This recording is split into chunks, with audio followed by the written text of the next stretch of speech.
Hello, everyone. Gave it a moment to see if anybody came on. I got a new setup here. We'll see how it works out. Don't know how well my audio is going or any of that stuff. So I'll wait for some of you guys to chime in because with this new program here, I can't see if anybody's there. It looks like no one is yet. Let's see.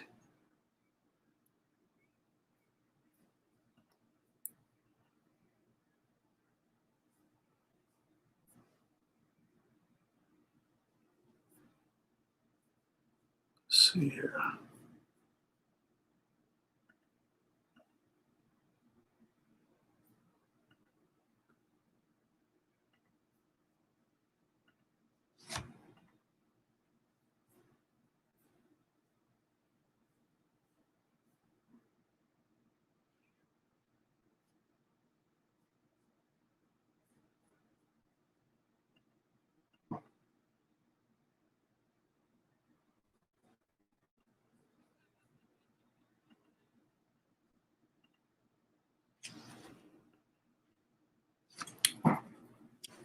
How's everybody doing out there?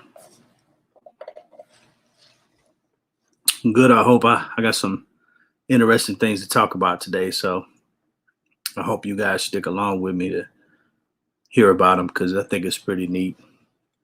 Kind of sucks with some of it, but hey, you live and you learn, right? That's what it is. You live and you learn.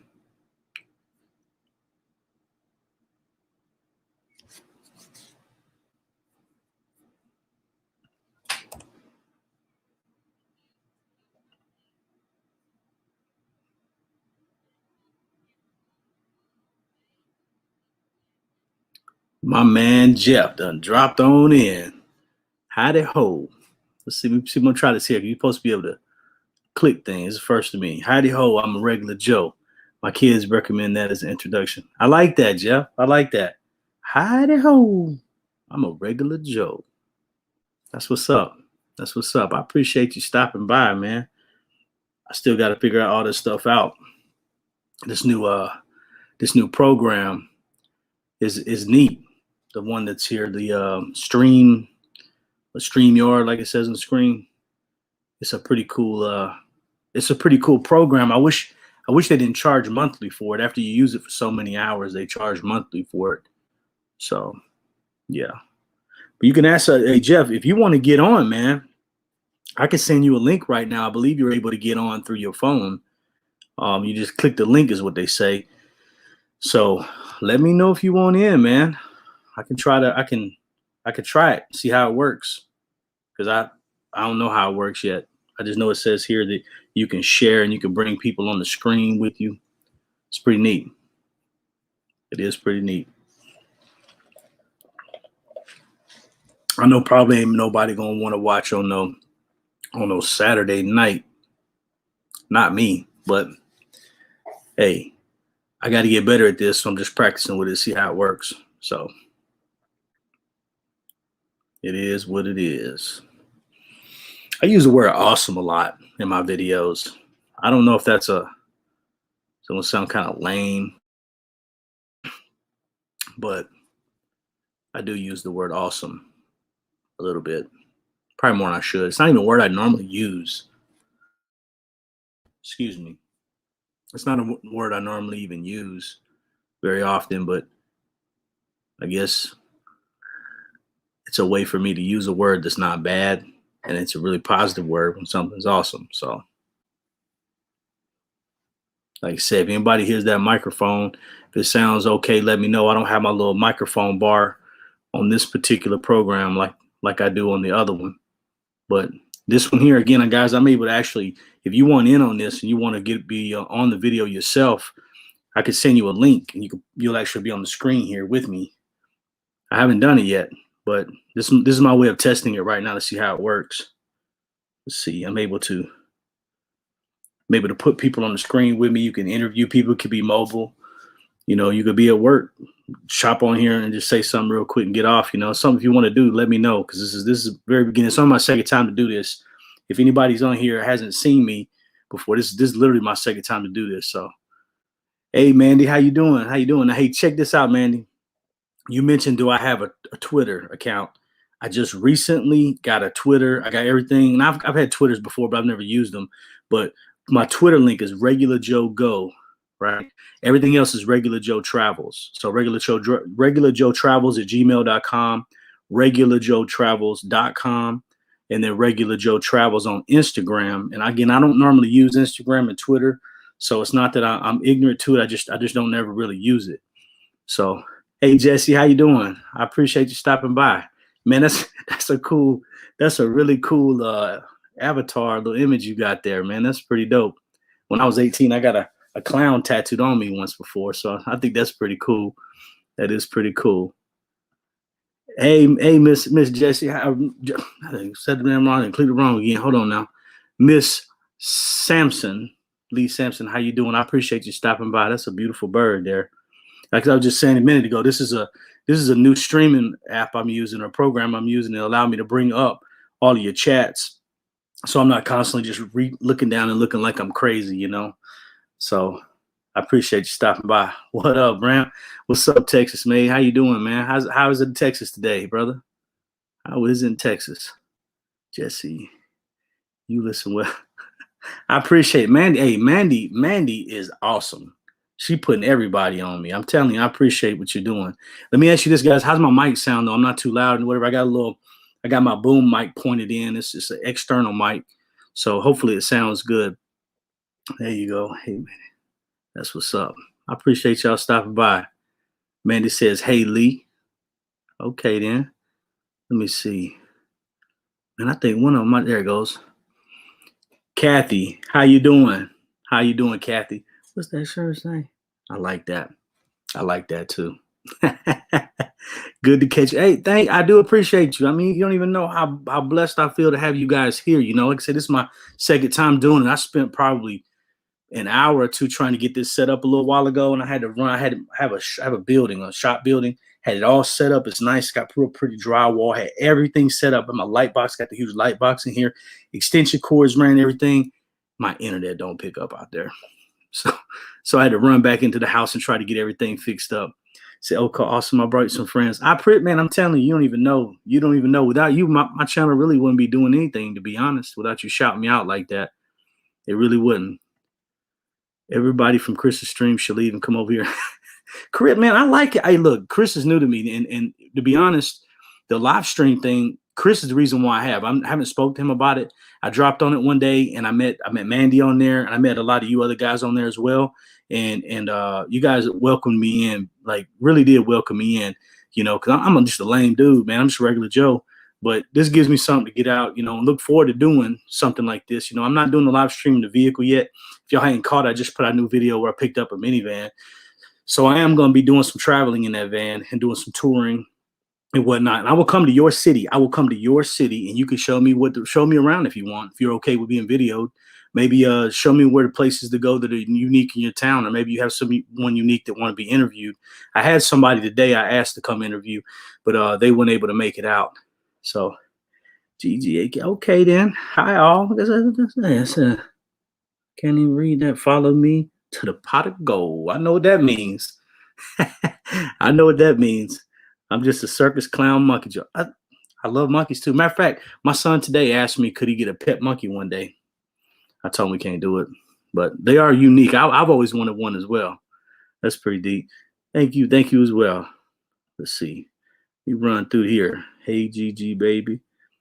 Let's see. How are you liking the new van? I like it. I honestly went and got some paint in it a little while ago, like, you know, some gallons of paint to paint a house, and it is ideal. Now I've owned minivans before. I've had 3 Honda Odysseys. My first one I got when I came back from Japan. It was used. And I put some 22-inch rims on it. I know it sounds crazy, but I've always been obsessed with custom cars and wheels, stuff that's 10 foot tall. I can show you pictures sometime. I had a 10 foot tall truck before. I've had trucks that you drag the door when you open the door. I just obsessed with custom stuff. So I love vans, but this is my first Sienna, and so far I really enjoy it. You know, it's an older one. You know, it's a 2013. So it's not perfect, you know, but it's also ain't got no big payments on it neither. So I'm gonna be able to save that money I would have been making with payments and be able to use that to go places, you know. So Lee shouted out GG again. Let's see. Hi all. Rattle Can Roby. Hey, appreciate you stopping by. I really do. I really do. Mike is solid. Thank you. Thank you for letting me know. Thank you. Thank you too, Jeff. Thank you, Jeff. Yeah. And like I said, anybody, you guys can get on here with me if you'd like anytime, Mandy, I'm trying. I appreciate that. From Central Oklahoma here. Nice to meet you. I'm subbed up. You don't even know how blessed I feel. Like I said, when I first started my YouTube channel, and I'm gonna give a shout out to another guy. Like I said, I like to watch Chris's stuff. He does a lot of driving and talking from what I've seen so far, and I've seen some pretty drama-filled stuff. When he had that girl sitting and getting in the camera, that's where I actually saw him at. Somehow it popped up. Somehow it popped up after I looked up the people locally that may be doing videos because I'm in Mississippi. But I've been through Oklahoma too before. I mean, I've been Lawton, Oklahoma a bunch of times. Oklahoma City, been through there a few times, passing through, stayed there a few times overnight. It's pretty nice. Rattle Trap. That's right. Sounds good. Thank you again, guys. Like I said, I'm going to try to run through all these chats, see if we can get through them quick. Said, Joe, my uncle was the chimp NASA sent to space in the 60s. You serious? See, I don't know. I can't ever tell people on the internet if they joking or not. But that's true. That'd be pretty funny, if your uncle was the chimp. All right, what we got here? Hi, Lee. Let's see. Rattle Can. See, Mandy, man, you bringing all the people. I appreciate it. Jesse, your uncle was famous. Well, spread the word. I think I appreciate it. I really do. I mean, where's everybody else from or at? Y'all don't got to shout out if you don't want to, but let everybody know we at it. I mean, most of y'all probably know each other already, but there's some subs. I got some people watching from other places also that probably wouldn't know. See, Chris does not appreciate his subs. I don't know him. I've only watched him probably 5 times, and he I ain't gonna badmouth nobody because I don't know him. He does a lot of driving around and stuff, and I don't know. Like I said, I think he's been doing it so long though. He's been doing it so long. It's crazy. Say, what you fixing to get in tonight? Got some crazy cats from the valley racing the bikes. Man, I wish I was in San Antonio right now, man. I ain't gonna lie to you, man. Hey, next time, when you got something coming up, man, let me know. I'll drive up to San Antonio. You already know that. I'll drive to San Antonio and probably hit up Dallas and everything else while I'm there, man. It's be a lot of filming I could do there. A lot of unique filming I could do there. We love regular vans. Yeah, I love, man. See, I was gonna get like a Sprinter van. Hey, Texas Bunny, how you doing? I appreciate you stopping by. So I've had the Odysseys. I was looking at a high top van, not the Sprinter, because I heard a lot of bad stuff about the Sprinter. But I was looking at the Ford Transit, which I don't know if that would be all right or not. But I was looking at some of the used older ones, like the handicap vans and stuff. And I've kicked around getting one of those. But I'm gonna see about this. I'm gonna see about this first, see how it works out. If it works out good, I guess I was looking at nice RVs before this, but I couldn't deal with the fact that the maintenance on them and all the chances of them leaking. So I figured the car would be perfect with it. I could take all the seats out in the back, have over 6 feet of space. It's just gonna be a place for me to sleep. I'll be able to shower at the at Anytime Fitness or wherever I decide to get a membership of, so I can bounce around. Plus, I'm prior military, so I have access to the bases, so I can go in there and go to the gym there and take a shower and everything. See, Leah said, I won't be back since he accused me of being two-faced. Lots of two-faced people in the stream, but I'm not one of them. See, I don't know a lot of people. I just know from Mandy. A lot of you guys on here watching right now from the stream, y'all have communicated with me on there, and I don't know anybody personally. So I've only been there a few times. I did see something the other day about calling some people out about something, but I have no clue what the background of that is. It says, ask Jesse Scott what it means. Jesse, what it mean? What does it mean? I shared you out. They will be here soon. I appreciate it. I do appreciate it. You're more than welcome to come visit me here in Nebraska. I'll show you around. Jeff, I'm going to take you up on that, man. I'm dead serious. I'm going to take you up on that. We're going to go look at some trains and stuff together. And I don't know if y'all are into trains, the Pacific Union or all those other trains. If you're into those, Jeff is really into those too. Even the mini trains, it's pretty neat, actually. Matter of fact, I got a mini train guy near me. I thought about maybe going to one of his events or something and maybe hopping on one of those trains with him and get some videos of it, I think that'd be pretty cool. But I am going to come to Nebraska for sure. He's on his way back to Pittsburgh. Okay. So where's his top base at? I see him going to North Carolina. It's in the Meridian area. When I found him on some random website that said it would show you the people that's local to you. D said, Mandy sent me. I mean, Mandy's a blessing, man. Mandy, hey, If Mandy didn't shout me, I probably wouldn't have half my people on my page, to be honest. I really do appreciate it. I'm very small time right now, and she's been a blessing to me.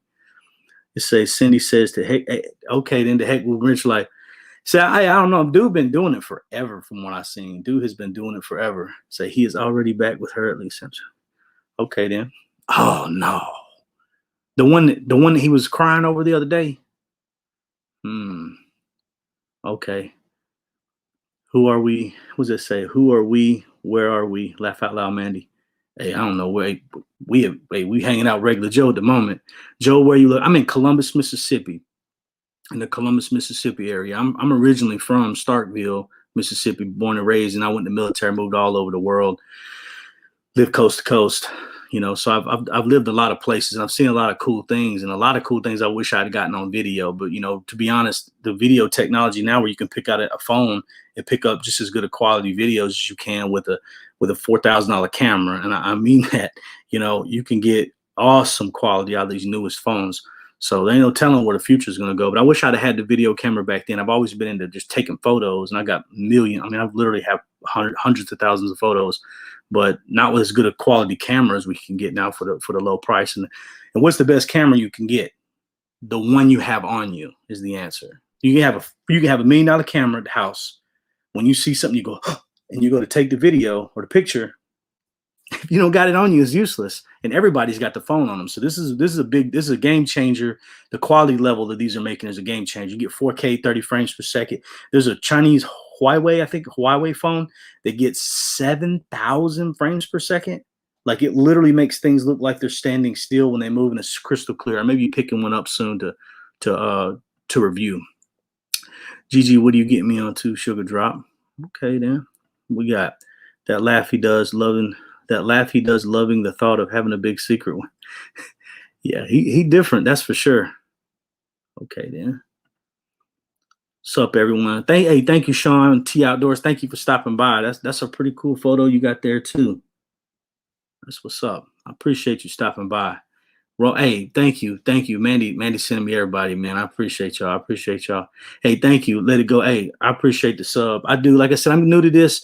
You guys have my word. I'm going to travel all over the U.S. and I would already be overseas right now, to be honest. I got people over in a few countries I'm speaking with. They're pretty much waiting on me to get there. But with the virus going around like it is, you can't really go anywhere. They're talking about required to have a COVID passport to go somewhere. I'm probably going to be going to all over Asia. I'm looking at going somewhere in the Middle East, a few places.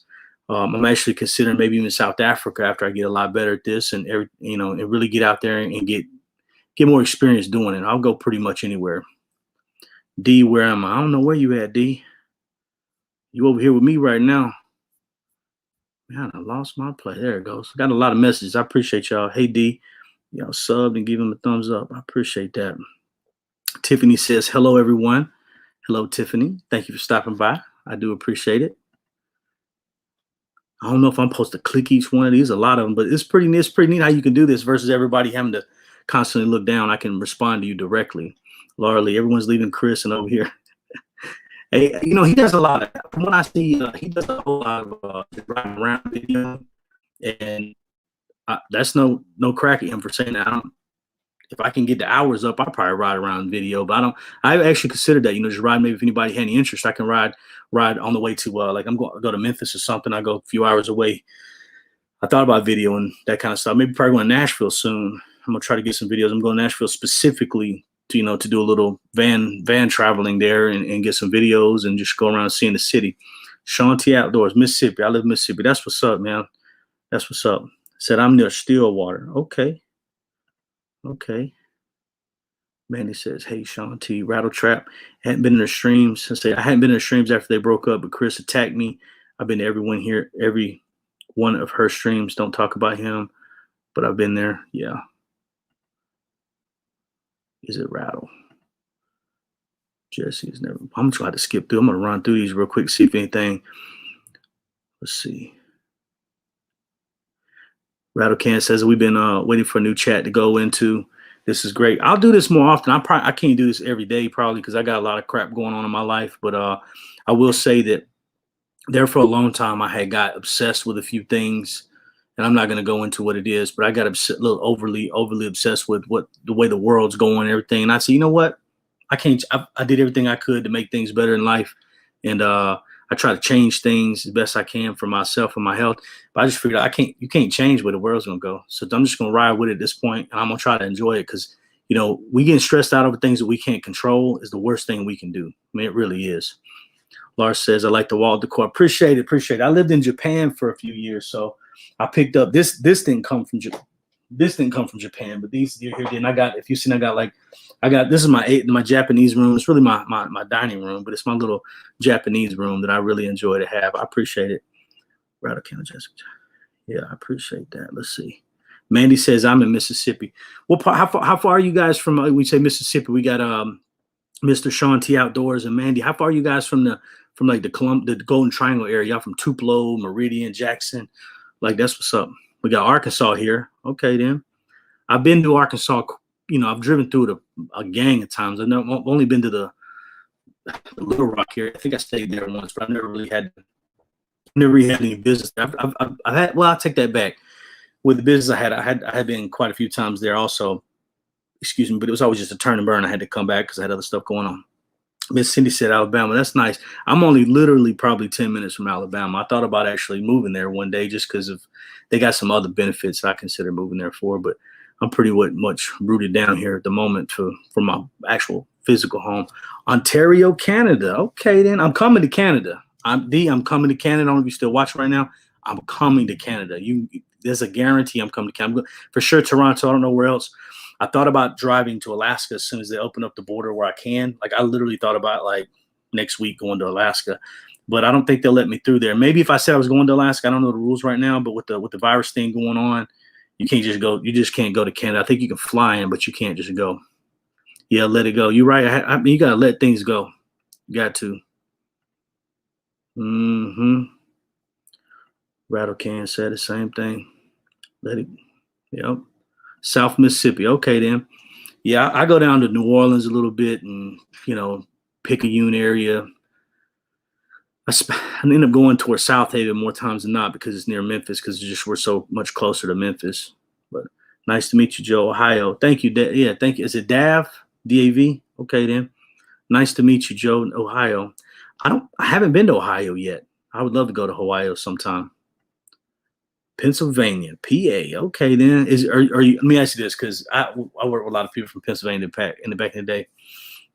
Is it all what they say it is? I've heard a lot of good about Pennsylvania. Now, I've heard a lot of good about Pennsylvania. I've never been. Sacktown, California. Okay, thank you for stopping by. Sacktown, California. Yeah, I haven't been to Sacramento either. I've been to LA a bunch. I've been to San Diego a few times. I've been to other little areas, not stay, but I've stayed like for a little bit of time in Los Angeles. Long Beach area is where I really like. The San Pedro, I think they pronounce it. I call it San Pedro because it's spelled like Pedro, but they call it San Pedro. I love that area. Very industrial. That's where we have all the shipping containers coming in on the barges and whatnot. That to me is like a photographer's dream as far as I'm concerned. When with your eyes, what you see, I just can't get the camera to pick up what I see. It's just beautiful when it gets dark and you have all the shipping containers set up and then all the train yard and then the way the water, man, it's beautiful. It's beautiful. Love California. West Virginia. Hey, Spider Baby, appreciate you stopping by. West Virginia. That's another thing. I haven't been to West Virginia. I've been to Virginia. I spent some time in Kentucky. Not a long time. I spent a little bit of time in Kentucky. And I've been coast to coast, but most of the time I've been down the south part just because it's where I had to, either with the military took me or just happened to be there in the south part of it. It's good to be able to talk to you again. Okay, then. I appreciate y'all. It's nice to be able to chat without a blue click. What's the blue click? Is that you talking about the little, I don't know what that means. But I believe, yeah, they get a little wild over. He's got a lot of people that watch his videos. Unbelievable number of people watch his videos. It's impressive, actually. He says, let me have a private life, yet he puts it all out there. Yeah. Oh, okay, then. So whenever he goes quiet, okay. Well, I don't mind. Maybe I thought about doing something. I thought about doing something like Fridays or certain days, maybe 2 days a week or something, setting it up. But if it gets to be something people actually want to get on here and chat about, I'll do it more. It's just I don't want to sit here and do it, have nobody here. And I got some people here now, so I appreciate it. Slip on up here from the Outer Banks, NC, lots of content. I've been to the Outer Banks before. I love North Carolina. I spent 6 years in North Carolina. My son still lives in North Carolina. He lives half time here and half time there because he's doing online school or whatnot. And I have a daughter up there as well. But yeah, I love North Carolina. Man. North Carolina is nice. East North Carolina is nice. The west side. Now, let me ask you this: what's your favorite barbecue? Because there's 2 types of barbecue in North Carolina now. There's 2 types of barbecue in North Carolina. I've had both. I like both. So, ever had an Astro van? I have not had an Astro van. Thank you for stopping by. I have not had an Astro van. I wanted one a long, long time ago. 10, 15, almost 20 years ago. I really, really wanted an Astro van, but I never got one. I heard they're great vans. Now I'm from Texas. Carla, thank you for stopping by, Carla. What part of Texas you from? I lived in Wichita Falls for a while, and I like Wichita Falls. Okay, I love the Dallas area. I mean, I just love it. Houston was a little bit, I won't say too wild for me, but Houston was different, Speaking the truth. Hi, Joe. Hit the like button, sub channel. I appreciate it. I do appreciate it. You say you speaking the truth. I appreciate it. I'm lame. I'm not. I think I'm lame. Back in the day, I was a lot more animated. When I was probably 18, I was a clown. I used to joke a lot. I had a lot of good time. This life kind of gets you overwhelmed and stuff. So I'm trying to find a way to make me happy again and run around and laugh a whole lot. So okay, I know where I am. Narcissist. That is the question. Okay. Hey, Regular Joe, this is Mandy. We got 2 Mandys, huh? Okay, then I'm confused. Corpus Christi. I like Corpus Christi area. I got a friend that's there right now. He's actually there. He's a construction worker / architect type thing he got going on there. Excuse me. But I did. I went to South Padre Island once during Texas Week, and the week before that, and it was pretty wild. That was just a few years ago. That was pretty cool. Let's see. I follow Hobo Shoestring. Me too. Actually, I talked to Jeff. My buddy Jeff that's on here. I talked to him about that. And I'm a little scared of I'm in Mississippi, Miss Carla. I'm a little scared of what'll happen if you get caught. Matter of fact, here's what I've thought about doing. This is gonna sound absolutely nuts to most people, but he jumps on, if you guys aren't familiar with Hobo Shoestring, he goes around and hops on a train somewhere, right? He jumps on a train and will go wherever it goes, and he knows where they're going to go. The conductors, and there's other people do this too. The conductors will throw them water sometimes, throw them some food, some snacks, even some money. I've seen them give those guys before. So I've considered doing them. I got a real bad back, knees, shoulder. My whole body's jacked up from the military. And so I thought about going and doing it somewhere, like just watch what he does and kind of learn and maybe get a little plan and go somewhere cool like he did. And then I thought about if I could get away with it here, I thought about doing it overseas. Can you imagine being in the Philippines or Thailand or Cambodia or Vietnam, anywhere wild like that, and getting on a train and going somewhere, and just wherever it goes, you just go. I thought about doing that. I even thought about maybe seeing if I could maybe ask or bribe an official person. Maybe they'll let me do it and maybe even tag along with me. It's very, those countries are very, I guess you say very poor. A lot of those countries are very poor and they struggle, So I figured, man, I give them dudes $50. I'm sure maybe they would either look the other way or not let me get arrested and end up in some Cambodian prison. You know what I mean? That would be bad. That would be bad. No, you ain't bringing that's cool. That's okay. I appreciate you stopping by. Like I said, I don't know what's going on with everybody else's stuff, but I think it's very interesting. I've always wanted to look at those train engines like broken down. Man, I'm gonna tell you, I don't know if Jeff has the hookup anymore, but that might be something we can do. Said the train museum is in Biloxi. Yeah, a whole building full of trains. I didn't know. I had no clue. I literally had no clue. I'm gonna remember that. I'm looking back at my feet later to look at that so I can write that down. See, I don't know. That's another thing. I'm gonna keep. See what I'm gonna say on here. I'm gonna keep PG myself because I don't know what you're allowed to say and what you're not allowed to say. Some stuff I saw the other day saying that you could say things and this and that. I have no clue. I don't want to get banned off anything here because I'm having a good time with you guys. So I don't know what I'm allowed to say. But he probably don't keep it. He's doing 16 years or something. It's insane.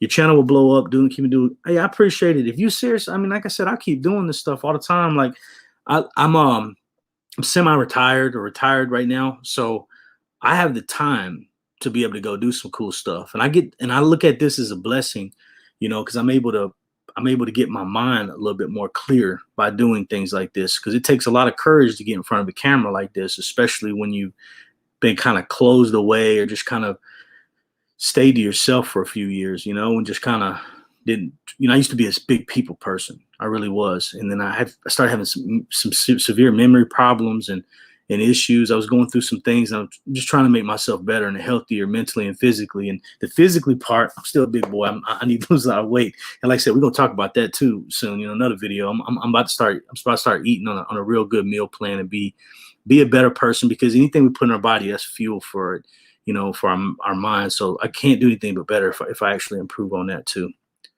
Brother Can say, yes, Joe. I love you guys being here, man. Y'all don't even know. I'm telling you, I'm more appreciative than you have any clue of you guys being here, because this is very humbling. Wanting views. Yeah. Think they're trolling everybody. So yeah, see, I think when I first went to his page, I seen people clowning a lot. Like they were making jokes with him or like at him or with him. And and being in the military, I was in the maintenance career field. So you joke a lot. Your skin has to be thick as leather. I mean, it has to be thick to be with those guys and girls, So I just immediately knew. I was like, oh man, these guys are clowning. I got to check this out. And that's how, that's why I thought about doing a live after that, So let me go back to that. Say, do you collect diecast? I do not. I'm going to tell you now, I collect too much stuff. And that's why I talked about my last video. You guys don't know me, but I don't hoard. I'm not a hoarder. Trust me, I'm not a hoarder, but I like things. And so I found myself buying more things, trying to make myself happy. You know what I mean? And then you can't make yourself happy with things. And now I'm not talking about diecast. And I'm talking about in general, you're buying this and that. So this kind of lets me redirect my purchasing. And I don't purchase most anything now anymore, unless it's something to better this channel. Like I got some pretty expensive microphones that would allow me to interview people. I'll be able to clip one to me, clip one to you if you're there with me, or I'm able to have one sitting here, and then if somebody walks up, I can give it to them, or I can wire them with the lavalier mic, and I'm able to do a much more professional video for it. And that's what my goal is, to make super professional videos out of as best I can. Do you know I'm in Biloxi, Mississippi? Come on, Regular Joe. Yeah, okay. Hey, listen, hey, Donnie, from what I see on the other channel, man, people love you on there, man. You seem like a solid dude. I'll take you up on that. So that being said, if you're still watching, if you have time, when you have time, email me at RegularJoeTravels@gmail.com. I'm only using that for this specific channel here. So if you email me here and talk from there, we get perfect phone numbers and everything else if you want, whatever, and I'll come down there. My mother actually lived in the Gulfport area for a little while, and I know a little bit about it, but I've only been down there. Man, I've probably been to Biloxi 3 times, maybe. I've always wanted to go to the car shows there because I'm a car show nut. But again, like I said, I just been kind of just being to myself for a really long time. Cameras are expensive to build. That's absolutely right. I'm not bashing the camera stuff. It's just they're I used to have some pretty high dollar cameras, and now I have my phone. This is one of my GoPros, and again, I've done one of my videos on it. It's got a really pretty cool mount, but after this is an old GoPro 5, it's junk. Is junk compared to the GoPro 9, obviously. This can be my backup one, so I'll probably put this mounted on my grill on my ranch hand on the front of my truck or something, drive around. I'll probably do something like that to get some B-roll footage or whatnot. I got that new GoPro 9, and it's working really, really good. I've only used it a couple times, but it's working good so far. Mostly I've just been using the computer for the 2 live streams. Excuse me, I use my phone. And then I'm actually thinking about buying a Canon M50 or like a Sony, some sort of camera to do some better vlogging from. Texas Bunny, some here because Mandy. Hey, Mandy's doing some real good things. Yes, ma'am. I'm in Columbus. Yeah, I'm in Columbus. Like I said, I don't get out a whole lot. I used to go out and do a lot of things and hang out and stuff, but I didn't. Do you collect diecast? I have a small collection. I'd love to hear about it. D, I'd love to hear about the collection. I don't know anything about the diecast. I know I had some cats I went over to before I rode motorcycles with. One of them collected NASCAR diecast stuff type thing. So he had a bunch of them on the wall and everything. And it was pretty cool, but I don't have enough knowledge about them, but I'm the type of person I love to learn. Like I really love to learn. So I would love to hear about it and learn about it. Maybe come do a video on it someday. It's somebody's diecast collection. Ontario, Canada.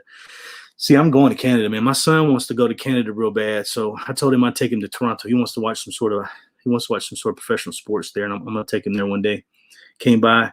Foo fur. I appreciate it. I'm telling you, you don't even know. Hey, this look kind of like your thing right here. Foo fur. Look at that. They call these a dead cat.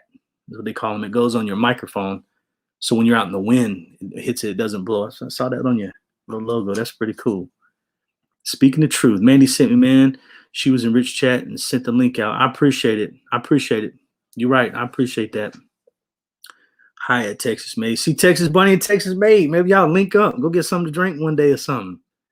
There she go. There you go. Yeah, I know I'm running late. So here behind on the chat. So I'm gonna scan through it real quick so I can get more current because it's I don't have this is brand new to me and there's a ton of messages. So you guys are reading the rest of them. So I don't know why I'm clicking them all. I guess I should just click the ones that make more sense to me posting it out.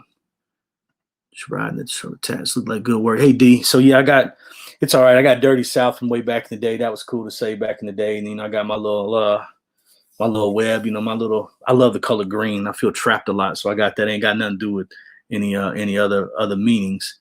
But let me see if I can. So I got like a Cadillac. Let me see here. Hang on. It's like a Cadillac logo. I like old school Cadillacs with the, trucker girls in it and skulls and the dicer. I thought this was pretty cool. This was done in North Carolina here in the Raleigh area. Blue Flame Tattoo did this. And the dice is set like the old school ways where you're either going to hit 7 or you're going to crap out. Everything else is the 1 on it instead. The ace of spade, the flames and stuff. I got my children's name on my wrist and, just a lot of stuff like that. I love tattoos. So let's see how many American. I love the States have many American relatives. That's what's up. Houston area. Yeah, see, Houston. I've probably passed through Houston, Mississippi, but I don't recall stopping there unless I stopped at like a McDonald's or something. I don't know. I know I go. Trying to think. I'm not that familiar with it. Is it near Eupora area or Mathiston? Trying to think. I could pull it up, but I don't want to pull it up while I'm on here with you guys. But Texas Bunny, that's what's up. More than welcome. Let me know. Yeah, I'll come through sometime. Yeah. See, I'm just east of Toronto. I also have a friend in Alaska. That's what's up. That's what's up. Let me see here. Texas Made. You might as well let go of them reins because Texas is open wide open. Yeah, they open wide. Mississippi and Texas both. It was on the news the other day. I'd heard about Texas opening up, but then I had seen the next day that our governor had said the same, but our mayor or city council, whatever it was, decided we still got to wear a mask. And I would like to talk about that mask. I don't know if we'll maybe get to that in a little while. Y'all can remind me if y'all want to talk. We want to hear about my opinion on that mask because I had an incident today with a mask. My first one in Mississippi. I had an incident today, and it took a lot for me not to get ugly today. Said Joe, keep live streaming. Your audience will grow. People come to live streams to see you, but also to chat with each other. That's what I noticed, Lee. That's what I noticed. I don't think for 1 minute that you guys are all here for me. I know you're here to help support me, and I really appreciate that. But I noticed on his page, a lot of people get on there and chit chat with one another, and that's perfectly fine too. And to be honest, I'm gonna be sure that one of the main reasons why I'm doing the live stream is so I can get better at using the camera, meet you guys, spread my word more, and maybe get a chance to where I can maybe line up some places to go, advice, anything else. Like I said, if I ever do this in my van, which again, I'd love to see if there's any interest in it. I've seen how he does it. I don't really know how I would do it yet, but if I ever do it in the van, I'm not gonna be driving to read messages. I guess what I'm saying. So if my son was with me, maybe he could read messages or something, or maybe I would do it and then let you guys chat as much as you want. When I get to the location, I might hop in and talk to you guys, but I'm trying to figure that part out now. But yeah, that's what I want to do. I want to learn more about things. It says barbecue with vinegar-based sauce is better than with a mustard. See, you can always tell the Eastern North Carolina people, they fight over that barbecue. They fight over that barbecue in North Carolina now. Yeah, they got the vinegar and they put the what's that other stuff? Man, some sort of, I guess it's a vinegar. It's brown though. I can't remember what they call it, but it's on the table when you go to the barbecue shops there. Let's see. Hello from Idaho. Idaho, that's what's up. Hi, Elizabeth. I appreciate you stopping by. I really do. Mandy, I'm going to lay my head down. Oh, okay then. Okay. Man, say you going right in. You guys wilding out. Let's see. They're talking about putting in a railway to connect the big cities here in Texas. That would be awesome. That really would. Um, we all know the government going to try to skim on that and scam on that, but that's true. Gigi, I don't know if you're talking about me, but man, it takes a lot. I had again, I don't know if you're talking about me, but the Central Highlands, Vietnam. Man, I want to go all over Vietnam. I'm going to Vietnam. Listen carefully, guys. If I'm lying, listen. If you truly think I ain't gonna go, you can punch me in the face when you see me if I don't go. Look, that's how serious I'm going. I'm going to Vietnam. I got a list of places already lined up. Ho Chi Minh City. I've already got a list of places I'm gonna go. Vietnam is turning into a, people call them a third world country, those kind of countries, whatever. They're thriving right now. Like, you used to could have rented a house there for a really fair price, and that still went up like 3, 4, 5-fold recently, and it's just skyrocketing right now. A lot of countries are changing up. They're being more prosperous. They figured out ways to make their country better, and that's good for them. That's really good for them. I know there's a lot of emotions and stuff tied to Vietnam, so that's one of the reasons why I want to go there too. I want to go there and see some things and document some stuff, and yeah, that's for sure.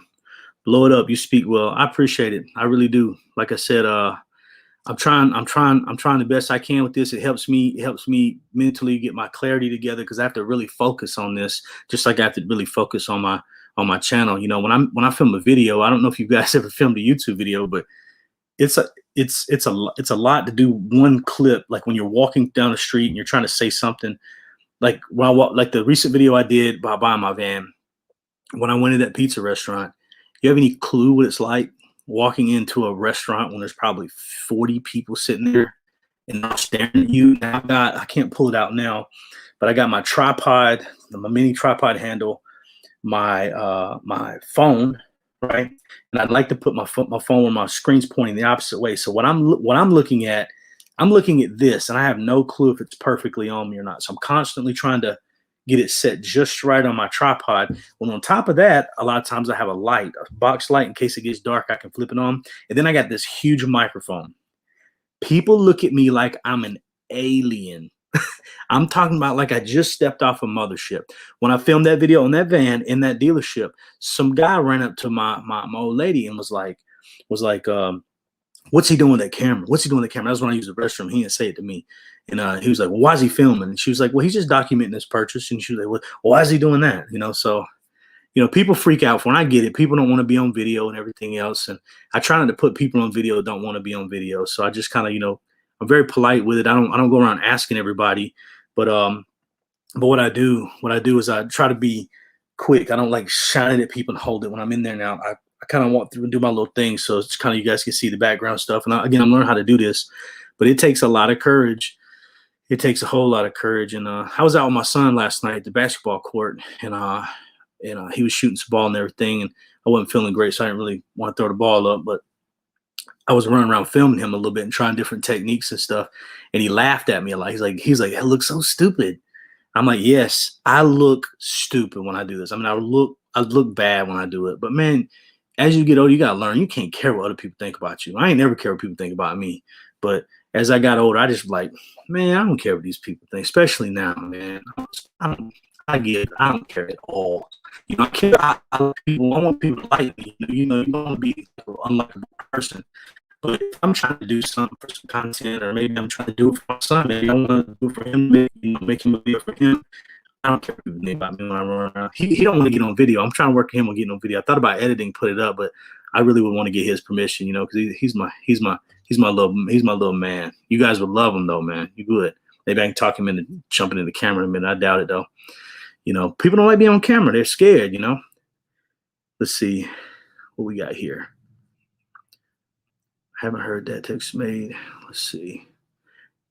Go to Vietnam and call everyone Charlie so they can reminisce. Yeah.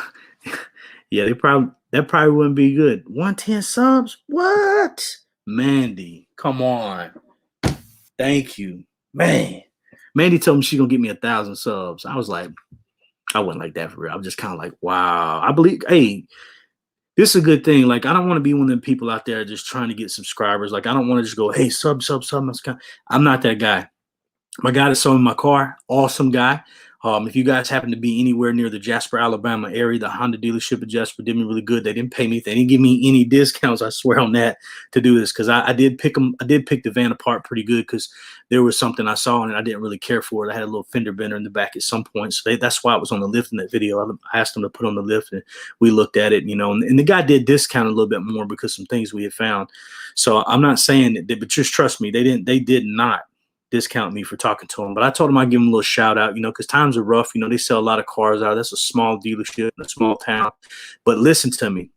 The guy that was my car salesman, check him out, man. At the very end of the page, it's got his name and business card. That dude is I'm gonna put him out there, right? He's prior military. He's actually in the, I call it guard or reserve now, but he's prior active duty military, just like I was. And he worked a very similar job that I did. So I was blessed to have him as my car salesman because right away we were laughing and talking, and we were talking about, how things are and everything with the military. And he's a good dude. So I ain't trying to force you to go buy no car from him because I got other homeboys that sells cars here locally too. But he's a real good military dude, and he's out there. He got a family, he out there trying to take care of him. So I'm lucky to have him, to be honest, because he's a good dude. I could tell he's a real good dude. He said, yeah, I would leave. Yeah, we'll bring some. Yeah, man, it's rough out there, man. I feel for everybody that had to deal with anything with those wars back in the day because it's very emotional. I don't want to talk about it, to be honest, because but I really, really feel for you guys, anybody that was affected by that. So let me try to get back here. What's up, bro? Dallas, my man, Dallas. If you still watching Dallas, listen, everybody. My man, Dallas, he drives trucks for a living now. He just started driving 18-wheelers. He's doing his thing. This guy can do some filming. He lives he's based out of Las Vegas, right? So Dallas, we was at a bike night, or I say a bike night. We was at a car event in Las Vegas last time I visited. He was hanging out, me, my son, and him, and his people, whatever, his little car club and everything. But he did some stuff with his phone. Now I'm not illiterate to making videos and stuff now, or just messing around phones. I'm obsessed with this kind of stuff. Before I started doing this, I just never filmed it and posted anything. I never edited anything. He put out something, I don't know if it was Instagram, whatever. He made a video of this motorcycle that rode by, and I was watching him. He just videoed it. He put some little filters on it and posted it. That video looks so cool. I don't know how you did it, Dallas. You have to tell me sometime. Yeah, Vegas in the house. That's right. That's right. Hey, man, Dallas is my dude, man. I met Dallas when I was active duty military. He was working over by, and I don't know for sure where he was working at, but he was working over by the D casino. It had just opened. And matter of fact, I'd pull up in my car. He was working security or something in that area. I'm not really familiar. I just know he was out there. And he was like, hey, man, you can't park here. And I was like, oh, my fault. I didn't know I can park there. It was right there by Hogs and Heifers. If you've ever been there, Hogs and Heifers in that area, that's a real cool spot there over that area. But yeah, man. Let me see. I done lost my place in here. Done took my little. There it goes. Yeah, Mandy is awesome. When you come to Vegas, I'll come, bro. Listen, I'm taking my son back I'm taking him back in a week or two, right? After that, it's not that I have to have him there. He can go with me everywhere I go, but we just got the van. We don't have anything set up. I got to get window covers for it. I got to get a little battery inverter type. I got a lot of stuff I got to do, so I'm not going to be able to make any trips here right now with him in it. And that's one of the goals I want to do too. But I'm going to take him to his mom's, or I'll probably meet her in the Georgia area. But once I get the van set up, I'm gonna come to Vegas, man. I'm gonna drive to Vegas, and along the way, like I've been to Amarillo few times, stayed the night there, but it was always during travel. Amarillo's got the Cadillacs that stand up out in the field, man. I want to see that. I've been wanting to see that forever. Last time I didn't get to see it. My family did, and I didn't get to see it the last time. So because I was driving the Penske truck, moving back this way, and they were in a vehicle, so they were able to go. They had plenty of time, man. So I'm coming to Vegas soon, man. Very, very soon. Very soon. Let's see here. It says, man, yeah, I appreciate, like I said, I ain't got it pulled up, but man, y'all killing it. I do appreciate it. Said, Dallas, can I stay with you? Hey, Dallas a good dude, man. Like the people that I shout out, and you can tell that I actually know in person. I don't mess with people that aren't straight up. I'll communicate with people that aren't, if I don't know them like that. But I'm telling you, Dallas is a good dude, man. He been doing that jiu-jitsu stuff too, man. He got really big into that recently, and he's doing well, that's for sure. believe there are no nomadic people in Vietnam. Yeah. Yeah, that's what I've heard about them. I swear I've heard about them. And God bless you for what you did, man. I'm serious. I'm very serious. Let's see, nice picture behind you. Thanks, D. I appreciate it, man. Yeah, I want to go there too. And I'm obsessed with cherry blossom. I'm thinking about filling in some of my ink here with some cherry blossoms, because cherry blossoms was real big in Okinawa when I was there. So half away from, okay. Let's see. Try to scan through these messages so I can get current, because I know I've seen another stream, a guy was using this and he was doing what I was doing earlier and clicking every one of them, and it got to where it didn't make any sense how there's no way to follow it. So this is my fault right now, trying to figure this out right here. So Gigi says she'll be back in a minute. I am married. I've been married. I've been with my old lady now for almost 11 years now. I sure am. She's a good woman too. She is a good woman. She's cool though, man. She's cool. She's good people. She didn't get much sleep last night. She went ahead and went to bed at night, but she didn't feel good today. So because we got business stuff, so she stays pretty busy with it. She's the one that helps keep everything together here. Like I said, I got some real bad memory issues or whatnot. So I'm just trying to, said let it go. That's such bad. I didn't because someone human nerd. Listen, let me go through here. Oh snap. Vegas starting to reopen. Yeah, I didn't know that, D. Like, let me know. Text me when it's wide open, man, because I've been there 2 times since then, and it just hasn't been since the COVID stuff, and it wasn't that good. Hi, Joe in chat. Thanks, everybody. Hey, I appreciate you, Adriana, stopping by. I do. I really do. Let's see. We don't have to wear a mask after the 10th. See, Mississippi said you don't have to wear no mask neither. But, in fact, the towns are trying to make it like you can, Let's see. Unable to wear a mask for any condition. Let me read this one here. Unable to wear a mask for any conditions, and every now and then a Karen tries to. Yeah, Kathy, I had an incident because I have a few breathing problems too. From just whatever that, and overall, I personally don't believe, and I'm gonna talk about this real quick. I'm not staying on too long. I personally believe you should have a choice to wear a mask, and that's a very touchy subject to some people, and I'm aware of that. So I'm not gonna sit here and I don't want to argue with it. I don't want nobody to come at me sideways about it. And because there are situations where some people probably should wear a mask around people. Like if I was going in to where like my grandma type people would be at, and I'm not making a joke, but older people that may be more susceptible to it. And if I may be susceptible to passing it to them, I completely understand that. But perfect example today. All right. I went to a Wendy's, right? I don't normally go to Wendy's, but I went to a Wendy's and my old lady liked Wendy's. So I was like, we were in a hurry. We had a bunch of stuff going on. So we went and bought the paint next door at Sherwin-Williams. And I walked over to the Wendy's next door. We ordered our food, and I'm about to stop eating all this junk food type Wendy's type stuff, by the way. But ordered our food. We'd already made our complete order.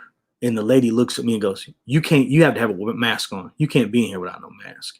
I was like, well, while I'm ordering my food, I'm like, she goes, yeah, but you got to go through the drive-thru to order your food if no mask on. Mind you, I haven't paid yet. My card's out. I look over. Her employees had them. I wish I had a piece of. Her employees had their mask like this, and they were leaned over and talking as they were scooping the French fries. Yeah.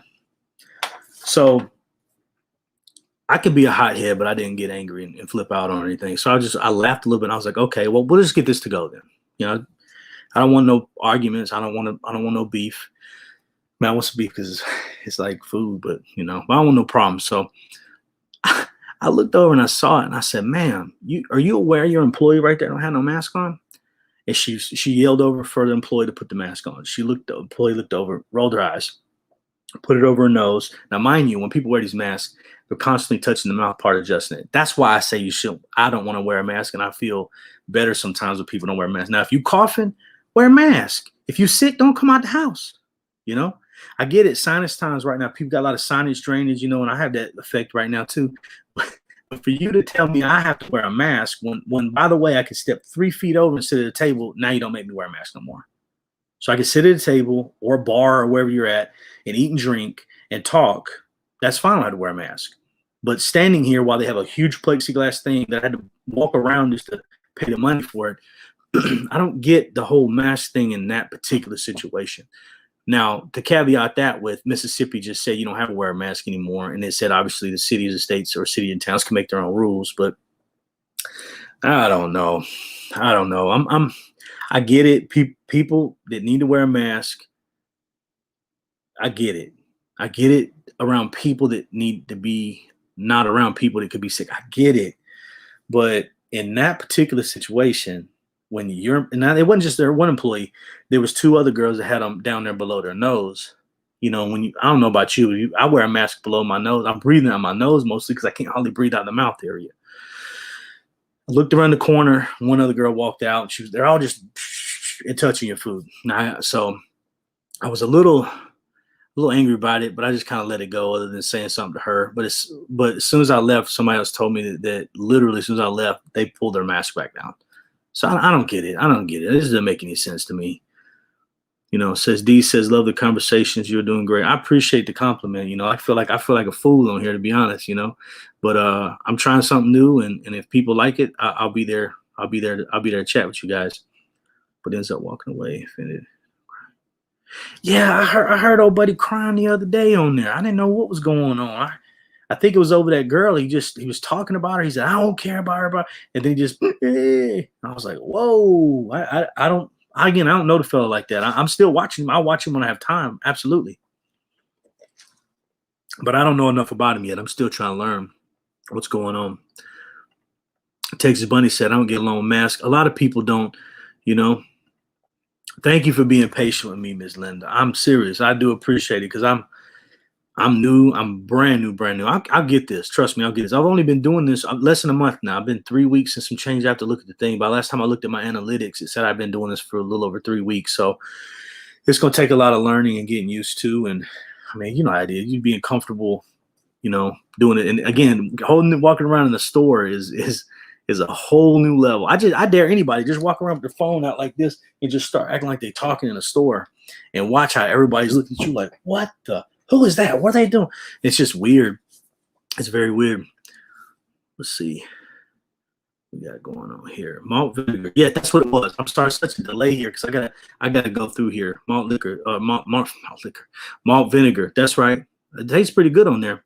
Do I have family? I do. I'm married. I got 2 kids. I got 3 kids. I got 2 kids here, one in North Carolina right now. Yeah. No punching, please. Oh, no punching. Vietnam exports a lot of things over here to the U.S. I've seen that. You know, Vietnam is becoming a very successful country. I've seen videos on it. The people treat you respectfully. I thought you would feel. Excuse me, I'm stepping on my words a lot. I figured people would be disrespected in Vietnam. I figured that people would not want us there. But I've seen, contrary to that belief, I've seen like a couple guys I had watched that got me motivated to go to Vietnam. They meet guys randomly on the streets and they're just, hey, come on in. And they're going in their house and drinking the drink with them and hanging out, you know. And I don't know if I'm going to do all that. I might. I don't know. We'll have to see. I don't know about some guy that just pulls me off the street, I guess what I'm saying. But I plan on doing videos about people like you and I. I don't know if you're a regular person, but I'm a regular Joe. So my name's Joe, so I'm a regular Joe. So I plan on doing videos with just regular people, seeing how they live in other countries, other states. I'll also go with some rich, very wealthy people. I'll also go to the slums in some areas and do that too. There's a few people I've communicated with that are extremely wealthy overseas. And maybe they'll take me along and ride one day, not to get a free anything out of it, but just to see some of it. I'll pay for anything I can on my own. I don't want anything for free.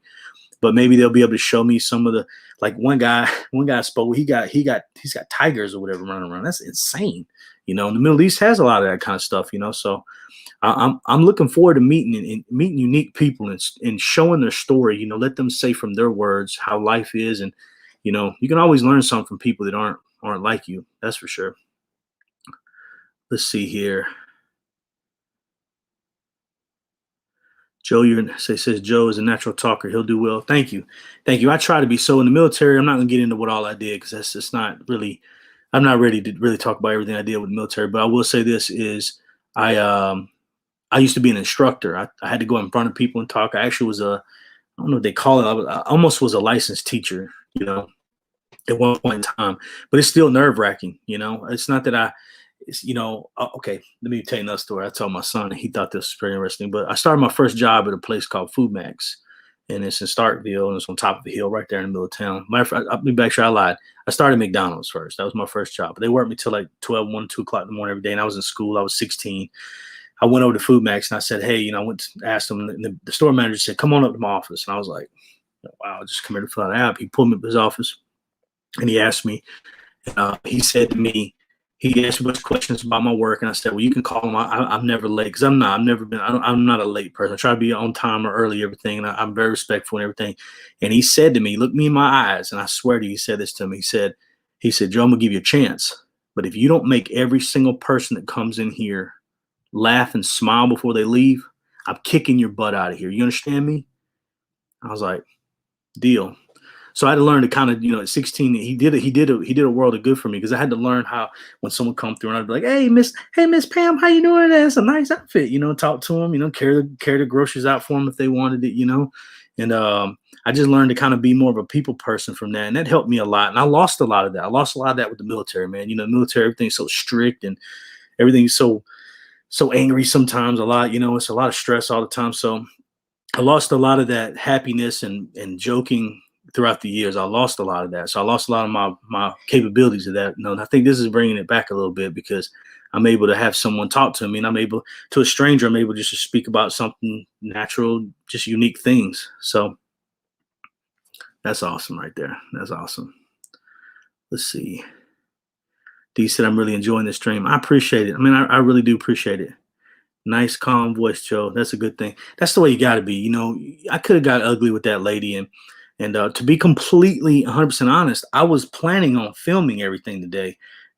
Whether I was going to post it or not, it just gets me more used to the uncomfortable walking in a room with your arm fully extended. Like I said, walk around your house like this a little bit. You'll realize how awkward and strange it is, because the camera's got to get a wide enough angle, and it's got to be able to image stable, so you can't have it close to you. You can't have it zoomed out. Like, it's got a wide angle. I can make it wide angle, but then the camera would just be looking like that when I'm moving it around. You have to watch it on film. So I almost videoed it. I know for sure me, if I had it out and she had said that to me, I'd have been like, what? That's interesting. And I'd have turned her quick and let your employee doesn't have it. It could have gotten, and then she probably would threaten, that I had to leave. So it would have gotten probably not good. So it is what it is. So, but it was a good time today. Thank you, Adrian. You guys are so sweet. Mandy, is your get. Yeah, Mandy hooked me up. Mandy hooked me up for you guys. I appreciate it. I do appreciate it. Let's see, what's that thing? Sometimes when people post, it jumps down. Man, I'm way behind on here. Okay, guys, I'm sorry about that. Let me try to get on this. Let's see, you think Rich like telling the truth about his pain? He streamed for an hour with no pain whatsoever. I haven't heard about his pain.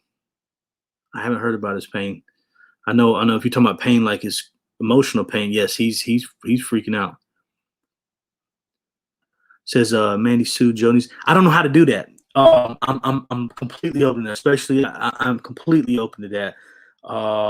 Currently, I'm using this other app that I told you about, the StreamYard. I may not use this next time. I love how it pops it up on the screen. I don't know if I'll be able to keep up with it. And you guys tell me. And seriously, this is a serious question. You guys tell me how to keep up with it. How do other people do it? I don't know. I don't watch a lot of live streams. I only watch that one thing. So. Yeah, I don't want no infighting. So just you guys just be, I like you guys. I appreciate y'all being here. So let's see. It says, well, if you would say my name, I would sub to you. I'm an attention hog. I want to be well, Miss Linda. I said Miss Linda Harper. I appreciate you being here, Miss Linda. I do, I really do. This, like I said, it's all new to me. I'm learning. Y'all teaching me stuff right now. Said there's no trolls by call from us. Yeah, I'm hoping we'll get a lot of trolls. Like I said, I want good people. That's one thing I hesitated about, with that page. I was like, man, I hope a whole bunch of people come here and try to act up, because, I don't know. I like people. I like cool people, man. I like a real cool vibe. So I hope we keep a whole bunch of real cool people on here. Let's see. Oh, wow, man, it's talking about not having a fit all over the place. So, yeah, I appreciate it. Y'all not going to hear me. So I'm going to have another promise to you guys. I will complain about a few things to you guys on these channels and my videos or this, but I'm going to try to make this a positive thing. This channel is not going to be about negativity. And what I mean by that is I've already had a lot of, believe it or not, sleepless nights thinking about this. if I'm in a said country and it looks ugly, as in things are really horrible there, I'm probably just going to film as best I can and then leave that country or that area or city or whatever. So with that being said, if you ever see me post something, about a state, city, town, country, whatever, and I don't say a lot of really positive things about it, because I'm gonna point out the positive things. I'm not gonna lie to you when I say it's positive. If I say something's good or whatever, that's my honest opinion. I'm not gonna tell you. I'm not gonna call it. I'm not gonna tell. I'm not gonna lie to you. I'm not gonna. Well, I don't do that lying stuff. So with that being said, when I'm in a place, purposely, I didn't really want to go there, but I went to a country a little while back, and every single, this is going to sound like I'm lying, probably every 50 feet, I was offered cocaine. I don't do drugs. I don't do that. I'm okay with people that, use medicinal marijuana or marijuana, that kind of stuff. I'm okay with that. People do what they do in their life. I get that, but I guess I just look like a person that likes cocaine. I don't know. I guess all my tattoos and stuff. And I was almost, I put that behind me. It just got kind of awkward. I was getting yelled at across the street, catcalled. It was a very touristy area, extremely touristy area. It was built for tourists, and the tourists really weren't there at the time. I was supposed to go to Jamaica. Jamaica flight tickets changed real quick on me and doubled up on the price, so I went somewhere else. And I'm not going to call them out again, because I'm going to go to that country again soon. I'm going to go to that town again soon. I'm going to film it from a different perspective. But I didn't get wild. I didn't do anything. I actually went to a couple clubs one night, because they had a pass where you get in, pay for one club, get into several clubs. And they tried to get me. Like, when I first got there, I had a guy tell me, no, nobody's going to mess with you. You're a big dude. Nobody's going to mess with you, because I'm not a small guy. And I've been hit in the face by a 400-pound, 350-pound man guy. I'm not scared of anybody. I'm not saying you can't. You could probably stomp me. Okay, I'm not saying that. What I'm saying to you is, I'm not a little 150-pound college boy, I guess is what I'm saying. If they come to me with it, they know they're gonna have to fight me. I'm not gonna just and then give you my wallet. You know what I mean? So I was told that I wasn't going to be, but multiple people told me that. I was like, well, hey guys, we're safe over here. I don't want no trouble. I don't want to, they're like, hey, nobody's going to mess with you. I heard that quite a bit. With that being said, this particular club I went into, they tried to pull game on me. They took me I was a VIP pass that you buy to get into these places. And when I went to the restroom, there was a lot of drug dealing, transaction looking stuff going on. So I quickly peed real quick. And they tried to offer me drugs as I'm peeing, which is it blew my mind. Like, I don't know what's going on there. But with that being said, I go to use the restroom. In this country, you're not allowed to have guns like that. And there was a couple guns out. I swear on my life. And you put me in a situation where it's a bad situation, I'm not going to panic. I'm not going to fold. I acted like it was my living room. I walked through there, washed my hands. The guy asked me, I need to pass. Yes, sir. Here you go. Boom. Left, went back up to the VIP area, where at this point I'm kind of freaking out a little bit and trying to figure out my ways out. But before I got in there, I'm already figuring out my exit plans. I've got my stuff together with knowing how to do all that, but it was a very awkward situation. It was a situation I wouldn't want anybody to be in. I'd already had one or two drinks. I think my second drink, he had guy said, anything you want. I ordered Crown Royal. He goes, he was like, what else? No, I don't have that. I asked for something else that was not bottom grade, because I could have any drink I want. I paid like $80 or whatever to get in these places, and I was only going to have 2 drinks. So he was like, okay. And then he brought it to me that wasn't that. I could taste it. No big deal. Then I started thinking about maybe if they put something in my drink. I say that because I looked up afterwards on Google, and they're doing that at these places. And so immediately when he handed me my drink, he goes, have I treated you good? I said, yes. He said, need my tip. And I was like, oh, okay.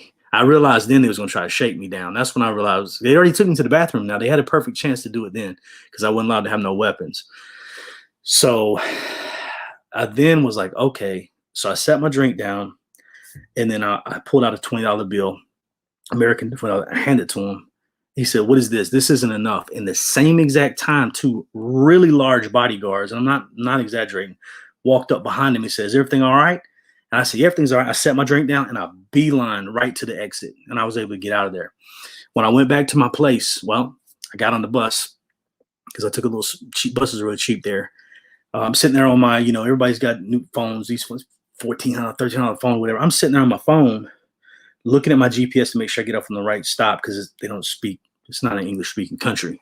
So this guy walks by me after he got on the bus, sits directly in front of me. And in my life, he reaches over and pulls his ear. He has blood pouring, like coming out of his ear.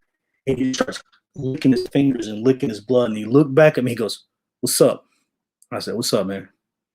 I just went back like normal. Like I just act like it's in your living room and it's no big deal. That's what I do. I don't know if that's the right way to do it, but I think that's the right way to do it. But it was a very awkward situation, and I don't wish that to go on anybody. And if you read about these places, these clubs here, man, they're drugging people, they're robbing people. A guy said he did the same thing. He gave $20, and then they ended up beating him up and taking, running his pockets. They took him back to that back bathroom area and got him. So I don't know if the guy was expecting me to go to the bathroom again and get me. I don't know, or maybe he didn't time it right. I don't know. I got out of that situation, so that just let me know I'm not going to go to any clubs in that particular area anymore. I'm going to do a lot more research. I normally research things before I go, and that's one of the things I want to do. I want to be able to do this without researching things. I want to just go to said country that I know is relatively safe and just try to mingle with the locals. That's what I want to do, at least. Let's see. Stop trying to force Joe. Let's see. What's this here? It says we should take the ride at Culiacan, Sinaloa this summer. Man, bro, I will go with you. All my life, I will go with you. I want to go to Sinaloa. Sinaloa is actually, it's nice there. It's nice there. I mean, it's got a bad rep, like a lot of places do, and it can be dangerous. But I would go there for sure. Absolutely. I don't know about driving there. I probably would with you, but I don't know about. I'd have to do some research because I was reading on there's a town outside of one of the towns that people are trying to control right now. I don't know if it was a year ago or less. It wasn't that long ago. And there's a guy with a 50 cal literally set up. And then they got the road all barricaded up to where you have to go through it slower. And they're looking for people from a different cartel or gang or whatever, And I'd hate to be one drive. I'd hate to be around with somebody in the vehicle that looks like somebody else's vehicle and then get a round go through it. That would not be good. Let me see. You say Amarillo always smells like cow patties. Sure shot photography. I appreciate you stopping by, man. I appreciate you. If anybody needs photography stuff done, especially in the Michigan area, my man at Sure Shot Photography is your man. Absolutely. He sometimes in Mississippi too doing photos. He probably travel if you really need it, but he's very good with photos. Love it. Let's see. Say Texas Bunny said I was raised around Amarillo. Yeah, man, they got a massive amount of cows there. I mean, everybody's obvious, but just going through there, it's impressive. Texas, I would love to go to the Mayan region of Mexico. I went there. I went to the Riviera Maya area. I did not get a chance to go to Tulum, but I did the Cancun. I did Chichen Itza. And if you guys ever go to Cancun area, Chichen Itza, feel free to email me. I don't have any hookups or connections, but I could probably help you out with some advice there. The personal advice there. And then I will say, go to Tulum, hit the cenotes or cenotes, however it's pronounced. I've heard it pronounced both ways. But it's beautiful there. If you go to a TripAdvisor if you can, or one of those other websites, there's a guy there that I'm sure I could get his name. He does, they do tours there, and when I say they do tours, you have to get up like 3 o'clock in the morning, 4 o'clock in the morning, but you get to Chichen Itza way before everybody else. You're like one of the first buses that pull up.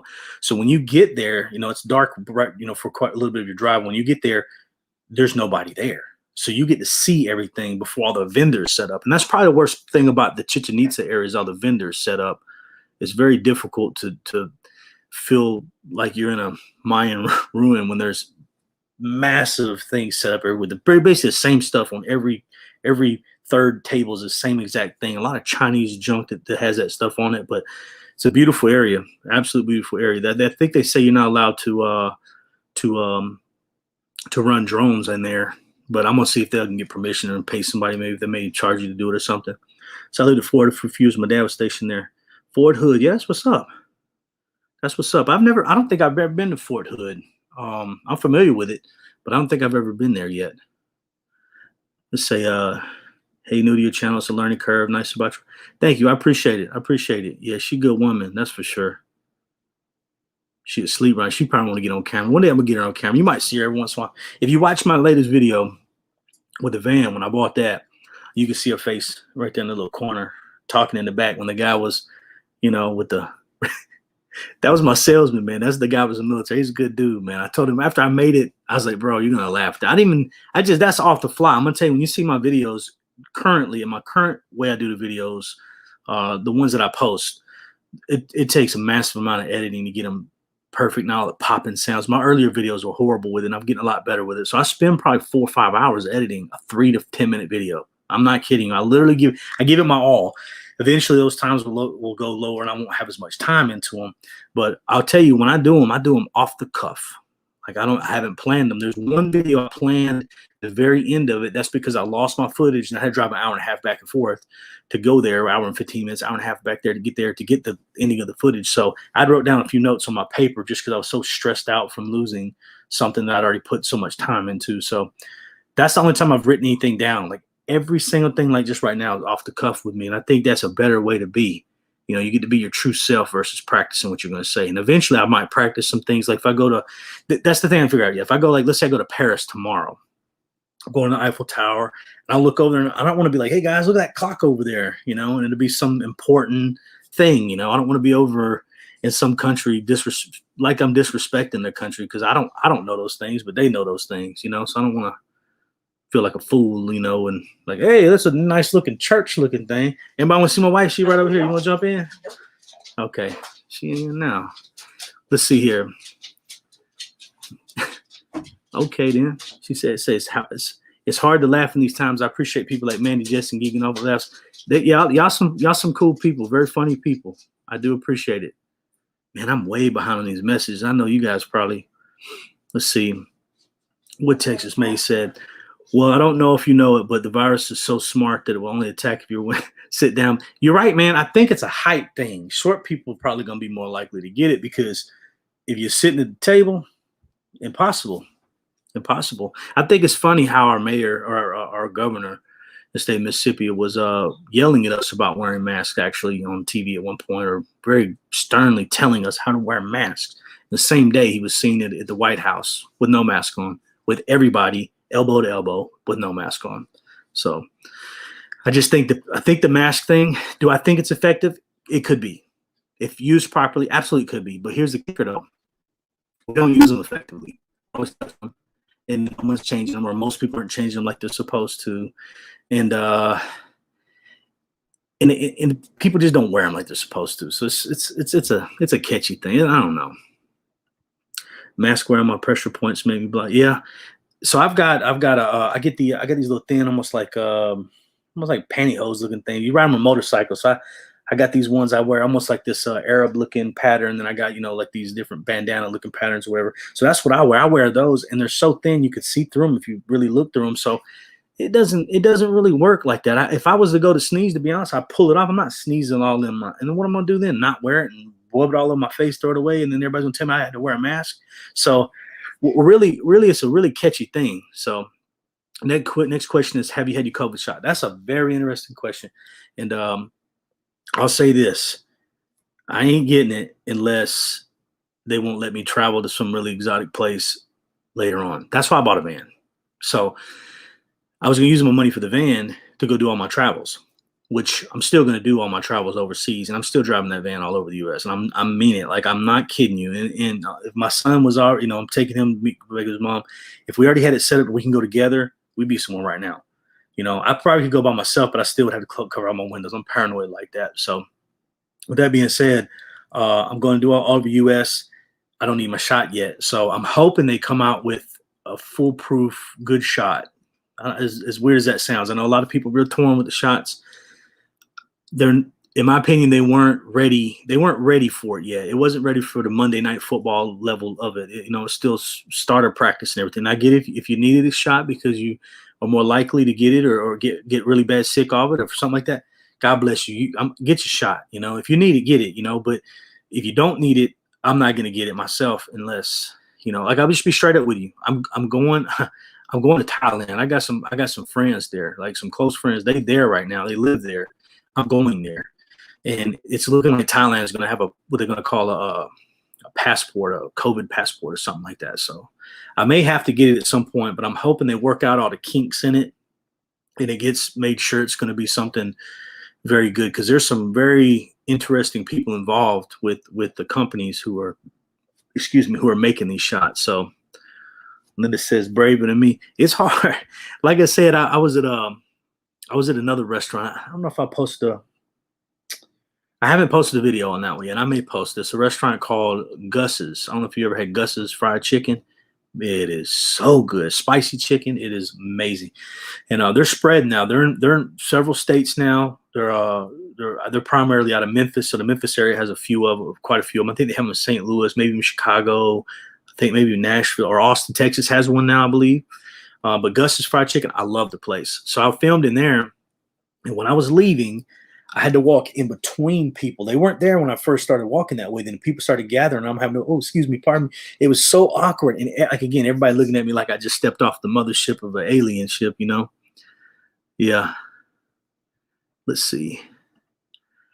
Ariel is unstable. That's crazy, man. That dude's wild, man. Adriana said, join. I appreciate it. Like I said, I know I'm lagging right now. You guys might not even see some of these messages by the time you guys might bounce for it. And I'm trying to get to them so I can speak to you guys. Linda said, thumbs up. Yes, yeah, no. Let's see. I'm gonna get caught. Let's see, too many Americans out there. That's right. Jacqueline Blue, you right. I appreciate you stopping by. I met a guy when I was in Okinawa. We were during an exercise during the exercises. So an exercise is where you have to wear chemical gear, mop gear, they call it. So you have to wear like a thick, heavy, almost like, it's not bulletproof, but it's like this thick, and it's like wearing lead almost. It's heavy. It's stab proof. I guess it is bulletproof, but it's not like extreme. It's not the level bulletproof you'd think of bulletproof. So anyways, you have to wear all this stuff. You have to wear all this plasticky stuff. Your gas mask has to be set where you can get it on in a certain amount of seconds. It has to get a good seal. It's a lot going on during that. And what happened was they had an inspection for us. And they I don't remember what happened, but they basically had to cancel inspection because I think another base had something going on. They was like, oh, this failed, or maybe something happened, right? So they ended up, so we exercised once every month or every month and a half. It was from a year straight. We had to go like a week or two wearing that stuff, and it was unbearable, you know. And I'm not exact on these dates. It might have been a week, two, week and a half. You know, it's enough. It's not 2 days. It's a lot of days, right? So you don't get a lot of sleep with that, and you end up it ends up being very rough. And they randomly go to different things, right? So you have to put them on and off. This is all public information. This is not secret type stuff. So doing that a lot, it really takes a toll on your body. So when I was doing one of those one time at the med clinic. Something was going on there. There was doing some sort of training. We had to go there, and I met a guy who actually goes there, and he's a medical guy that actually, you know, they get all the bones and whatever's left there and bring them back to the United States so they can be honored and buried. It was very emotional when I talked to him. I don't really want to get into that either. I want to have me here, my eyes watering up. But you know, it's a very, very touchy subject, and a very unique thing they're doing. You know, for our soldiers, so they have to bring them home. So that's a good thing. They're doing as best they can. It is a shame. A lot of people die. A lot of people die in Okinawa too. You know, it's very unfortunate. Go send us a text. Hey, he'll send you some. Just talk to him. He'll send you some. I ain't gonna call out his real name on here. He might want to call it out. He'll send you some. Let me see here, man. Like I said, now, hey, look, guys, I'll probably not get. By the time you guys answer, I'm gonna take forever to scroll to read it. How do you guys have this platform? Oh, I like it where the words come up at the front. They only let you do this for so many hours out of a month, and they start charging you $20, $30 a month to do it. Well, I like this, but I have to figure out a way to be able to click them and not fall behind. So I'm just gonna run through as fast as I can. So bear with me when I try to run through this right quick. Somebody's about Vietnam. So let me read this. Says Jacqueline, the majority of Vietnam people did not want to fight that war. That's right. That's right. That's absolutely right. And it's the toll it put on people is bad. Joe, you'll have haters. Please don't let them. Hey, can't nobody get to me. Trust me, I've been through it. Mentally and physically, I've been through it. I appreciate it. You're right, though. I ain't gonna let them get to me. You know, people a little bit will probably mess with your head. You know, people start talking smack. You start second guessing yourself. But I'm trying not to say against myself because I'm trying to do something special. A lot of people seem to like it so far, so I'm really humbled and feel good. Says, do you watch Rosie O'Kelly? She doesn't hold her camera like that. No, I don't. I don't. I'm not familiar with her at all. I will check that out though. I will look it up later in the after we're off of this. I'll look it up so I can look that person up. Um, a lot of cameras like these GoPros and stuff, they have a really super wide angle lens. So I could literally hold this one and it really wouldn't matter how close I had it. It would still be a fairly good shot. But the problem is you can't see what you're filming until now, the GoPro 9, which I don't have it here. It's in my camera bag. Now, with the problem you're going to run into, and this might sound boring to you guys, the problem you run into with the GoPro 9, I'm going to show you right quick. While you're doing it, people are seeing that. They're seeing themselves on the screen. And that sounds like great. I can see myself on the screen. But as a human, when we see ourselves on the screen, we start doing things like, oh, my hair's messed up, or I'm too far over here. What is that? You know, you start adjusting yourself. And I find myself doing it too. That's another reason why I like doing it the other way. So that's why I film. That's not why I filmed that. I filmed it that way because I got 3 cameras here that give me a really good quality image without jumbling. They have other cameras that are image stabilized that are good, like the GoPros and several other ones, but a lot of them are heavy, and I haven't had to carry that weight. And I walked around the house the other day. I found like a 3 or 4 pound weight and held it out a little bit. I was like, man, I can't imagine. So the gimbal I want weighs like 2.5, 3 pounds, and that makes it a perfect shot. The camera's gonna weigh another 3 pounds or so with the lens. So I'm like, I don't know about holding it all day. I'm not saying I'm weak, but I also don't walk around holding my arm out with any kind of weight for any extended period of time. So I'm hoping I can get that figured out. But yeah, I'm gonna do something with these cameras because I tried doing it with the screen pointing at me. And I found myself staring at my face versus the camera hole. Because like right now when I'm talking to you guys, I have got too much stuff going on. I got an unboxing I'm gonna be doing for long over here on these microphones I just got, which are awesome. They just come out. They're expensive, but they're amazing. I spoke about it earlier in the very beginning. I got a second monitor, which I'm not even using right now because I didn't know how I was going to get this set up to use it, right? And then I've got a printer. I've got a lot of stuff in here. I'm looking at a green dot right here on my laptop. So if you haven't ever done this before, it's awkward because your face, I can see myself right here, you know, like down, like let's see right here. I can see myself here, but I'm not looking at myself. And what people do when they're video, they do that. So you end up not getting intimate footage. So if you walk in with a GoPro type device with no screens showing what's going on, I can speak to someone and be like, hey, how's the food here? And they'll go, it's just an object to them. I might as well just be holding this. They're like, oh, that's good here. They have no clue what's going on in that, right?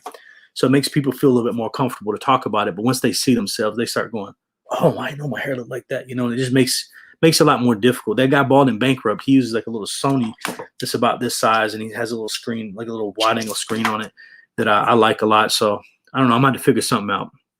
But I'm going to check that person out, though, for sure. Let's see. This is such a chill stream. I really enjoy it. I appreciate it. You know, I'm trying to do something new in my life, and I'm humbled by anybody that's watching it, to be honest. Let's see. So, somebody said, I hope they. I don't know. Let me talk about him for a minute. So, what I didn't understand, and I swear to you, I'm a very blunt person. A lot of times, because y'all don't know me personally, most of y'all don't. I'm the person that'll tell you, hey, you should do this. I'm not telling you should do it, but that's just the way I say it. So, with that being said, he went around saying things like, hey, everybody, I'm famous. He kept telling people that. And I never heard anybody do that before. It was last time I was with Dallas, I was in Vegas. It was during COVID, and we're walking the strip, and there's a Travis Scott. I don't know if you guys have heard of him. He's a rapper or R&B type singer. He's very in that community. He's huge. Like he's one of the top guys in that community. So I walk with my son. So my son, my daughter, we're walking down the strip, just us 3, and then and they're in their 13, 14-year-old age. You know, they're not little bitty kids. So somebody walked by and they said, man, I think that's Travis Scott. I looked over at my son. I said, hey, is that Travis Scott? He's like, that's the same chain Travis Scott wear. That's him. So Travis Scott was walking, wearing his mask, walking along with us, and he didn't want nobody to even know he was there. Obviously, he had 2 females with him, whatever. And I told my son yesterday, I said, how funny would that have been if Travis Scott, if we were doing this now when I was in Vegas, yo, I would have ran up on him and I'd have been like, yeah, I'm out here by with Travis Scott, and I would have did one of those.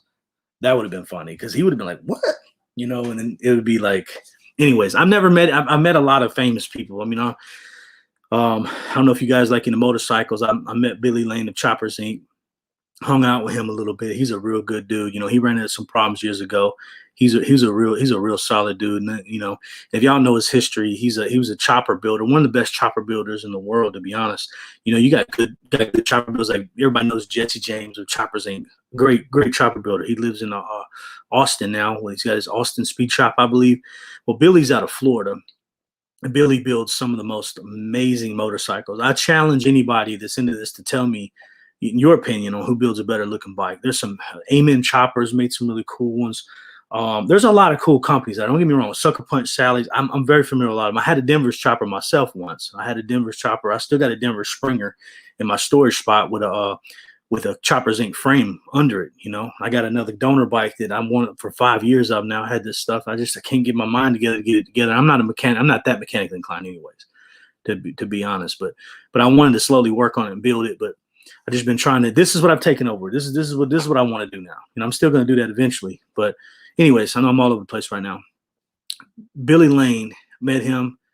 Man, that dude is just like you or I, and I mean it. He's just like us. Like, hey, dude, what's going on, man? Come hang out. Like, it was pretty cool. There's a lot more to that story. Maybe one day I'll tell it, but I don't know if he would want me to, put it out there like that. But he's a good dude. I like him a lot. Like if you guys don't know, he's kind of wild. In North Carolina, he was drinking on one of them choppers.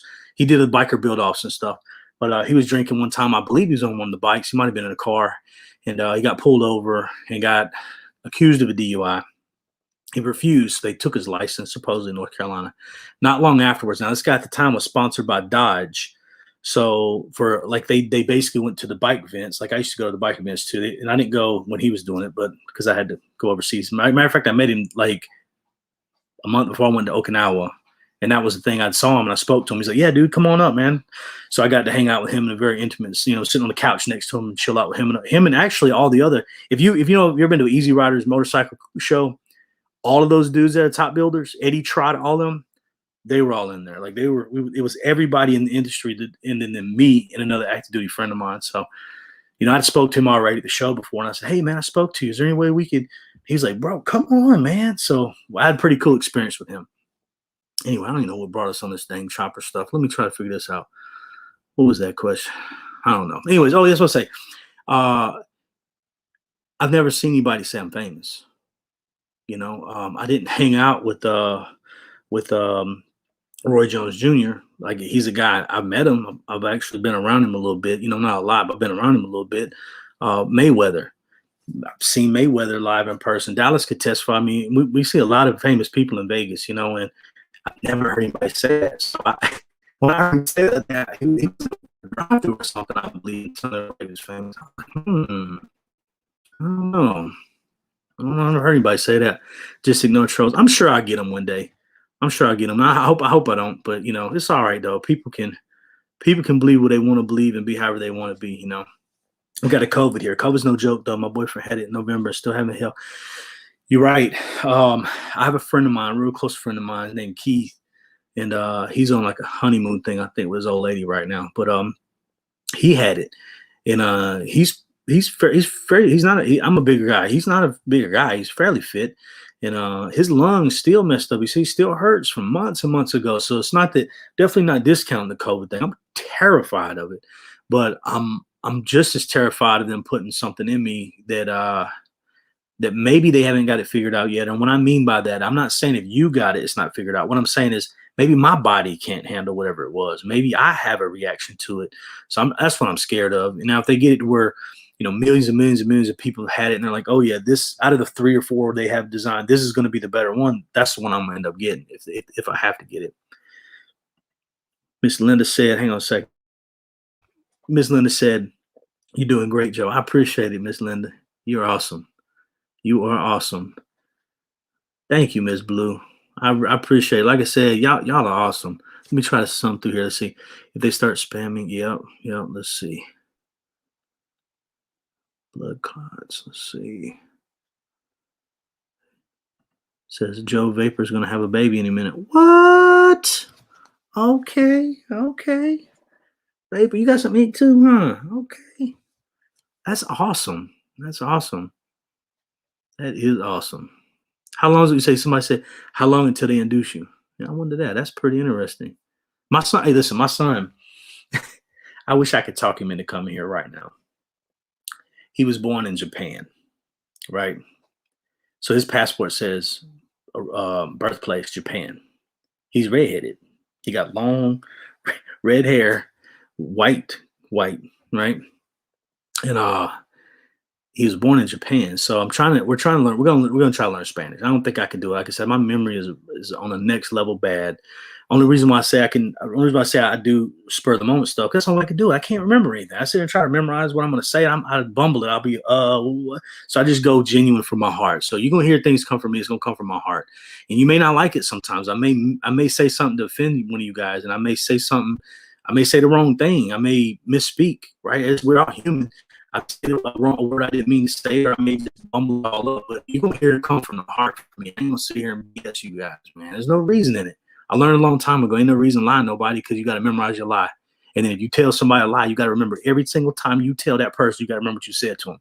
I ain't got that kind of memory. You're gonna hear it straight from me. You're gonna hear it straight from me. Okay then. Let's see. Have they talked about the C-section? Okay, talking about Miss Vapor. I'm gonna try to scan through here. Miss Lars says scary being in a foreign land. It is. It really, I think if you haven't ever been somewhere, if you never just showed up to a place not expecting to know anything about it and go there and then walk around, it's either going to be beautiful or it's going to be terrifying. And I've had both. I've had both. I've had beautiful, and I've had horrible. And the horrible really makes you think about life.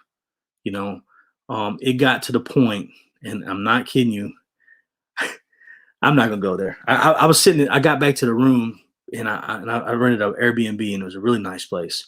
It was cheap though. It was really nice though. And I got on my computer and I started reading about stuff, and I'm like, what am I doing here? Like, I'm not there filming. I'm there to see it. And don't get me wrong, it was beautiful there, but I started thinking, man, I really gotta figure out a plan next time. I'm the plan guy. I don't go places without a plan usually. Like if we're going to go to Memphis, I'm gonna go, okay, what am I gonna do in Memphis? I'm gonna hit this place up, I'm gonna hit the Bass Pro, I'm gonna hit that. Which I went to Bass Pro the other day. I'm probably gonna go back and get some drone footage and do a walkthrough. And I thought about live streaming there, but I don't know if they got a good enough signal there. But anyway, so yeah, it can be terrifying. It's a little awesome and a little terrifying. Let's see what we got here. Yeah, I'm gonna try to get caught up with you guys. Let's see.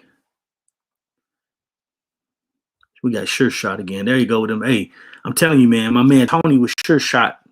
Tony, you can shout yourself out on here if you want to, man. Shout your social media out, which is Sure Shot Photography on Facebook.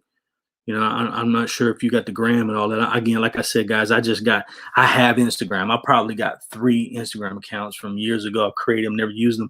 This time I'm actually like I've got it actually pulled up on one of my screens right now. I kind of keep an eye on it. I posted a few photos that I've taken recently. The first photo I believe I posted on there was the van. It was a horrible photo, but I couldn't get back in the spot where I could get it. So I'm gonna get some better photos and stuff of that another time. Let me see here. So guys, I'm gonna scan to the bottom or towards the bottom because there's a whole lot of chat. And I don't want to sit there and just read people's stuff constantly because I'm sure you guys are reading it too. I'm gonna see if I can get down here. Let's see. Someone said the most recent one says it says it changed so fast, no one keep up. Yeah, it's the stuff. Yeah. So the Instagram, I think if you got like I may create another page on something else too. I also did a Patreon, and the reason why I did that is because I didn't want anybody to take the name that I had set in case I get where if I ever get to where I'm in the Philippines or Thailand, if people want to give to help on the trip, or if they want to give to me to give to someone, if because I'm gonna find some people in a time of need. All of us really are in and out times of need. We all have times of need.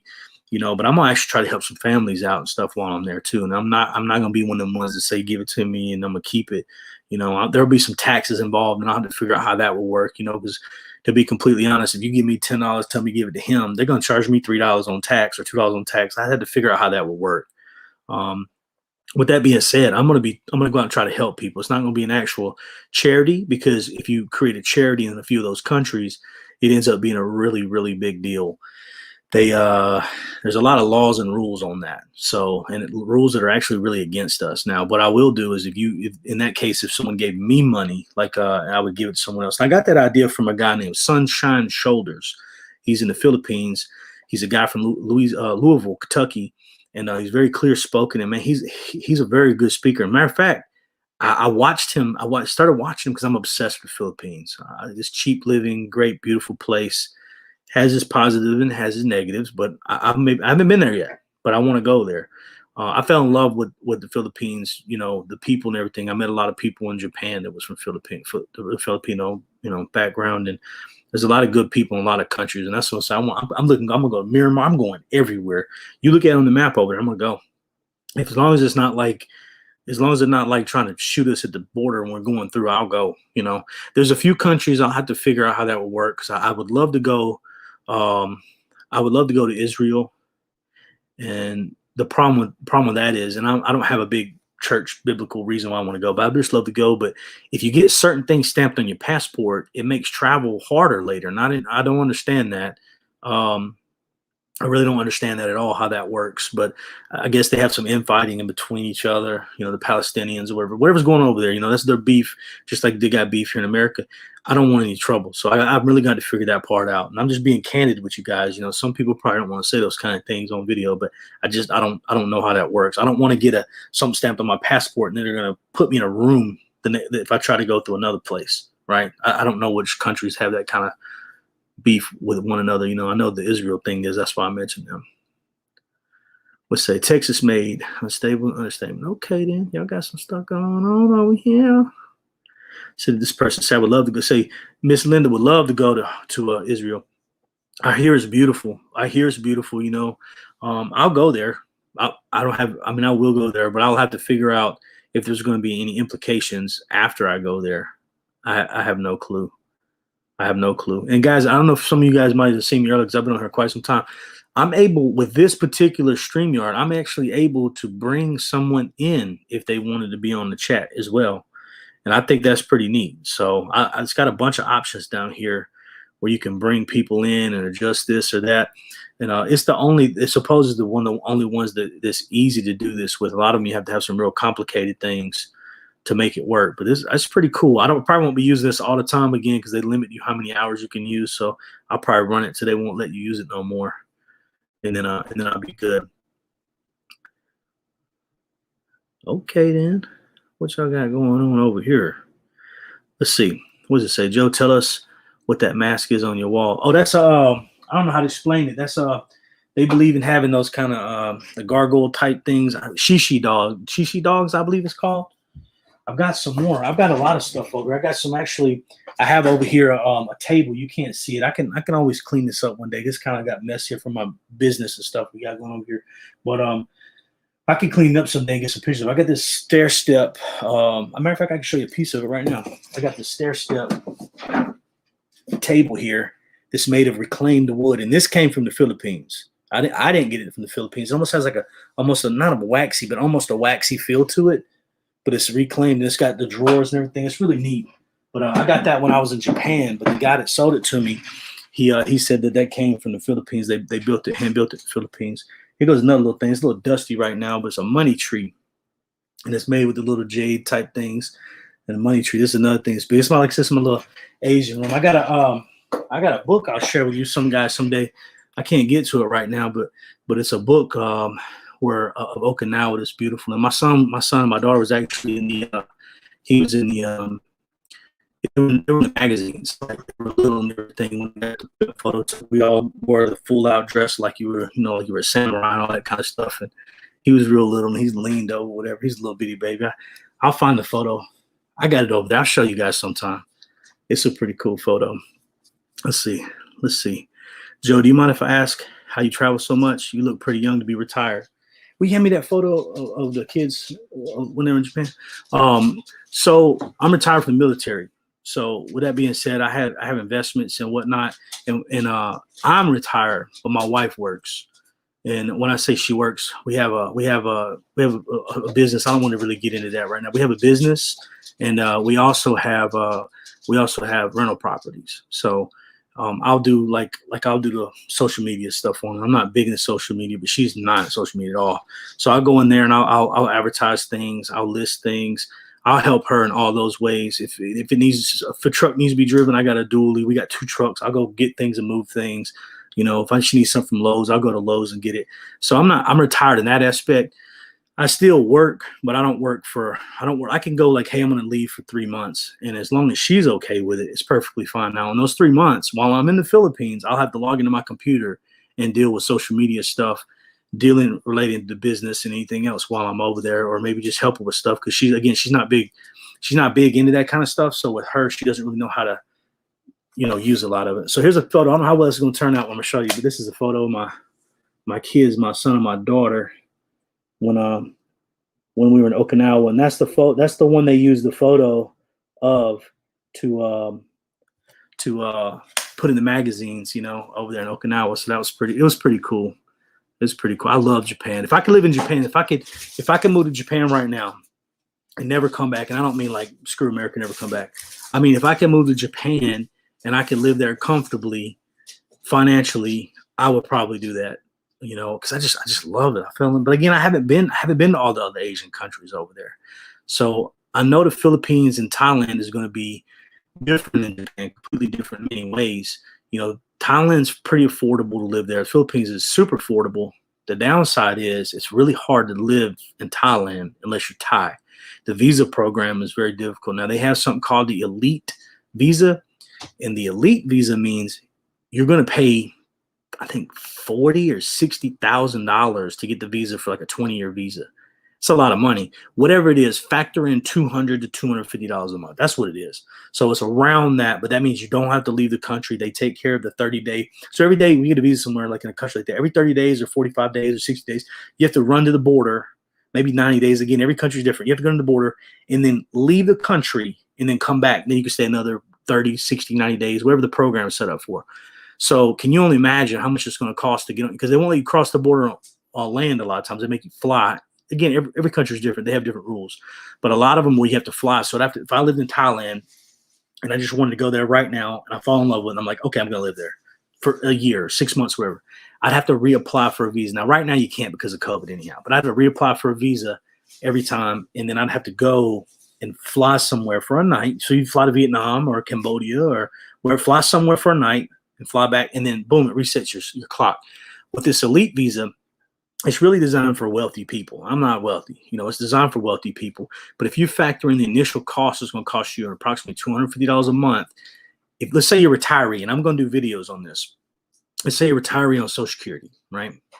And you go, okay, me and my wife make $2,000 a piece, Social Security. I don't know what people make. $1,000, $2,000. It ranges. Everybody's got it different. But let's just use $2,000 because we want to use a round number. So if you get $2,000 and your spouse gets $2,000 a month, that's $4,000 a month. Well, both of y'all going over there, it'd probably be $400 to $500 a month for you guys to have that elite visa combined, because it's cheaper when you get the second one added to it. If you were to go over there and do that, your cost of living may be $1,500 a month to live the same way you live right now for $3,000 or $4,000 a month. Again, we're using round numbers. Let's say you spend $4,000 a month, you live a great life or a ungreat life, depending on where you live. In New York City, $4,000 ain't going to get you anything. $4,000 a month in Mississippi is awesome. So that being said, that $250 a month you pay, or let's just round it off $500. So now you got $3,500 to spend. You can live amazing in Thailand for $3,500 a month. I mean, you can live amazing. You're going to live way better than you'd be able to live in America. They have some of the best hospitals in the world. There's a few hospitals over there that are just literally, I think one at Bumgrad, I think it's like one of the top hospitals in the world. It's a really, really good hospital. And if you go there for a procedure, it's stupid cheap. I mean, I'm talking about like, let's say you had a procedure that was $5,000 in America. It's like $200 there. maybe it's $500. You get the point. It's so much cheaper. And if you got insurance, then it covers it too, and there's no long waits. So the Philippines is similar, and this is me being candid, but the Philippines is a little poorer. They're not as wealthy as Thailand at this current time, or at least they don't appear to be. The Philippines is a lot cheaper to live in. From what I've known, and I probably literally I research stuff too much sometimes, but I'll just be straight up with you. I've researched this an unbelievable amount, and uh, from what I've been told, a Filipino in the Philippines, $250 a month is really good money for them to get paid. You know, a lot of times they live more than one person in a house, similarly to they do in Japan. But with that being said, let's just say it's not great money, but I was told $250 a month is great money. So let's just say it's $500 a month. That would have to be good money, right? If 250 is decent money, they live off that, you know. But they sometimes they live in villages where they don't have, you know, the same things that you have at your house. Most of the places don't have hot water. Most places, you know, you can get these little hot water heaters. They're only a couple $100. You can ask the landlord to put it in if you're actually living there, and they'll put it in for you usually for free if you pay them a couple $100 for the actual unit. They don't shower like we do in the Philippines, you know. And I don't mean everybody in the Philippines. I'm not gonna grossly say. I'm just a majority. They don't have a lot of them don't have the running water up here. They let them wash with a bucket and a scoop, right? And I'm not talking about Manila. I'm talking about like the villages for sure, the provinces as they call it. They live different than we do. They still have somewhat kind of like outhouses. Like you had to fetch your own water in a lot of villages, a lot of people's houses in the village. You had to fetch your own water to use the bathroom or shower. This is what it is. I don't want to live in that. I want to visit that. I would rather live, you know, again, I want to sleep on a nice, comfortable mattress. Some people sleep on mats or just, you know, some other type of things. I want to sleep in a nice, comfortable bed if I can while I'm there. So, with that being said, a lot of people done a lot of. You can look these up on YouTube yourself. There's a lot of cost of living in the Philippines type things, and what they are is like you could live very good off $1,250 a month in the Philippines, not inside of Manila, but outside like there's plenty of areas you can live off that. Now, you may say you want to have a buffer, you know. You could probably live off 750 to 900 to 1,000. You probably could, but again, you're not going to have all the same creature comforts you're used to having in your current residence that most people have in the United States. I say you people, I don't know where everybody's from. We talked about it earlier. You know, most people have, you know, hot water, or they'll have they don't usually shower with a bucket, you know, in a scoop in the United States. Everywhere's different, right? So if you can get used to living like that, I mean, it's endless for you. You can do whatever you want to do, you know. But I figure, you know, a good number is $1,500 to $2,000 a month in current dollar. You can live pretty good over there, and there's not as many costs as visas, and they don't charge you as much. And I think they have a few different rules with leaving that, but they don't offer the elite visa where you can just let the government or some company do that run for you to get your paperwork stamped. So they still have to do that every time, 30 days, 90 days, you know, whatever days it is. They still have to do that for you, but you would have to normally leave the country otherwise. So if you figure up, yeah, you could for 3 months. If you say it's 3 months, say 90 days. For every 90 days you have to leave the country. Yeah, if you have $900 or you'd have $750, you'd have to pay them to have that visa. You could just leave the country for $750 and go have a great time somewhere. That is absolutely right. Every 3 months. Yes. Is the air fryer too loud? No, that's good. You can go ahead and do what you do. So I think if you factor in the cost you're going to save living in some of these countries, that visa is actually a good thing. You know, I don't have the bread just to throw down that kind of money right now, though. You know, but with that being said, once it opens up again, I'm going to go to the land of smiles, Thailand. That's one of my number one destinations I want to go to, and I'm going to stay for a while. It ain't gonna be no week. You know, the flight I think is 24, 28, 30 hours. It's a lot. It'll be two or 3 days on a plane. Just picture at least setting out. I'm gonna have to go to a hotel and sleep, get on a plane, be on a plane, change plane. So what I'm thinking about doing instead is when I go to Thailand, you go to kiwi.com, whatever, and you can set Thailand as your destination, but you may stop 3 places. So let's just say we're just going to say random place. Say I had to stop at point A, point B, point C. I'm going to stop for days in those places. I just book my tickets a little differently. So you'll get a whole lot more video out of it and get to see a whole lot more places, you know. But I'm when I'm in the US, man, I'm gonna go where you guys want me to go. You know, I'm not gonna say every single person tells me where to go, you know, but we can maybe do a poll or something, or maybe you guys have something really cool y'all want me to see. I can live stream along the way, or I can live stream when I get there, or I can do a YouTube video and spend, a couple days filming it and a couple days editing if I have to. I'm gonna try to make the best well polished product I can put out. So let's see what else we got here. We got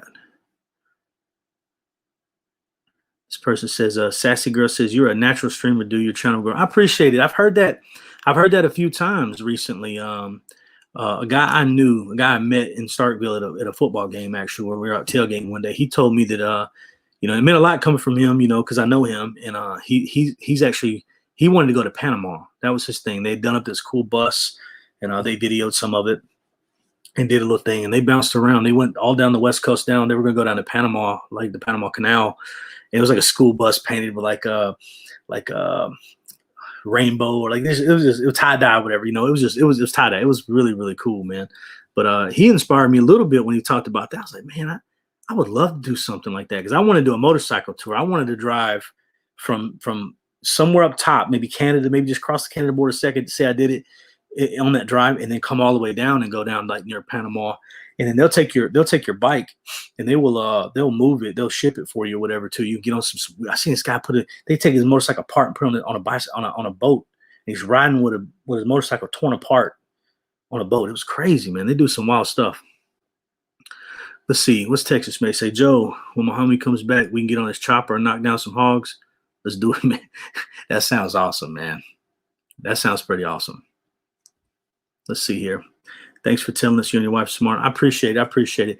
We went through a lot to get here, with the military thing set aside, we spent a lot of hours, countless hours, 7 days a week. She hated me for it for a long time, but I'll say it this way. I took the same way they treated me in the military, with forcing you to do something you didn't want to do. And I'm not saying I forced her. She'll probably tell you that. What I'm saying is I took that. The customer's right. I'm going to do it. I kept hearing that people don't want to work, and people don't want to show up, and people don't do this. I was like, let me do it then. I'll be there. I'll show up. And I proved to them that, you take that military, that you have to do it. Because I don't know if you guys, some of you guys, most of you guys probably know about the military rules, but you can't sleep in. If you're told to go into work, you can't just not. I don't care if you got the flu. You cannot sleep. You have to go to the hospital if you got the flu. And they have to fill out a note. And if it's an off-base hospital, you got to take that note to the on-base hospital usually. And then the doctor on base has to go, yeah. Okay, that's right. So even if you feel like you're dying, you have to go to these places. So I took that same, we're gonna do this, and we're gonna do it right. Everything I heard everybody complain about, I just turned it around and did the opposite of it the right way. The customers telling people, this, that, and the third. Let's see here. We got here. Rattle Can said, yeah. I used to do a lot in the stock market and stuff. During my whole tenure in the military, I put, when I first come in, they didn't have it. Then they had something called a TSP, Thrift Savings Plan. I put a ton of money into that. Every time I got a chance, I put it. And then I did, I put in quite I didn't have million dollars like that. What I did is I took that and I got as much money as I could out of that. And then when I got out, I pulled it out, and you get penalized for that. And I pulled it out and I invested in the business for her. So I gave basically, that paid off bills, all those kind of things you do when you pull that kind of stuff out. And there's some calculators out there that'll show you. And I don't know if you guys have IRAs or TSPs or any kind of other investments. If there's a good business plan, you can come to fruition. You can make it happen. You'll make way more money usually in that than the money you would make out of those IRAs or TSPs. And I'm not against those TSPs and IRAs. I'm not against that at all. I just had an opportunity arise, and I was like, this is gonna have to be it. And I took a risk, And again, we're not wealthy or anything. We don't starve, We eat, obviously I eat, But what I'm saying is, I made a lot of plans in life, and I figure instead of me saving, or I'm still saving, but instead of me saving that kind of money for a rainy day when I get older, I don't know if I'll live to be that older. Am I going to live to be 80? I don't know. I'm gonna live to be 60. I don't know. I'm 40 years old, man. I'm 40 years old. I just turned 40 this last September, and I got a lot of ailments. My back's constantly hurt. My shoulders. I'm just my wrist. My knees are completely shot. They've been shot for I think 8 or 10 years. I don't have any cartilage from my kneecap. It's grinding. It sounds like a wrench when I walk. If you touch my kneecap when I bend it, it's gone, man. It hurts. I'm in a lot of pain. So I don't take no medicine like that. I don't take no. I don't take any over the counter stuff. You know what I'm saying? I'll take aspirin or something occasionally, but not very often, or ibuprofen or whatever. So I don't know, man. I don't. I think I did okay. I'm happy for myself, you know. But honestly, I'm taking a lot of risk. But I'm trying to get happiness out of this. So it's not only for me personally, and everybody's different. It's mental happiness, and then there's happiness. I guess you say, like I said, I don't know if I'm gonna live to be that age. That don't mean I'm gonna blow it like a drunken sailor. That's not what I'm saying either.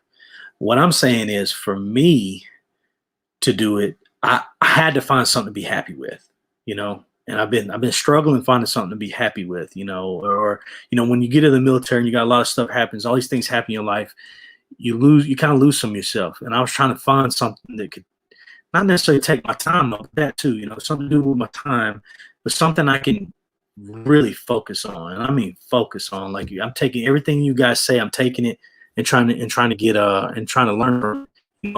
And I'm gonna go to these places. I'm gonna meet a lot of people, and I'm looking forward to it. I really am. It just gives me something to look forward to. For a while, you start not looking forward to anything. For me, I say you again. That's what I just not look forward to anything. I'm like, oh yeah. It says rental part to be challenged. I feel out.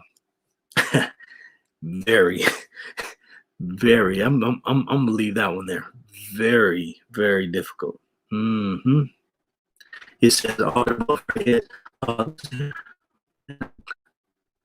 Yeah, so my ex-wife is redhead. My current wife is has a brunette hair.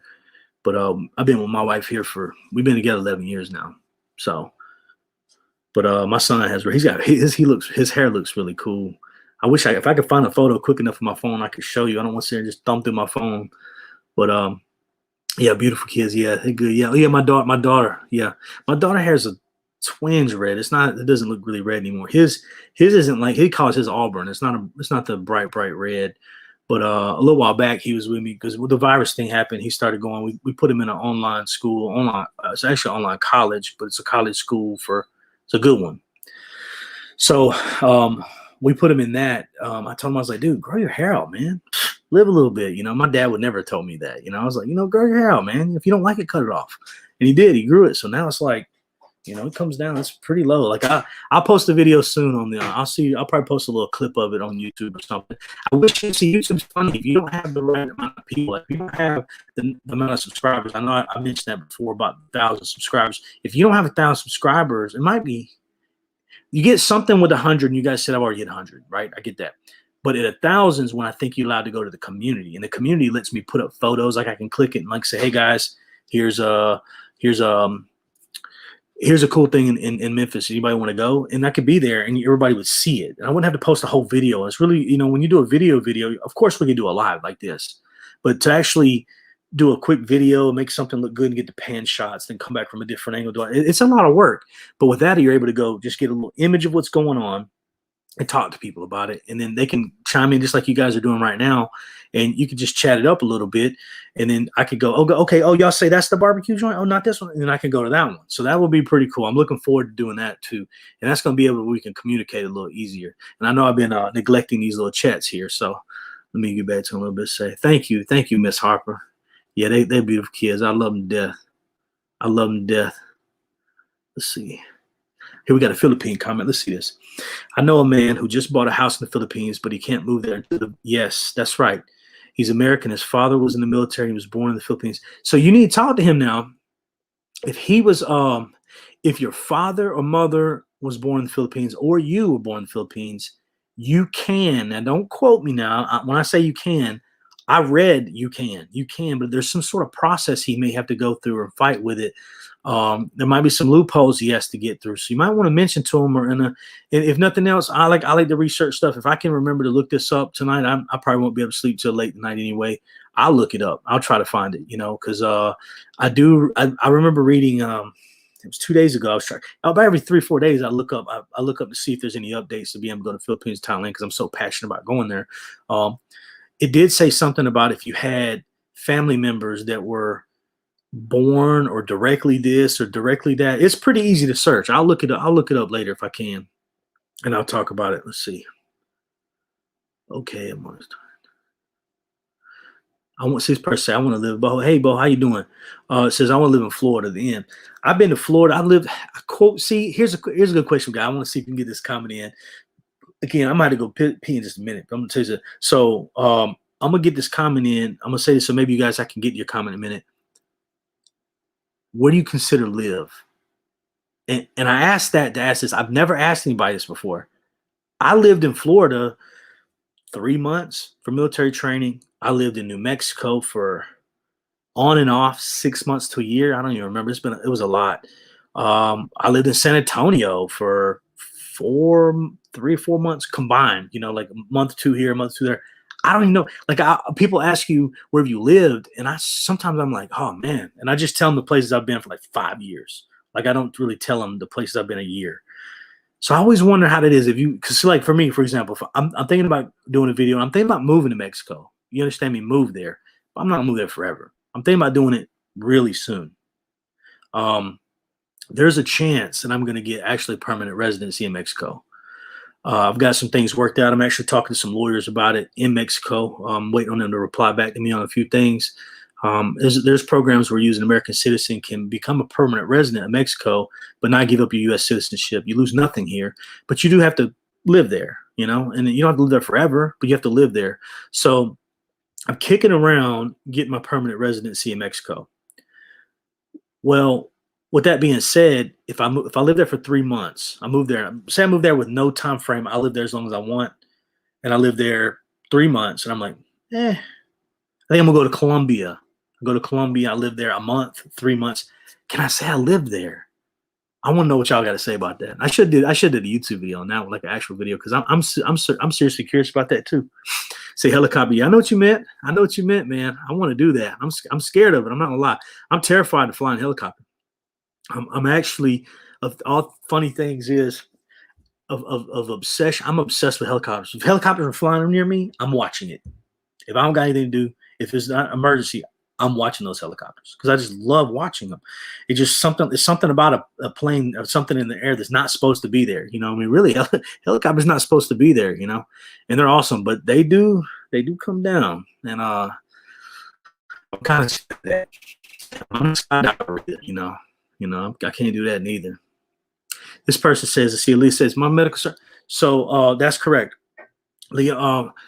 I think, again, this is my opinion because I've fought with myself quite a bit on this lot too, because you got to remember, I'm 40 now, but as I get older, there's going to be, you know, I'm 60, 70, 75, whatever age I live to, I'm going to get more problems because I've already got a lot of problems now. But as I get older, I've always wondered myself, I'm just going to be safe there. Well, if you live in the Philippines, you're going to probably want to be near Manila. You don't have to be in Manila or Cebu or something. Those are some of their larger cities. Thailand has, like I said earlier, they have excellent healthcare.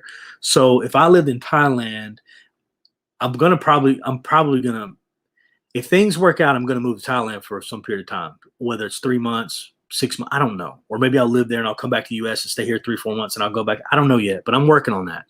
With that being said, I'm gonna base out of Bangkok. You know, Bangkok, you know, it has some really good healthcare. Arguably better than most of the United States, you know, in some of the hospitals there. In some of those hospitals, you get your own basically bedroom, like a house bedroom. If you went there for an elective procedure, you literally stay there like in a luxury resort in some of them. And your doctor is personal. He comes, hangs out with you and talks to you. Like it's not like healthcare here. When my son, well, I say this to my son, let me say my daughter, because I remember this a little bit more vividly when it happened. When my daughter was born, the doctor came in from a golf trip. He walked in. There it is. He was in and out of the room less than 5 minutes. The nurses did all the work, all of the work. I'm not bashing doctors. What I'm saying is over there, your doctor's your doctor. Like it's legit. Like you may be talking to the head doctor of the hospital. and they will come and spend time with you. So it's a little different. And again, I'm not saying our healthcare is not better or theirs better than ours, or no, I'm not doing that. What I'm saying is I learned a lot about their healthcare recently, and I'm impressed. Now, will that change? I don't know. I don't know. It'll probably change. Let's see here. Texas Bunny. I have to have my bed, AC, shower, my fan, and my root beer. Nope, so going to. Yeah, I don't know if they got root beer. I found out recently Philippines got boiled peanuts though, or at least they got peanuts. Because I was gonna try. Man, I'm gonna tell you, I was hoping to go there. I don't know how to do boiled peanuts yet. I know it's easy. I mean, it's not easy. Probably make them the best, but it's not rocket surgery to do, right? So I was hoping to go to Philippines and hit them with something new. Like they'd be like, "Oh my God, like that's something." They already got it. I heard they already got it. But I asked one of my guys over in the Philippines. I was like, "Man, I hope they don't have boiled peanuts because I could open me a little boiled peanut stand and get rich off of it if they hadn't." Because they like different foods over there. I don't know if you ever had Filipino foods. It's very unique. They eat some stuff that'll blow your mind over there. So I thought about going and taking them over there and doing that though. Yeah, that's for sure. And bacon, man, I love some bacon. I don't know how much they eat bacon. I know I eat a lot of chicken over there. I don't know how much they eat bacon over there. I'm gonna find out though. What says I can sleep on the floor if I must, but it has to be clean, have heat and cooling.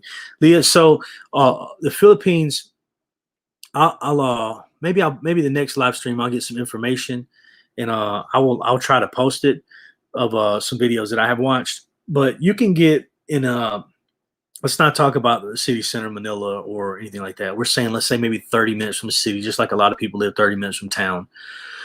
You can get a house there with air conditioning, heat, everything you think of that you would want like a normal house. And you could probably get hot water put in too if it didn't have it. They're about 150, 250, $300 a month tops. Like it's pretty cheap. Their electricity there is kind of expensive. That is one of the downsides. I don't know why their power is actually pretty expensive there. Guys, I'm gonna take one quick break. I'm gonna go use the restroom right quick, and I'll be right back. If y'all ain't here, hey, love you guys and I appreciate it, but I'm gonna take literally 1 minute. So I'm gonna put a BRB right here and see if it pops up. Let me see if it'll pop up. It says it's all. Yeah, I'll be right back. Hang on 1 second. Thank you guys.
All right, look at y'all. Y'all stay with me. I can't believe that's awesome.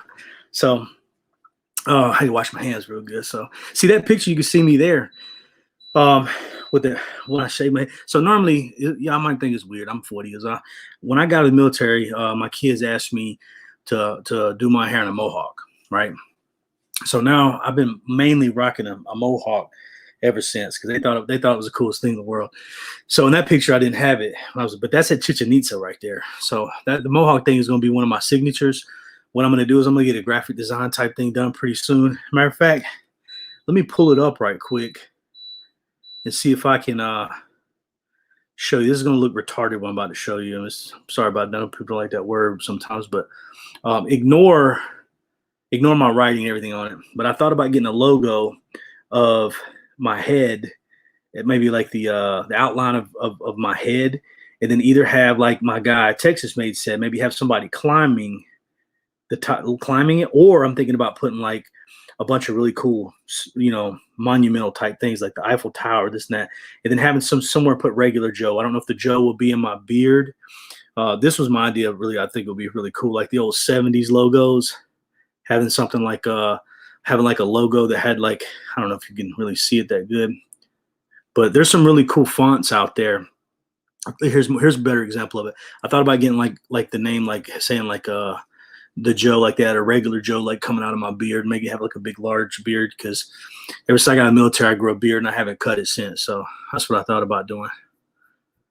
Let me see here if I can get caught up with you guys.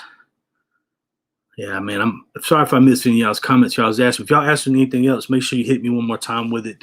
If you want me to say something, I'll try to scan through them, whatever. Let's see. The reason, like I said recently, I got that Twitter. I don't really. Here's what I'm trying to figure out about Twitter. Let me click this on, lose my place. Here, yeah, we already spoke about that. I recently got this Twitter account set up, and it's not that I don't understand it, but I've never really truly understood Twitter. I get it. Somebody posts something, it gives you an alert and you can read it. I get that part. I don't get is kind of searching through it and looking through it. And I've searched through people's and I've looked through them. It's a little this, that, and third. But here's the problem. I'm a regular dude, and I'm fairly tech savvy. Fairly, I'm not great at it. Obviously, these kids now, they're really good at it. But I'm not the 70-year-old person that just saw a cell phone, today. Like, oh, what is that? I'm not there. I've got most of it figured out. But the thing I get a little caught up with is Twitter, Facebook, Instagram, all these. I can't post to each thing. I can't. And I know there's one of these things here lets me post just recently. And that's one of the reasons I created a Twitter account and Instagram.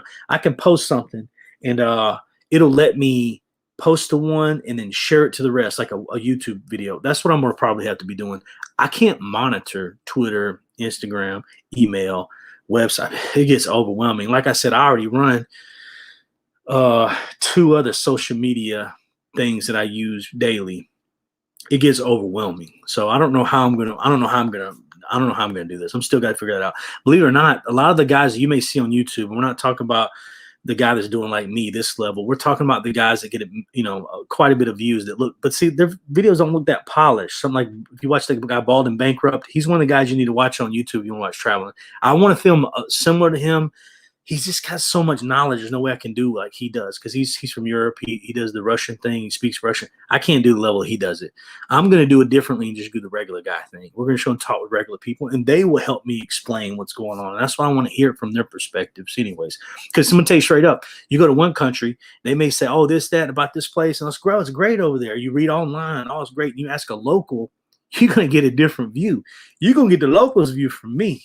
Because I'm gonna ask them. I'm gonna ask them the questions that they may not want to answer.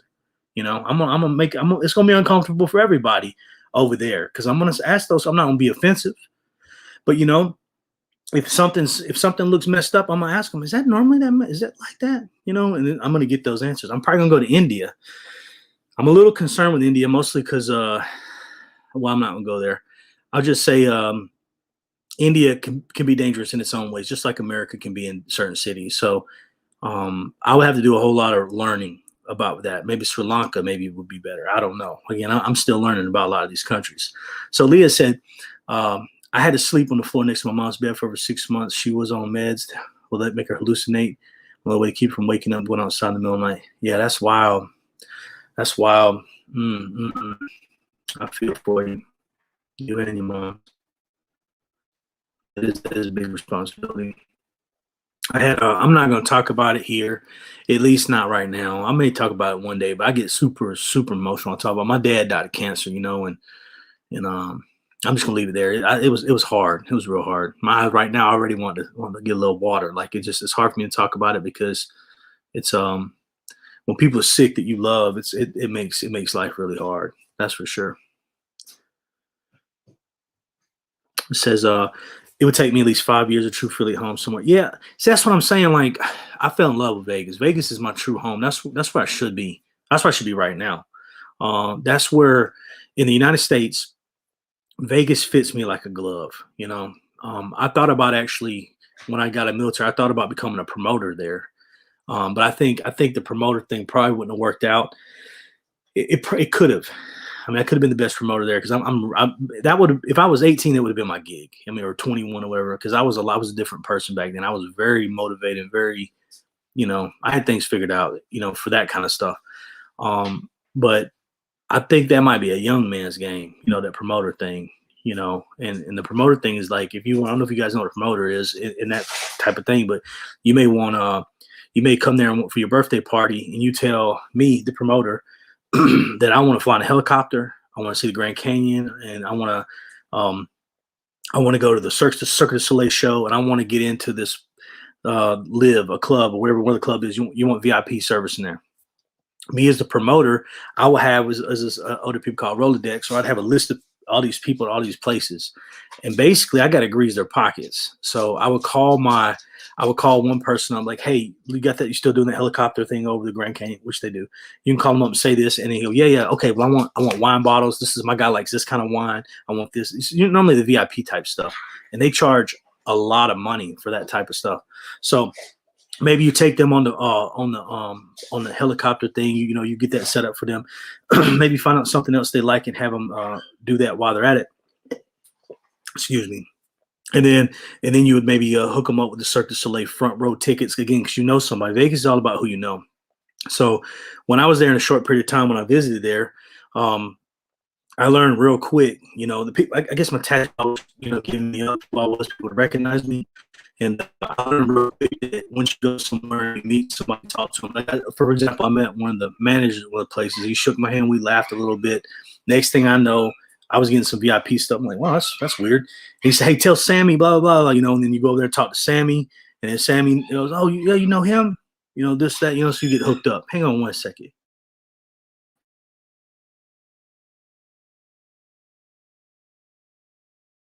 Yeah, let me see. Am I muted right now? There we go. Yeah, she's being some ice. I should let know it's all right. Yeah.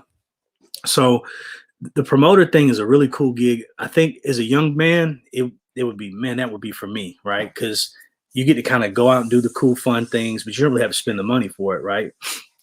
You might show up to the club, you might you'd have some like a celebrity come say hey to them, whatever. They tip you really well.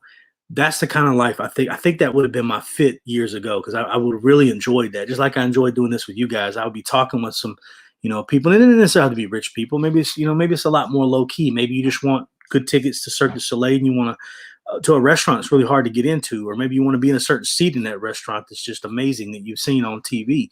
Well, that would be me to do that, and that's the type of stuff I really would have enjoyed, and I think I'd have been pretty good at it. But I don't know. I don't think I have it in me no more as I got older. I just don't. I kind of like being around people as much, That's why I kind of went hermit for a long time, and now I'm coming back out and trying to just open up on to everyone that I don't even know about my life. And I'm really more of a private person. I'm really not a public person. I'm not the one to get on here and tell you about my life. That's why you see me laugh a few times before I say something, because I realize I'm saying that to the world. You know what I mean? And some things I really don't want to talk about, but I'll talk about most things. I just don't really want to talk about stuff that will make me emotional, like my pops and nothing like that. But let's see. Oh my God, cheap. How's it cheap there? Absolutely, absolutely. Let's see here. Will you take your wife and kids if you move out of the country? Not currently. So it's a unique situation. So my blood daughter lives in North Carolina. My blood son lives in North Carolina. He's here half the time with me right now while he's in online school.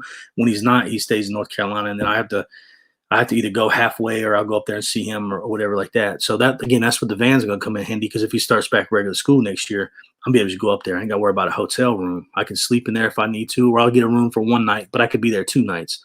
Something like that. Like I show up, I can sleep in it, and then when I wake up, I go see him, get him, whatever, and then go get the hotel room. That's my goal. It'll save me money from that aspect. So as far as them going with me, my daughter here, which is my wife's daughter, she's been with me since she was real little, so I pretty much raised her, so she don't like to travel. I took a little spoiled self to Vegas the last time we were there 3 weeks, I think, on the Strip. You understand me? 3 weeks on the Strip. It cost a lot of money, but I had a really good deal and everything lined up with the COVID thing. I got hooked up. So she's like, I'm bored. And I get it. She's bored. It's in Vegas. They're 13. She couldn't really do anything. I understand that. But I'm like, yo, we can do what y'all want to do. Y'all want to go, we can go to the mountains. We can go to Stone Mountain. Not Stone Mountain. We can go to Mount Charleston. We can go down to the Red Rock Canyon. We can go down to Lake Mead. They just want to do this right here. That's all they want to do. Now my son, He likes video games. He's in there playing PlayStation right now. I went there a minute ago, tried to get him to come in when I use the bathroom, but he don't want to. So my son, he's a traveler. He was born in Japan. He didn't remember it because he left when he was like 1 year old, right? But I'm like, hey, do you want to go somewhere? He's like, sure. Where you want to go? Like he's just wide open. Like, yep, I'll go. So he's gonna be my ride. But he's gonna ride with me a lot. So my wife has to be here for the businesses and the stuff that's going on. Eventually, hopefully, we can find somebody to hire to take care of that. So we normally just go on one major vacation a year. Um, but again, times. COVID kind of showed us a lot about what's going on in this world and how quick and bad things can go. You know, and how some of our freedoms can go. So I think right now is the time for me to get out and see stuff and do things. Would I love for her to go? Absolutely. She's not as much of a traveler either, though. She's a homebody. But I'm an honest guy. I ain't no dumb stuff. So she's okay with me going. She knows my personality. She knows who I am. She knows everything about my life. You know what I mean? Like I don't hide anything. Like I've told her everything about my life. She knows everything I've been through, good and bad. With that being said, she would love to go to some of them, but it's just not possible right now. And I would love for her to go too. And I'll be honest with you again too. She probably listened back there, but she's probably across the house. But she holds me down when I go places, like not a good way, not a bad way either. But I'll be like, hey, she's great at planning and making plans, but it's hard. I'm always concerned with, is she happy? That's my fault though. Like I'll be like, like we went to New Orleans recently. We went to Drago's restaurant, and she was like, I don't want anything here. I'm like, what?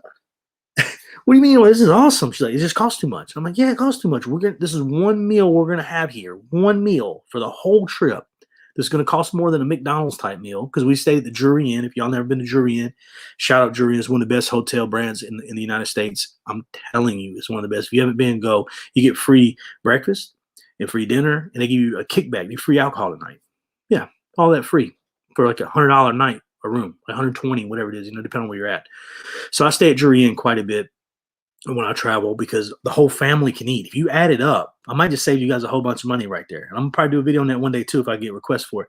If you add it up, I'll go to one, stay there, and show you. If you add it up, 3 or 4 people eating and drinking, and I'm just saying drinking sodas, water, whatever, 3 or 4 people, 2 people, whatever, man, by the time y'all eat breakfast, you eat dinner, and if you like a shot or something like or wines and all that stuff they got, you got the free hotel room. That's what you got. You got a free hotel room. So she's not able to go yet. With businesses the way they are, with everything with going on, for all we know, we may close our business. We'll still have the rental stuff. Well, we may close. I don't know. She manages properties. You know, so I don't really know how that's going to work. If it got worse and we had no business, as in, whatever for whatever reason, the prices of everything is going up so high right now. It's hard to keep everything afloat like that. The rental thing and I'll tell you another thing, guys. And again, we'll talk about rental thing another day and better. But rentals don't really pay you right now, you know.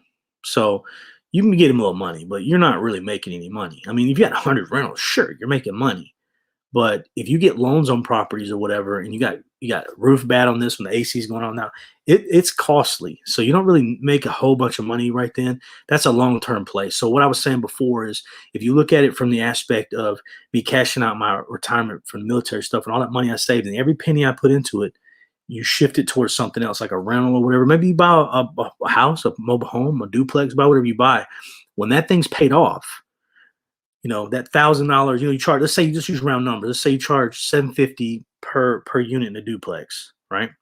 That's $1,500 a month. You don't keep all that money, right? So you figured after 12 months of it, you got this set amount. We'll just use a 10-month figure instead, right? So now you get $15,000 a year because the last 2 months is going to be insurance, taxes, and everything. Obviously, it's going to be different everywhere you go, but we're just using round numbers. So that's 15 grand a year. Get 2 duplexes. Now that's 3 grand a year, right? So now you got 4 of them, right? You got 6 grand a year. If you can get 4 duplexes, which we don't have it set up like that, but if you can get 4 duplexes and you could turn that kind of money out, and by the time you're old enough to where you want to stop doing everything, like my back is fully, I'm 50, 40, 50, 60, whatever age you get to where you got those paid off, you don't have to work anymore. Sure, there's work. You have to get people in them. You have to get them, make sure they're not people tearing your stuff up. You got to make sure there's work, but it's not 9 to 5 work. You don't have to get up or six. I got up 4 or 5 in the morning so many times going to go to work. It just make your head spin. I just and most of you guys have too. A lot of y'all are working people. None of y'all lazy. Y'all workers. I get that. That's why y'all messing with me. I'm a regular guy. I'm no celebrity. I'm not one of them ones out there gonna tell you I'm somebody. I'm a nobody. I'm out there trying to, and I don't even want to be known. Like if I could do all this traveling and not even probably never even post it, I probably would. I just really enjoy doing this, especially editing. Editing, I was terrified of that at first, and I'm not saying I'm good at it but this same program that I use to edit is the same one they use to make X-Men. The movies. It's the same program on the same computer. I mean, obviously their computer is way more powerful than mine. I hadn't even gotten into like probably 2% of what that thing can do. Like I found some new things yesterday and I looked, I was like, what? How does it do that? Like you can literally make it look like it's old timey and it can zoom in on something with footage. It's really cool, man. You got one I found yesterday, you can make it like a subway. So if I had you like standing there looking in there, it look like a subway trains in a reflection, all the windows. That's built into the program. They got some really cool stuff on it. So I'm gonna learn all that. So anyway, bottom line, not right now. Now the Mexico thing, maybe.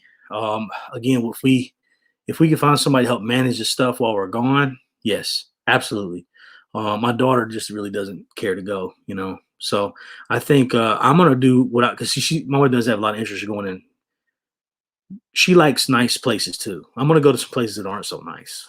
I'm gonna go to places and meet people that aren't such nice people. You know, Maybe very dangerous places to be honest.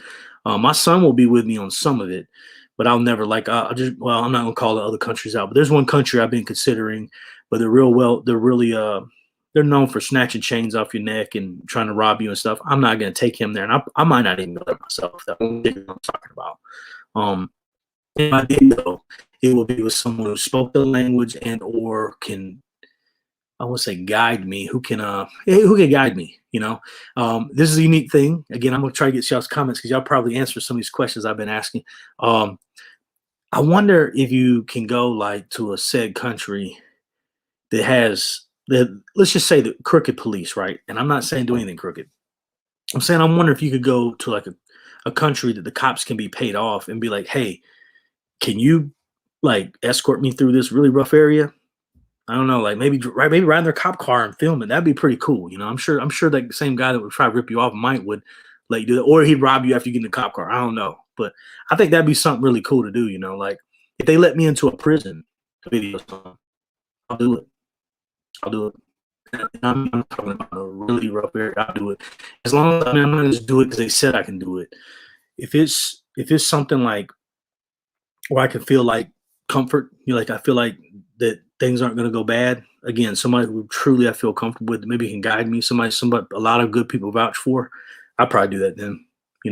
That's a fear I have though. When I say I would do it, that's like me saying I'm not going to skydive. I'm not skydiving. I'm not doing it. But that would be a fear. Like I would try to work myself out of this fear. And a lot of these things I'm telling you my fears. A lot of these things I'm not Superman. I'm not comfortable with a lot of it, but I am going to try to do a lot of really unique stuff. Let's see. My man Texas Made said, "What's everybody doing tonight? Party? No party? Yeah, what y'all doing?" So Texas Made, you can go hit up Moses Rose. What's the name of that other place you and I went to, man? There was a couple of them. I got them on my phone somewhere. We had some good times in San Antonio, that's for sure. Tequila, huh? Texas Bunny said, "Thank you to everybody." Yeah, that's right. Absolutely. Thank you. Everybody served. Y'all got a lot of people in your family that served. A lot of people's dad, grandma, grandpa. There's a lot of people that serve brothers right now, sons and daughters. My son talking about going to the Space Force maybe, or maybe the Air Force. I don't really know yet. Space Force got a funny name, unique, whatever. It's kind of goofy sounding. But if anybody knows the history of the Air Force, they already had a Space Force. They just didn't call it the Space Force. It was just, Space Command. And I'm gonna tell you, if you ever want a job, they can pay you big money. Dealing with satellite stuff probably would be something there, because there's going to be some big time countries or companies that's going to want to pay you big money to deal with their satellite problems. Because there's going to be problems with satellites. Somebody got to fix them, and you ain't got to be in space to fix them. There's a lot of stuff done over the computers. Look what Elon Musk is doing, man. It's impressive. You know, Let's see. Texas man, I'm talking about going to the country. Yeah. So I'm scared. I'm scared of that too. Of uh of not knowing the language in the country. I think from what I've read, the Philippines is pretty up on English. Not in the villages or those provinces so much. But if you go to Manila, you can get around pretty good. And I'm fairly sure with the way technology with the phones, hopefully if I got enough service, you get your SIM card for that country, I can at least do the translate through it. And they speak Tagalog, and Tagalog is a language that that is not it's not one that's advised, I think. I won't say advised. It's one that most people don't learn. It's a very difficult language and not enough people speak it. And I don't mean that in a bad way. I'm saying like if you learn Chinese, there's a ton of people who speak Chinese. You learn Spanish, there is a ton of people. You want to learn speak Arabic language, some Arabic language, there's a ton of people. Philippines is a smaller country, so it's not you're not gonna get as much out of it as from doing a very difficult language. I mean, if maybe you got a Filipino, you want to have Filipino girlfriends, you have a wife's Filipino, your kids, yeah, learn it. Yeah, of course. I'm just saying, like, I want to learn a language. I don't think I'm gonna be able to. I'm gonna try to learn Spanish, but like I said, my memory's messed up really bad. But um, I'm gonna try to learn Spanish. I wouldn't even attempt Tagalog. I know a few words of Tagalog that make people, look at you with a little anger, I guess, because it's funny words that you learn over there that people speak. Yeah, hold on. I see that my dang screen keep popping around. My man Alan Daniels done got up in here. Hang on, Alan Daniels the third. Let's see what it say. Who's ever? Oh, I don't know what that is, but that sounds like a joke and a trick. Yep, I don't know. I'm gonna let them find out. Let's see here. Yeah, he live in a 13-foot camper. That's right. Man, the pawn shop, man. Thank you, Alan. Yes. And Alan, hey, are you scared to get on here? We can try something out. Let me know if you're scared to get. I can send you a code and you can get on the screen with me on your phone. I've never done it yet. This is brand new to me, so we can see though if you want to. But I'll talk about the pawn shop guy in just 1 second. Let's say I love Vegas, Trappers Vegas, Embassy Suites. Have the rest of my life. Yeah, Alan got a few rentals. That's what I was saying. So we on the rental kick here. Alan got a few rentals. He's a good guy, man. Like I said, if you see me talking to somebody and it's obvious that I know them, like Alan or my man Texas Made of Dallas, man, I've met thousands, and I mean thousands upon thousands of people. And I've gotten close to thousands of people because I've had to work directly with them like a lot of you guys have, but I've moved around a lot and had to work with a lot of people randomly. These people solid. I'm telling you, they solid. So we used to there's a guy at a pawn shop that it's in a town called West Point, Mississippi. And if you guys may even know the guy. I mean, some of you people live around this Mississippi area. And years and years ago, we used to go to him and he would treat us like I guess the best way to explain it, like Alan said, he would kind of let us, like, we would go to him, we're 14, 15, 16, whatever. We would go there and then he had like fake Rolex watches, beepers, all that kind of stuff back then. Your dad was like, you can't have that, but that guy, if you came there, like most speakers and stuff, amps, we would have all that kind of stuff. If you go there, he would make it happen. Like you'd be like, all I got is $5 and this thing. He would find a way to get you that fake. He make you the raggediest fake Rolex. The one don't look good, but he would make it happen. He'd make you feel like you made a really good trade and you was a good negotiating tactic guy. Like he did that with me and Alan. And me and Alan, did something with it. I think we did the best we could with it. But that guy was a good guy. So we found out recently he passed away. We got to talking about him a couple days ago, and Alan tracked down. Because we know where the pawn shop is. Alan tracked down the owner of the pawn shop or the manager or whatnot and spoke to them. And that guy had remembered who owned the place and this, that, and third.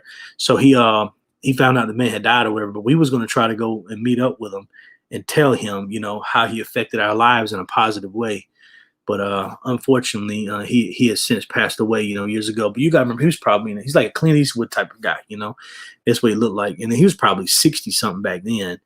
And that's 20-something years ago. So he'd have been in his 80s, But unfortunately, he's gone now because we were definitely going to go talk to him and just tell him how how our life's better now because of him, and in a weird way, you know. I wish we'd got to tell him. Maybe we could find his kids and just explain to his kids how he was so cool with us. And it wasn't just us. Me, and Alan, a bunch of other guys. We used to go there. I remember going to him like, hey, uh, is there anything you need that I can get? So I could one and say something like, I don't know, a couch. That's what he told us. I think Timmy White, he probably ain't watching today, even West Point. Me and Timmy would find a couch. Like I think his mom gave us a couch, an old couch, or one time I think we found something on the side of the road. He said he wanted it was the trash pile or whatever. Like he literally would take pretty much anything, you know, uh, you know, as a trade, you know. So it was cool, man. He was a good dude.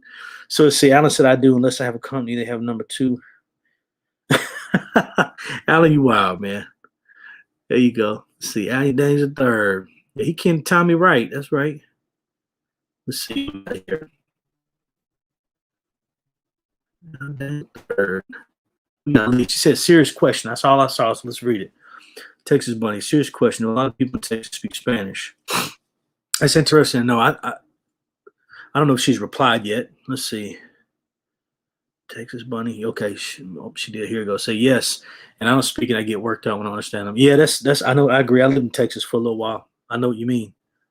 Yeah, you're right. That is sad. He passed on. It was you know, I mean, I'm sure he probably would like to hear that from us. And it's a shame we didn't think about it, you know, 5-10 years ago, you know, or we may not have been ready to say that to him 5 or 10 years ago. You know, life has changed a lot for a lot of us, you know, over the years. And I will. I'm gonna talk to Alan listening probably now. I'm gonna try to make an effort to actually maybe find his kids or something and just go tell his children, you know, or grandchildren even, that that he was a good guy and he always kind of looked out for us kids. You know, he kept us out of trouble in ways because he kept us because we weren't stealing. None of us though.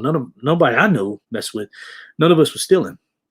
None of us doing any of that. We would ask him legit, like, hey, what can we do for that? He would tell us what we had to do to go get it. We figured it out, you know, and it was kind of cool because you felt like an adult, you know, you're 14, 16 or whatever, and you're dealing with another adult and you're making transactions that adults do. So it was pretty cool, you know. And he had all kind of speakers and amps and all that stuff in there. And we were really obsessed with that, you know, back in the mid 90s, that was the thing, you know, from before that too, but that was when I was part of it. Let's see here. She said it would be good to know Spanish. That's right. That's right. Absolutely. Let's see what we got going on. This might have been texting me. Hang on 1 second, guys. Yeah. Yeah, I know what you mean. Yep. That's funny. On the rocks. So Jesse say, you gonna have to pay somebody to go to rehab. What's going on over here? What I miss? What did I miss? I was hoping Texas Made would teach me how to speak Spanish. You know what I'm saying? And yo, Leah, that's exactly what I was talking to my son with last night. I actually had a conversation with him in the van on the way back from the basketball court, and we sat out in the driveway for probably 20 minutes, 30 minutes. And my old lady would start messaging me, hey, are you out there? And I'm like, yeah, you know, we got cameras and everything, you know, but she was like, are you out? I'm like, yeah, I'm out here just talking to him about some other stuff. So I talked to my son about that and I explained to him that this is going to sound really ridiculous, but this is really what I told him. It's the truth though. If 40-year-old me could go back and 15-year-old me or 10-year-old me learn Spanish, if I had that opportunity to relive it, not relive it, change it, but relive it in a different view, I would literally cut my finger off that. Like that's not my whole thing, you know. I wouldn't want to do my whole finger, but you get the point. That's how serious it is. Like, can you imagine being, I don't know, 20 years old and speaking fluent Spanish and English as a redheaded kid from Japan? Come on, this guy could have he can have a whole different life. You can have a life that none I could have never had, you know, because he's unique looking, right? He's unique. He's fit. He's a good looking kid, you know, and he's funny, man. He's a lot like me. He's a clown. Like he reminds me a lot of me when I was his age. You say something like, oh yeah, and he'll pop out with something. He's just a fun kid, but he's not like that on camera. I can never get him to be like that on camera. And I keep telling him, man, he needs to get some confidence. I'm trying to build his confidence up with it. But I told him, if you learn Spanish like that, man, just think of the doors that would open for him if he learned Spanish. the doors would just be wide open.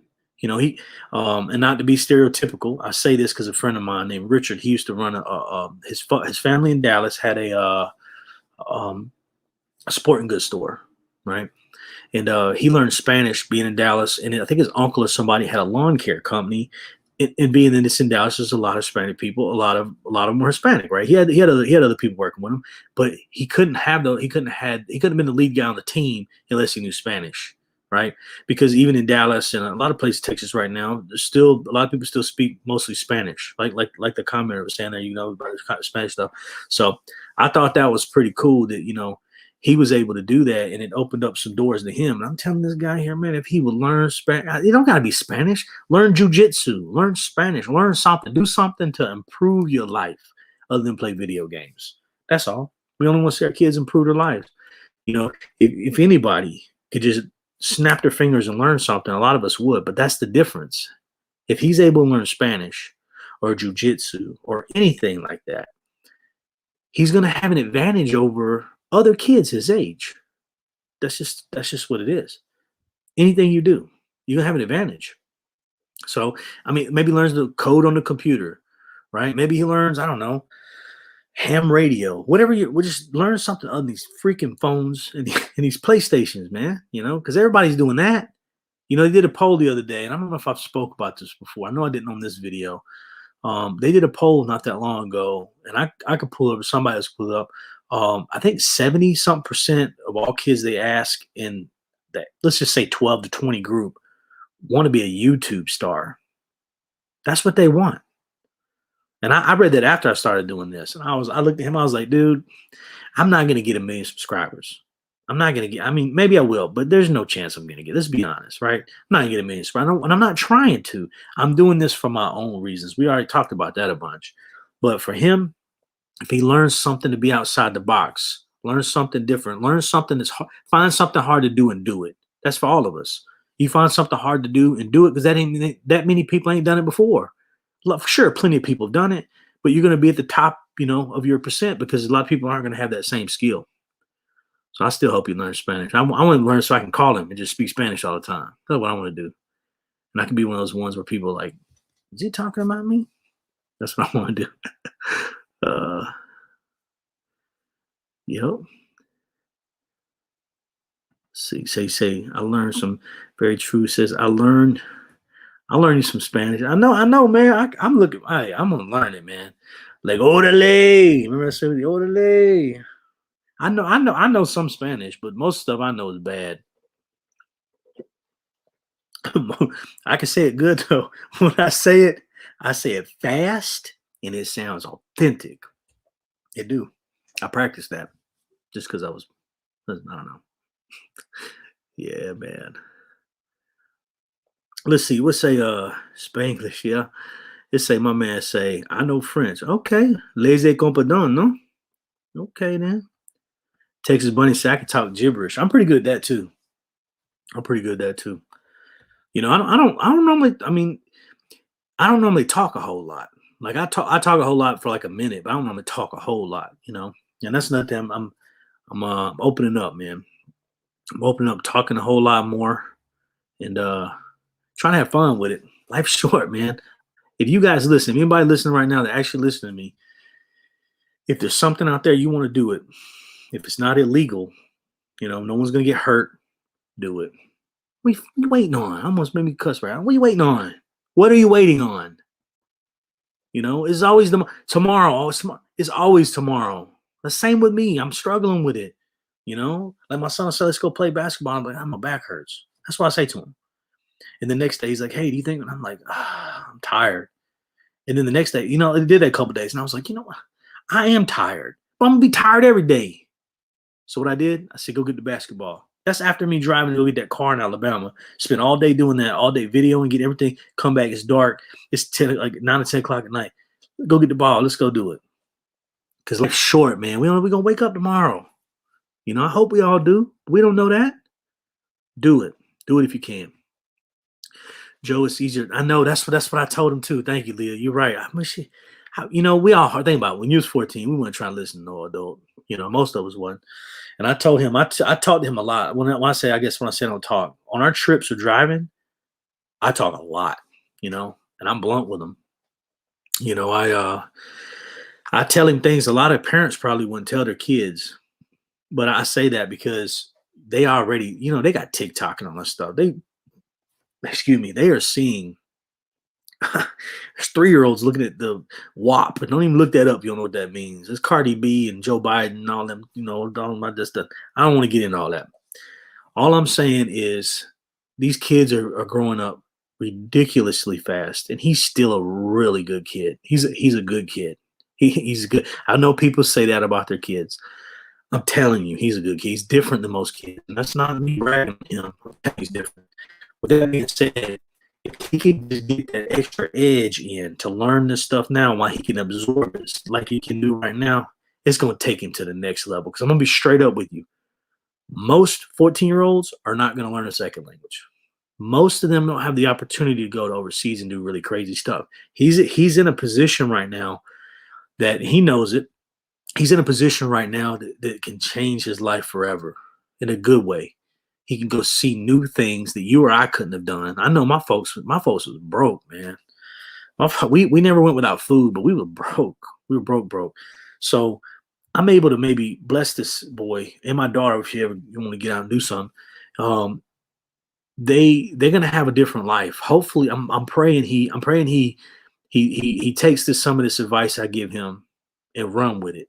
Because if he runs with it, there ain't no telling where he could be. Same for your kid or your grandkids, whatever you got, or your kids to be. These children are sponges right now. If they could just take it and run, look how fast they learn these video game. New video game, they master it in 2 days. They kicking everybody butt in 2 days. Well, think about if they took that same effort and put it towards a language or a skill. I mean, there's kids out there that can. Man, if you ever go to New Orleans, you see little boys probably 8 years old on them drums, just getting it. I'm talking about getting it. It sounds good. And their dad's there with them. It'd be 3 o'clock in the morning. They're out there on them drums. But man, they mastered it at a young age. It's probably because they had to. They get money from it. If that kid had everything he needed and his dad didn't need no money, they wouldn't be out there doing that. They wouldn't have had that skill. So they learned a cool skill out of it, good or bad. They learned it. These kids get off their butt. No, they ain't struggling enough with it is. You stop paying for their food and paying for their phones and paying for their internet, they'll learn all kind of stuff. They all will. Let me get off my soapbox. Let's see what else we got here. Oh, Jesse throwing us some Russian at us. Okay, then. I agree. Whatever it is. Or maybe I don't. I don't know. Mandy, what you say here? It's easy to see you adore your kids. They do. I love them, man. I'm telling you, man. Kids are our future. They are completely our future. They are what we mold them into. And like I said a minute ago, unfortunately, the internet has I won't say ruined, but it's made difficult for parenting.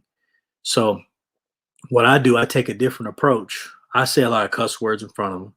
I'm not disrespectful, and I don't say stuff nonstop. But they hear me. If I got something to say that's serious, I'm going to say it in a serious. But they know me as a blunt person. That's who I am. I'm not gonna sugarcoat it.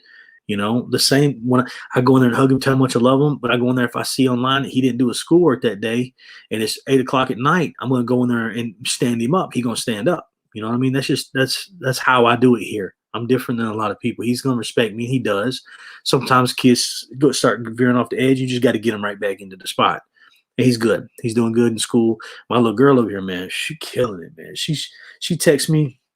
Little girls don't like really talking to their dad. Well, mine don't like talking to me as much as some other, these kids like being on the phone all the time. She texted me this a little while ago. Let me see what she say. She said, out of nowhere. Now she had her lowest grade on her progress report the other day was at 80 something, and her mom is like, "That's good," and I get called the bad guy because I'm like, "That's good, but you got to do better than that." I didn't say it in a bad way, but it always comes a bad way when it comes from me, obviously, because I'm the enforcer, right? So she texted me a little while ago. She said my lowest grade is a 91.89. So I was like, "That's what's up. That's what's up." So they didn't have all their stuff put in there at the time she done it. But I'm not like, you can't have no 90 something or 80 something. I just say they bring in 85. I'm like, well, that's good. I'm glad. You could have did better though. And it's I got to be that guy. It's me. I can't help but say it. I didn't do good in school like that. I didn't. But I want her to be a great person in school. I want him to be a great person in school. He makes 85s and 90s. So there's always a little conflict with maybe that I'm being harder on her than him. It's just she book smart. He book smart too, but he just doesn't put the effort in. They too busy trying to play video games and like I told him bluntly, he's not here with me all the time. So for all these years, it's been really hard for me to be harder on him for school because he's not here very much. He wasn't here a lot. I worked all the time at the time until recently, and I didn't get him very often. Only got him for a week in Christmas and a week during, two or three, maybe I don't know, month and a half during summer, and that's all I really saw him unless I took off from work and drove, 11 hours, maybe 12 with traffic and stopping to get, food and gas. So we lost a lot of time together, So right now, that's nothing. I'm trying to bond with him more. That's another reason I want to do a little of this travel stuff because whatever he doesn't go with me on, I'm going to talk to him about. And then if it's safe, for example, perfect example, on my Asia tour, I'm going to a lot of countries. I mean, it's going to be overwhelming, and I'm hoping I'm able to get enough time there. I have a feeling that after a couple months, I'm going to need to come back, take care of something. And the problem with that is it's a lot of places. So I don't really know how I'm going to do it. I'm going to break it up, go to some certain countries and do this, that, and third. But I'm also going to be documenting where it's mostly safe for my children and my wife to come to. So that's what I was trying to get at. So I'm going to hit some of these countries up. Let's say I hit 5 awesome countries or 5 random countries in Asia, but only 3 of them I was like, yeah, there's no chance that they're going to get hurt here. Just like it'd be like going to the mall in any town that's that safe. Then I'll take them to those countries. But if it's like that one place I went, I would know exactly where not to be able to take them. Like you just have to know that even though it looks safe, it might not be safe. Like they tried to. It felt like they tried to run game on me on a jet ski too. I'll tell that story another day because it's a little long story. But when I felt like I almost got robbed on it, it was a terrifying experience, and they definitely tried to run game on me. But I was like, nope. And so it ended up turning out a little differently. But yeah, that was a that was excuse me, that was a terrifying time. Let's see, we got Texas made. Well, I taught a friend of mine how to speak Spanish just eating food. It's amazing. I'm definitely not gonna say it's easy to learn how to speak Spanish because it's kicking my butt a little bit. I've tried to learn, but there's different approaches. And one of the studies say that you can actually hang on one second. All right, one of the studies say that if you learn it like a child, like a baby, like if you listen to me looking, I'm just looking at this light. I'm trying to get my thoughts together. If you learn like a baby would learn, like if your baby goes to throw your phone or touch your phone, you may say no, don't do that, right? They don't know don't do that means. They have no clue what that means. But if you say it 50 times when they go to grab it, they know, don't grab that. They don't know that. They don't say it in their head. They don't know language yet. What do they think? They learn. Don't do that. They know that's what it is. So I thought about immersing myself and doing a totally different approach than I've seen anybody on YouTube do. I'm sure somebody's done it, but just hear me out. I thought about immersing myself with knowing little to no Spanish like I know now. Like I know enough to ask a few questions, but if they came back at me with Spanish sometimes fast, they machine gun 50 words at me. There's no way I'll know anything to say. With that being said, I thought about going there and immersing myself into one of the safer cities in Mexico that I've got picked out for 2 to 3 months and just go to an area where nobody speaks English. Like when you go to a gas station, you have no clue how to say how much is this or whatever else, And I think that it kind of forced me to learn a lot more. Excuse me. And everything I watch on TV would be in Spanish, and everything, you can have the subtitles on. They said one of the things to do is read children's books online children's books with subtitles on. You know, when they say something, something, something, they point at a red car. You go, well, that's either a red or a car. Well, I don't know, it's a red or a car. It'll say right there it's a red car, or it'll say it's red. So I thought about doing that. So it's highly advised learning Spanish at least decently before you actually go there and live there. But I thought about just boom, immersing myself and taking everybody along with me and just being like, I'm lost. What is this? Anybody know what this is? Like, just go through it like that. I don't know how entertaining that would be. Obviously, more entertaining than me sitting in my room here and doing it like this way. But I don't know if it will be worth all the effort to do that if, maybe making videos out of it, maybe not just vlogging it, maybe, or not just live streaming, maybe like before I go into a perfect example, I went into a 7-Eleven and I told my son that story last night. Unless I picked out a Coke and I was like, what does that mean? I had no clue what it meant on the Coke when there's a glass bottle. I love glass bottle Cokes. And I was like, what does that mean? I was like, well, that's a new one. I've never seen one like that in Mexico. We got these at Costco. I've never seen one look like that. It's glass and like that. So I bought it. Well, before I bought it, I was like, sir, I don't know how you say to somebody who doesn't speak your language. Uh, pardon me, excuse, mira. I don't know. You say something, you point at it. What is he going to say back? He's going to say whatever it is he's using on the glass. How do you ask him, what does that mean? Right? In that place, none of them spoke English. None of them did. So I was like, I'll take it. So I bought that, and I got me a little thing of bimbo bread. I like the bimbo bread with the honey nut type bimbo bread or whatever, little slices. So I had that. I was eating that. And I was walking out. I bopped it open, took a drink. It was disgusting. And what I found out, it was basically a Diet Coke, but it didn't say diet. It said no sugar or something in Spanish, which I should have figured that out. It's kind of after I looked, I was like, I was so dumb. I thought it just meant like a limited edition or something. I didn't know. I don't know. I didn't know it. So I learned right. But see, those type of things you'll learn from that experience and learn, well, that's what that means. I don't have to know what the word no sugar means. It's easy to know what that means, but I don't have to know. I can look at it and go, seen that before. In Japan, our air conditioner remotes had everything written and I would just memorize a shape. Like that makes it go up. That makes it cut off. I swear to God, that's what I did. So they didn't have no translation on it. You just hit a button until you figure out what it is. Like third one to the right, squiggly dash dash. That's it. That cuts it off. That's what I used to do. All right, what we got going on here? Says Leah, I know how to speak Russian very poorly. I wish I could speak Russian. I really do. Let's see. Shout outs to Mandy. This guy takes my said, I weigh 500 pounds. You taught me to speak Spanish food. Yeah, you and me both.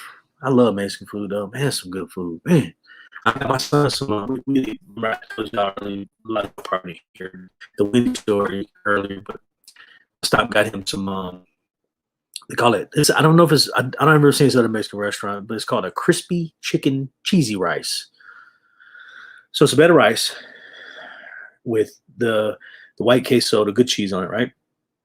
And then fried chicken, crispy chicken, cheesy rice. It's really good, actually. It's really good. If you ain't never had it, it's really good. And if you're in our area, the one up here is called they got them in Columbus. They got them in a couple areas, but Mituro, that's the name of it, which is the bull. So we got some more Russia going on here. What did I say? Hey,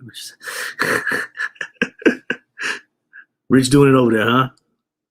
Let's see. I'm trying to learn. Let's get some other stuff. I'm trying to learn. Oh, bro, man, that's what I'm saying, man. Hey, look, because I still got y'all on here at the moment. If y'all stay a few more minutes, I'm gonna tell you. I'll stay as long as y'all stay. But has anybody? What was it? Oh, has anybody taken the blood test where you see if your what your DNA is? Yeah, I did. It was different. It was. I thought I was part German. I thought I was like 25-30% German. My grandma's last name was Boltinghouse, and it was really long, and it was spelt funny before they came over, and they changed it, right? So it's a very rare name in the United States. With that being said, she always told me I was German. Ever since I was a baby. Oh, you're German. You're German. Because her parents actually come off the boat here from Germany, right? She wasn't born in Germany. My grandmother, she's still alive. My grandma and grandpa over there are still alive on that side of the family. But my grandma is she's told me my whole life I was German. Then I took 23andMe. No, not German at all. So if you haven't done it, especially for your guy, there's some chromosome thing with the girls. You don't get as accurate with the girls, I think, because you don't get your dad's side with the girls, but with a guy, you get your guys and girl. But if you're a girl, do it too if you want. But it's just not gonna be as as much information. So I'm actually my folks is a lot of them from London. So using common sense, I'm thinking, well, they're probably from London and they moved to Germany 100, 200, 300. I don't know how long it would be. So it's very interesting because, I was always told I was part Native American. And I don't know if the 23andMe thing don't pick it up because I've heard that they don't show any of the Native American stuff in there. But not to sound funny, but I have an uncle. He looked exactly like you would see an Indian with feathers. That's the way he looked, So I believe I may be part Indian. I don't know, but the 23andMe says, it don't really say that. So I'm not trying to claim Indian. I'm not Elizabeth Warren, but yeah. So I learned a lot about myself through 23andMe. At least about my lineage or whatever you want to call it, the history. Um, I think if you haven't done it, well, let me pause there. If you haven't done it, there's a lot of rumors saying that some countries are buying the data from that. So it could be a negative thing. I was kind of paranoid about it, to be honest. I was paranoid about it at the beginning for a while. And then I said, you know what? Again, it's one of those kind of things where I want to learn more about myself. I want to learn, figure out where my family come from. Because, again, I plan on traveling, right? So I want to know, like, if my son's got more Irish in his, obviously, because he's a redhead, right? But I want to know more about where I'm from because let's say I was 50% or 40% German, it might have gave me some information about it. And I know I got German relatives over there right now in Germany. So that'd be neat if I was like, wow, that's neat. And I could have went there and maybe, saw the crest or whatever, got to see something differently. But I'm looking at it now, I'm like, I don't even say Germany. It's like, I don't know. We knew that the whole nother day. I talk about my 23andMe or something, I can pull it up. I don't talk about it. And anybody, y'all maybe had it done, or there's a bunch of different, ancestries, a whole bunch of different ones you can do. She say, Jesse, what you saying? He's speaking in Russian. We got us a Russian speaker over here. I wish I'm not gonna lie. I wish I could speak in Russian big time because I'd be really cool to tour that. Azteca. Yeah, I bet I can't pronounce that word. That's amazing. Yeah, I'd love to learn more about the Aztec. I mean, I learned a little bit about the Mayans when I was in Mexico, but I don't know a lot about the Aztec. I know they're proud of that. Aztec, they proud of that. I was obsessed with lowriders, when I was young, like obsessed with it. Mr. Jeff come in, said my daughter's trying to learn Japanese and wants to go visit there. Man, Japanese. My son could do the numbers because he did karate at first, and it's another fun story of my son. I'll get back to the daughter learning Japanese in a second, but I told him when he was little, he needed to learn martial arts. More importantly, he needed to learn karate. And, I really would rather learn other things, but for martial arts. But I was like, you need to learn karate. That way, one day they can say, hailing from Okinawa, Japan, the birthplace of karate, and then say my son's name, and the redheaded kid run out. And everybody I guarantee you, everybody in the place would be like, that kid, this is the wrong kid to come out. He was born in Okinawa. He was born in Okinawa, the birthplace of karate. So I thought that would be so awesome, man. I would have definitely been going on tour with that one to get some cool footage. But if he did that, yeah, he did karate for a little while, but it just wasn't his thing. He did soccer and all that other stuff too. But Jeff, your daughter, man, encourage it, man. Encourage it. You get that Duolingo may have it. There's a couple of things. I think Rosetta Stone, you can even find that stuff for free or somebody let you borrow things like that or something. I've heard. I don't have any of that stuff yet, but I'm planning on getting me some Rosetta Stone or something to that effect to learn Spanish. But encourage it, man. That's a beautiful thing. And if she, not to say she shouldn't go to college, now hear me out. And it's not probably a good idea to take a break if you're from high school to college if she's not going to do that. But even if maybe she go to college first. But here's the thing. It's really hard to live in Japan. It's really hard for them to allow you to live in Japan. They don't just let people live there like a lot of places do. Now, with that being said, she can be an English teacher in Japan and make okay money, enough to live there, and get to experience a lifetime. Like you can actually, Peru offers one of the classes you can go to. I don't know which language obviously I think Spanish in Peru, but there's different places you can go and they teach you basically like a college type thing, how to be an English teacher and certify you for that. So it's really cool, man. Yeah, I highly recommend it. My daughter wants to do that too. She wants to learn Japanese, and she's obsessed with going to Japan. And that's part of the reason why she probably shouts out her grade to me today. Is because I told her if she stays in all A's and she kills it through school, I'm gonna take her to Japan sooner than later. You know, but that's one of the ones that's gonna be expensive, and that's why I said it wouldn't be nothing like I could do just like next week. It'd be something I'd have to plan because by the time you probably need to sit back. If it's gonna be me, her mom, her mom, her and probably her friend, or maybe two friends. I don't know what's going to happen, and probably my son. You got to think, man. Plane tickets alone, right there, are going to be $5, $6, $7,000. That's before. I mean, because that's why I said if I go to Asia, I want to go and stay there for a while. I don't want to spend $1,000 and go there for 2 weeks and come back and then be on a plane 5 days. I don't want to do that. So I told her, I said, yeah, you kill it in school. I'm gonna take you to Japan sooner or later. So hopefully she takes me up on it, man. She was in AP classes at one point in time. Now she's not because she went to the online school, but it didn't really work out for her. She hated it, so she went back to regular school recently. So yeah, so hopefully she hopefully they all do. That's cool. Japanese is a cool language. I will say this: Japanese is I won't say easy to learn, so don't misquote me there.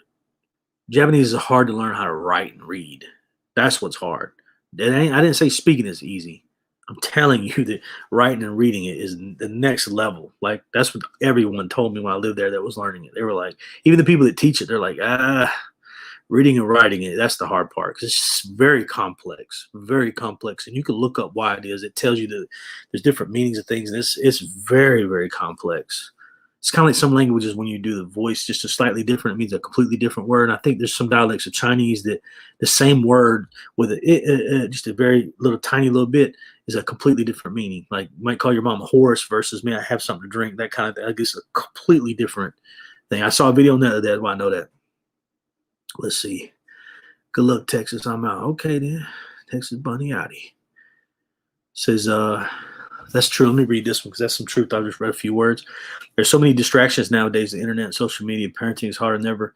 You are correct. Can you imagine, I don't know how old any of you guys are, but can you imagine your mom, let's say your grandparents, let's just say that.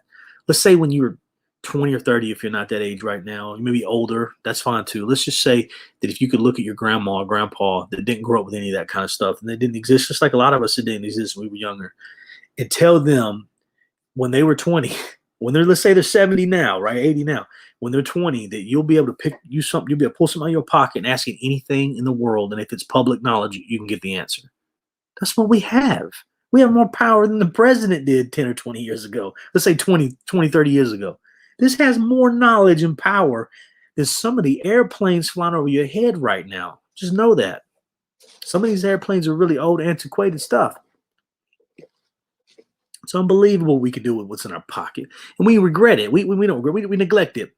We don't respect it. We get used to it.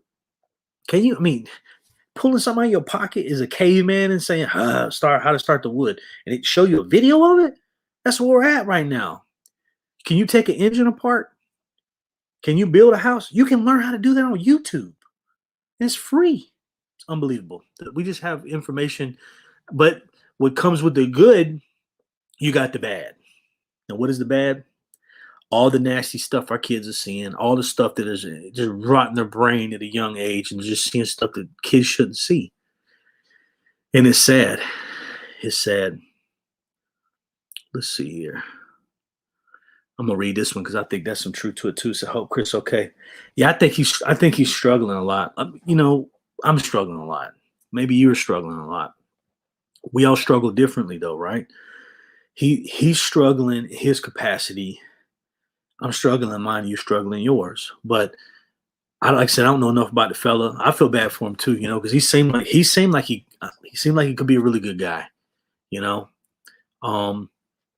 I don't. All I know is right about the time I saw him, I guess that was before the van crash, and then I saw that everybody talking about the van crash. I haven't seen the video. I'm sure it's up because I heard something about a video.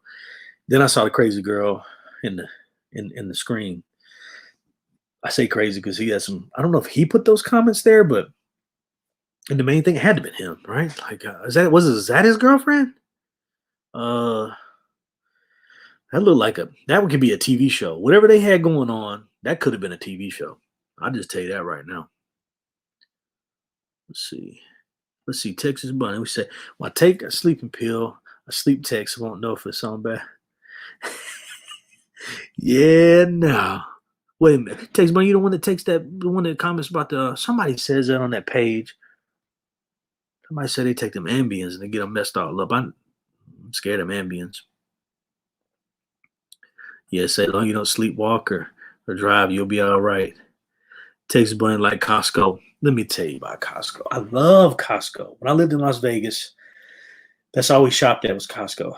Everything. I mean, you if it had it, it was Costco. But back then, Amazon wasn't popping like it is now. So Amazon's kind of taken over a lot of it, especially us out here in the country, because we don't have a Costco here.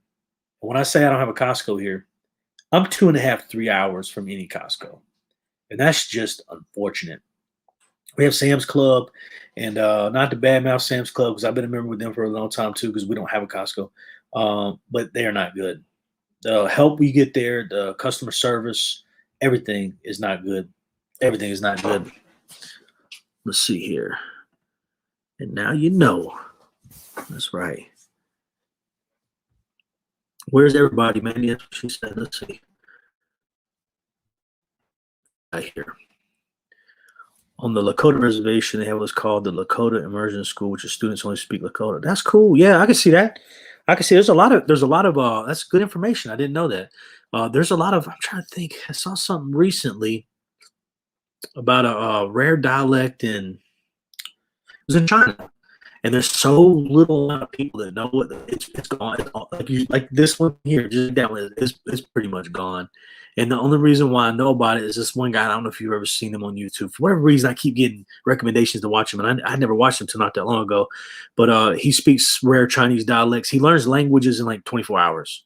And so if you haven't seen him, you can look up guy speaks Chinese and then blows mind or whatever. Like he does. He has most of his titles are like that. Guy speaks rare Chinese dialect, unbelievably, to where he's got a bunch of titles like that. But he will learn. He's got some sort of way he learns these things. He's just crazy smart for languages, and I'm impressed. Like can you imagine 24 hours knowing how to say? He don't learn it completely. I mean, let's not kid ourselves. He learns enough to where you can actually go and go around town and buy things and get he learns enough to communicate with people. And like I think he even says he doesn't learn all the words. He learns little bits and pieces of words. And he's one of the ones that tells you to learn like a child. He learns little bits and pieces of words. So right now, if I said to you, "Hey, are you guys hungry?" Right? All you had to know is that I'm looking at you, talking to you, and I say the word hungry. Right? You really didn't need to know all those other words. You learn hungry, and then you shake your head. Right? Or no, yes or no, right? And maybe you know price, the word price, and then you learn the numbers, and then you say price. They're gonna know what that means. How much does it cost? You didn't say how much does it cost, or maybe you heard the word cost, and you go they mean how much does it cost? I think that's the way he learns the language is super fast like that. Don't get me wrong, he learns a lot of the language in that little bit of time, but it's cool. Said Master of Blackjack Channel 2. Yo, live stream. I am, man. I appreciate you stopping by. I appreciate you stopping by, man. I wish I was a master of blackjack. Like I said, if my memory was better, I'd be killing it, boy. Because I love playing some blackjack. But I'll be in there. I'm not kidding you. My memory's so bad. I'll be in there, and I'm not drunk.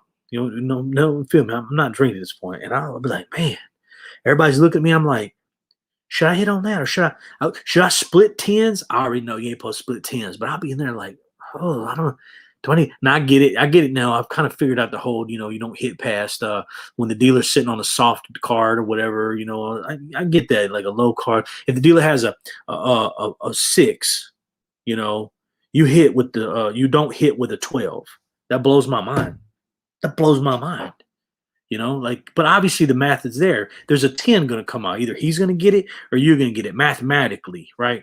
But I like the Master Blackjack channel. I'm going to check the channel out, man. That's pretty cool. I'd love to learn blackjack.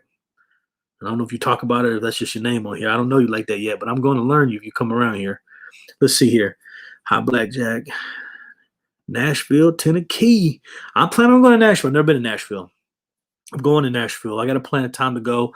I can go anytime. I told my old lady that I said I might need to take him to Nashville before. A matter of fact, before I take him home or meet his mom, I have to look at the map to see how the route would go.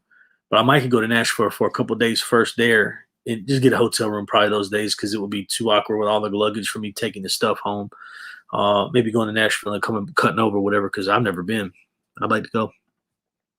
Just found this guy, but he's on track. He's got to give it. I thank you. I thank you. I'm trying, man. This is new. This is my second live stream, and if you knew me, I don't go around just talking to strangers and tell people my personal life like this. But I'm trying to open up and be a new me, a new better me because I got a lot of issues I'm dealing with, just like you probably are, or maybe you're not. Most people are. I'm trying to figure out a way to deal with them, and this is a good way for me to deal with them because I do like to. I used to like to talk, like I said earlier. I used to like to talk, but I'm trying to get it back now. I'm trying to get it back. What we got here? A comment about yes, he does blackjack. Man, I bet you good at it too, man. Let's see. Oh, we got a country singer comment. Okay.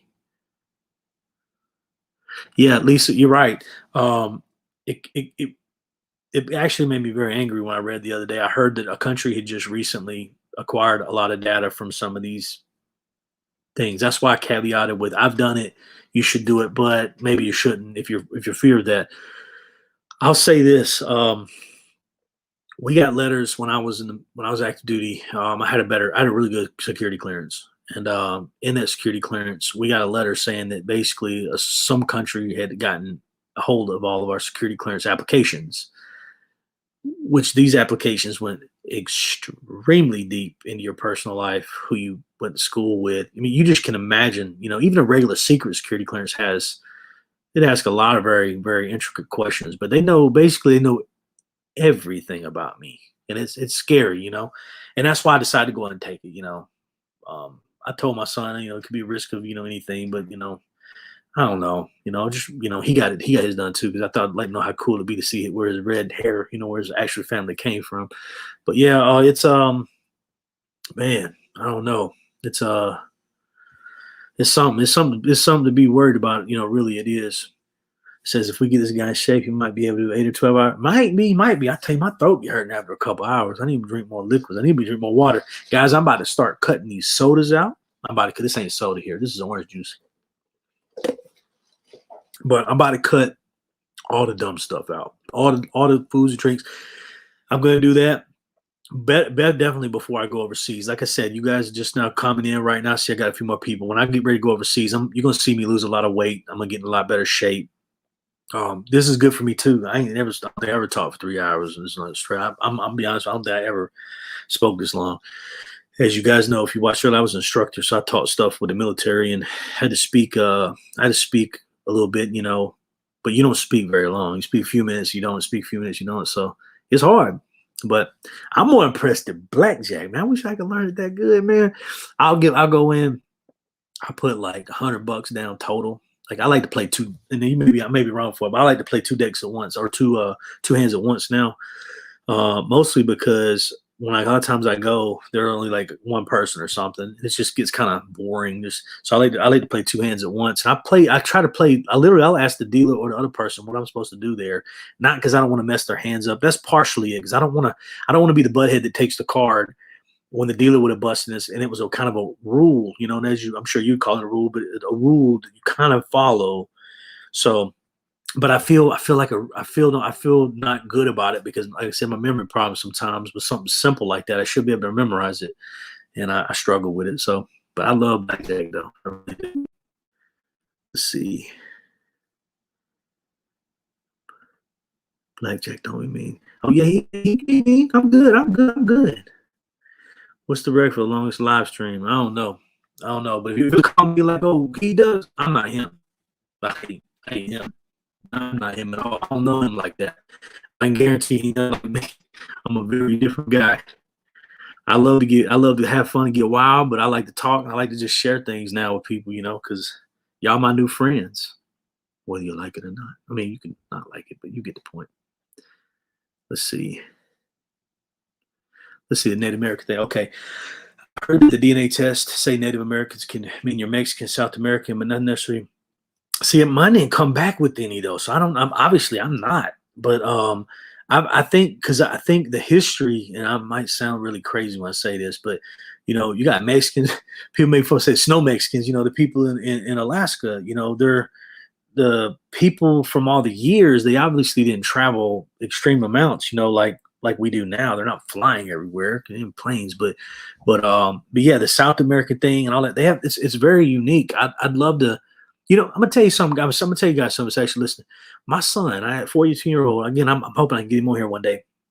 I asked him last night on our drive back if you could do anything in the world, what would it be? I was really asking him, hey, dude. Like I was hoping he'd say, I would love to swim in, I don't know, Australia with the sharks or something. I don't know. I was expecting something like that of a 14-year-old boy. He no weird person either. Just hear me out. This is what he said. He said, I wish I could know the true history of the world. Blew my mind, man.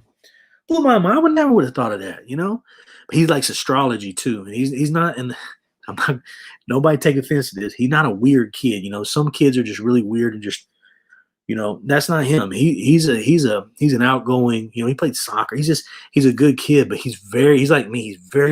He loves to research. So he's very into that, like he knows more about the stars than I ever would have known. The most that's because of an app. You could shine that app up there and tell you what the stars are. He just likes it, and that's good for him. That's why I hope he goes to Space Force and does something with his life. Maybe he can learn something new that you or I couldn't learn. Texas Bunny says she'll be right back. Texas Maid. I don't know if they've already told you. Oh yeah, they've already told you then. Yeah, there's another guy on there, and y'all can tell him his real name. I can't remember. It's like I said, my memory's no good. Rich something. But he seemed cool. He got a lot of drama going on over there though. But Miss Mandy is from there. Let me tell you about Mandy. I went on there and I got to chat with some people, and Mandy chimed in, and Mandy shouted me out. That's right. Mandy shouted me out. She did a really good thing for me, and I really appreciate it. Most of you guys, I probably have one person watching this. Me and Texas may just be going back and forth if it wasn't for y'all. For you, Mandy, hooking me up. Man, me and Alan jump in there once in a while. That's right. Alan be a busy dude though. He's staying in that little 13-foot camper. Yeah. Let's see. Texas man. We have a Costco. Everyone, yeah, HEB. If you guys aren't familiar with HEB, Texas is a Texas chain called HEB. I've actually only been in it, I don't know, twice. San Antonio. They sell TVs in it. No, Texas made. Hey, look, I'm gonna say like I seen it from an outsider coming in, right? They say you go to HEB. It's a good grocery store. I said I needed some sodas and some ice. We was gonna go out to the lake or something. I don't remember what it was. I walked in. I look to my left. I see lottery ticket things. I'm like, well, that's different.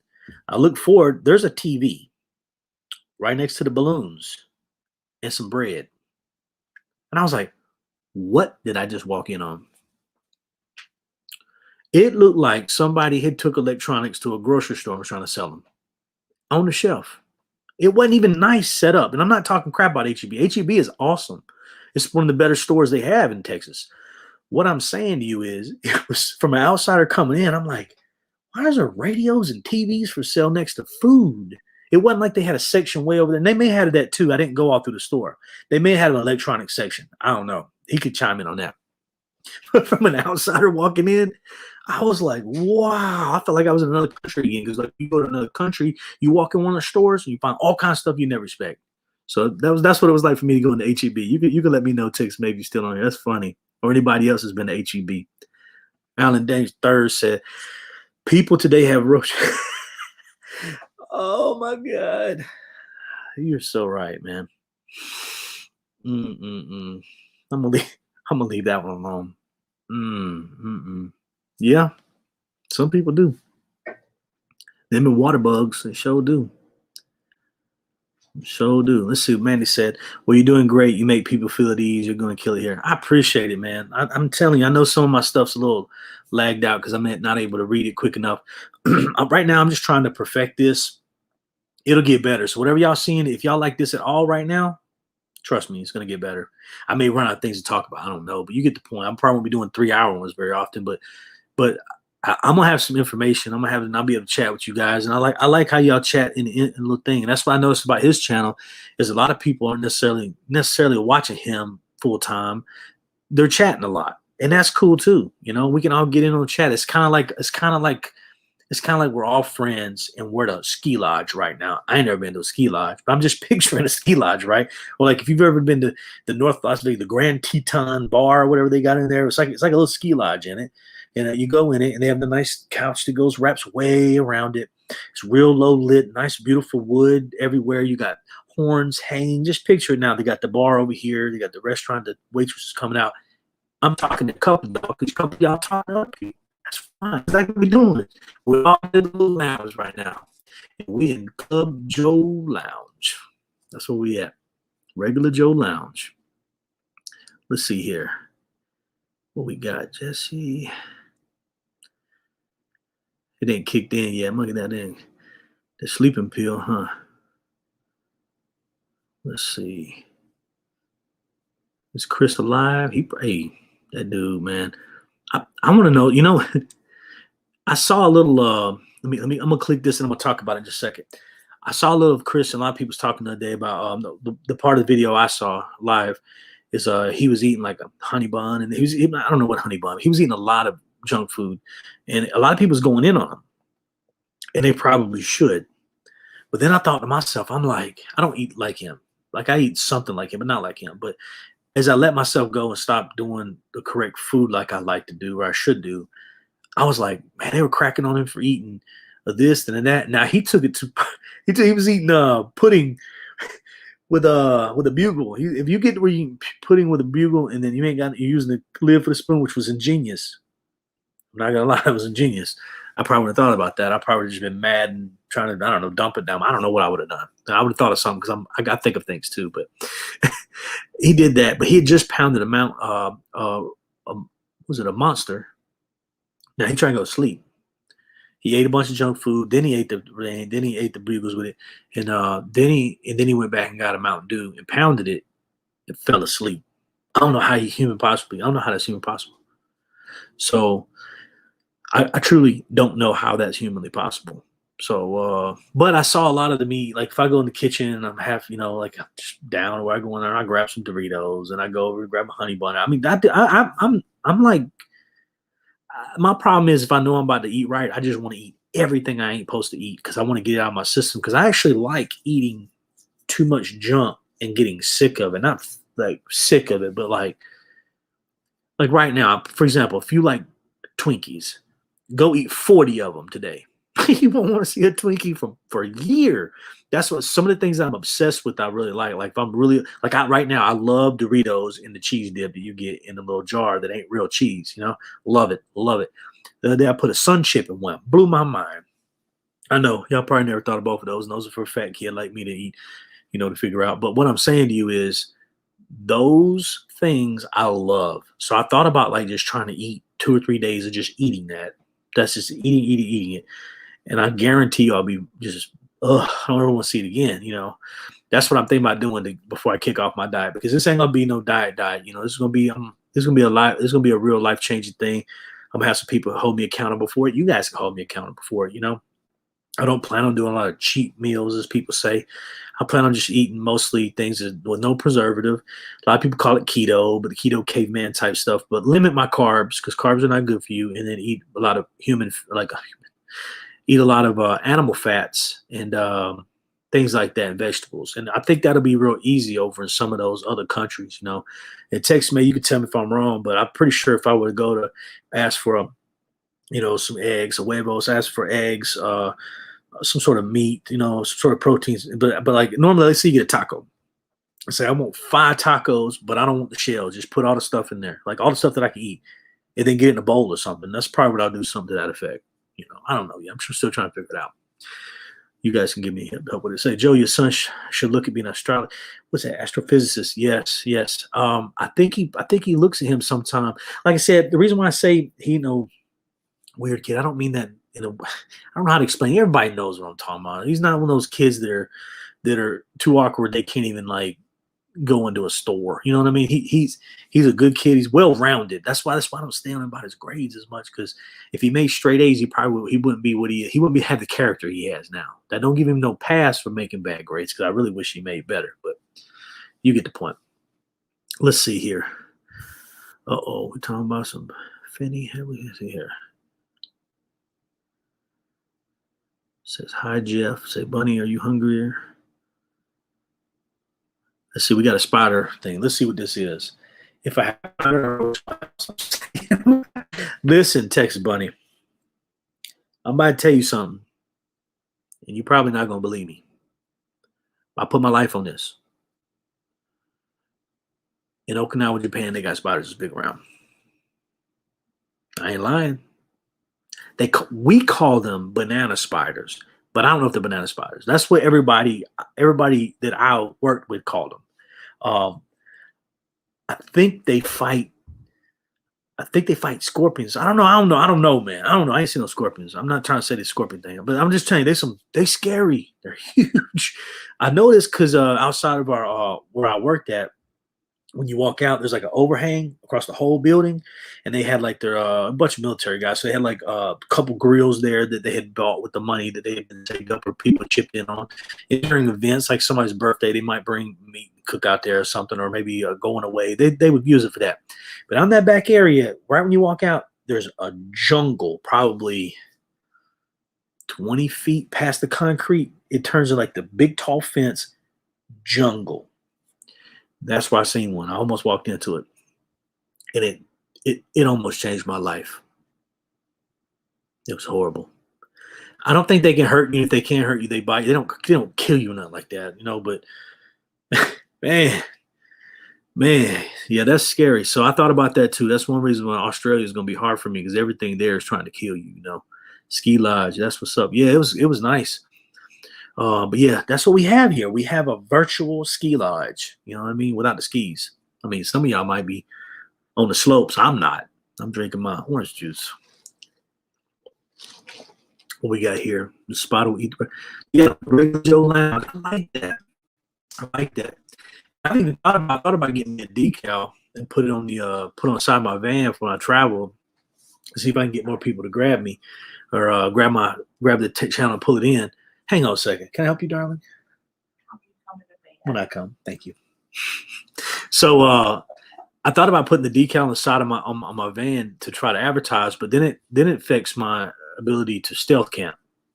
So if I put regular Joe Travels and I put some cool logo on the side window, nothing corny, nothing like, just something that looks really cool, something that I'll probably have to, there's some really cheap graphic designers out there. You can pay like $25. They'll design you a logo. Something I might have to get a couple logos done before I find the right one. But I like to have something really cool in there, catchy, where somebody like, that's interesting, and check it out, right? But then it'll affect my ability to park on a road somewhere in a park, or like in a parking lot. I thought about maybe getting something I can maybe cover that window with while I'm sleeping. I don't know. That's still trying to figure out. But I like the regular Joe round. I like that. Let's see. Who's going to kill the spider? I guess the fire going to have to kill it. They say that my man Jesse said he told him to eat the pudding with the bugle. That's so funny, man. Yo, when I seen him doing that, I was like, this is going to be interesting. This fella here is interesting. Oh, yeah, old pudding bugle boy. What's say, Jesse, you can be the doorman at the lounge. Okay, then. Yes, sir. There you go. I'm trying to get you guys. Hang on once. Let's see. Chris say he gonna 100 donuts. Wow. Uh-oh. What we got here?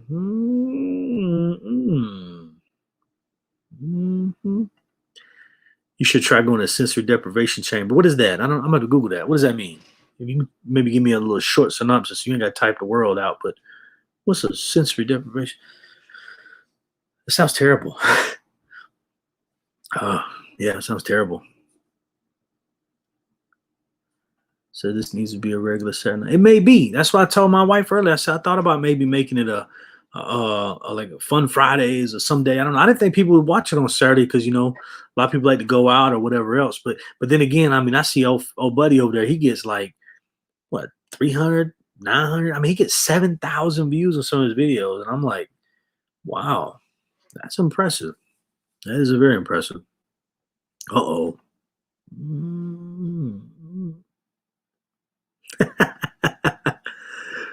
Oh, you guys are wild. Okay then. Let me see. At that age, I was a mischievous nerd. Yeah, he's a good kid, man. I'm telling you, that's my boy, man. He's you really don't get me wrong. I love my daughter now. Trust me, I love my daughters, but um, you always worry about the boy a little more because boys get more mischievous, like just like you said. My daughter, she's sweet and she's good. My other daughter's a little older. She's doing her own little thing up there, but this one here, she's into anime now, and she's really into that. And I'm sure Jeff, your daughter's probably into anime too. I would assume since she's wanting to go to Japan. But um, yeah, it's good. It's good these kids are not out in the streets doing harm. I guess is what I'm trying to get at. These kids ain't out robbing nobody, trying to hurt nobody. So that's true. We say you have to Google. Yeah, man. But a banana spider is an actual thing. I'm just not sure if that one in Okinawa is a banana spider because I've heard people call spiders here that are about that big around there, the yellow and black. They call them banana spiders too. So I think those are called garden orbs or something. That's my old lady call them. They're supposed to be good spiders, the ones here in the United States, but the ones in Japan, Okinawa, because Okinawa is a tropical island. So spider, yeah, it will. Yeah, who Jeff? We said, hold on, this thing just jumped on me. There you go. Let's see. Said I have a really bad brown recluse infection in my house. Joe is making me nervous. Banana spider talk. How do you get rid of them? And then all jokes set aside, we joke about burning houses down because they got full of spiders. But I don't know what I would do. I had called somebody. I'd have called somebody. There's no chance I could deal with that. But you're probably not scared of spiders like that. I'm scared of them. No, I'm not scared of all spiders. Tell you one story. I was back when I was in New Mexico. I'll turn this down just a little bit. Back when I was in New Mexico for training, I came back and I had a Harley Davidson on my trailer, open trailer. I pulled it back from New Mexico. I bought the trailer in New Mexico. Okay, big story. I went to New Mexico. At the time, I didn't have enough money to have a second car. We had a car and a motorcycle. I know that sounds stupid, but at the time, things were changing in my life to where I didn't have two cars. I normally have two cars, and my old lady wasn't working. We lived in Vegas, right? So I took my motorcycle. I had my buddy, which he might even be on here. I haven't seen him chime in, but he might be on here. He carried my motorcycle to New Mexico for me in the back of his truck for this special training we were going through. So I told her, well, you just keep the car. I'll buy a car soon enough. We'll have a second car, and then I'll just take the bike up there, and then I'll ride with anybody else that needs to go. That can go somewhere in a car.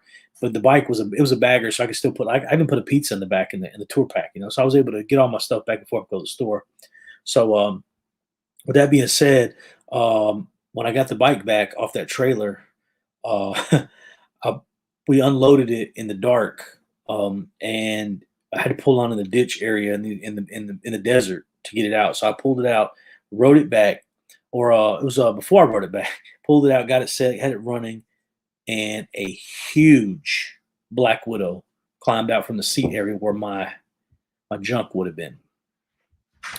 Then it ran back in there.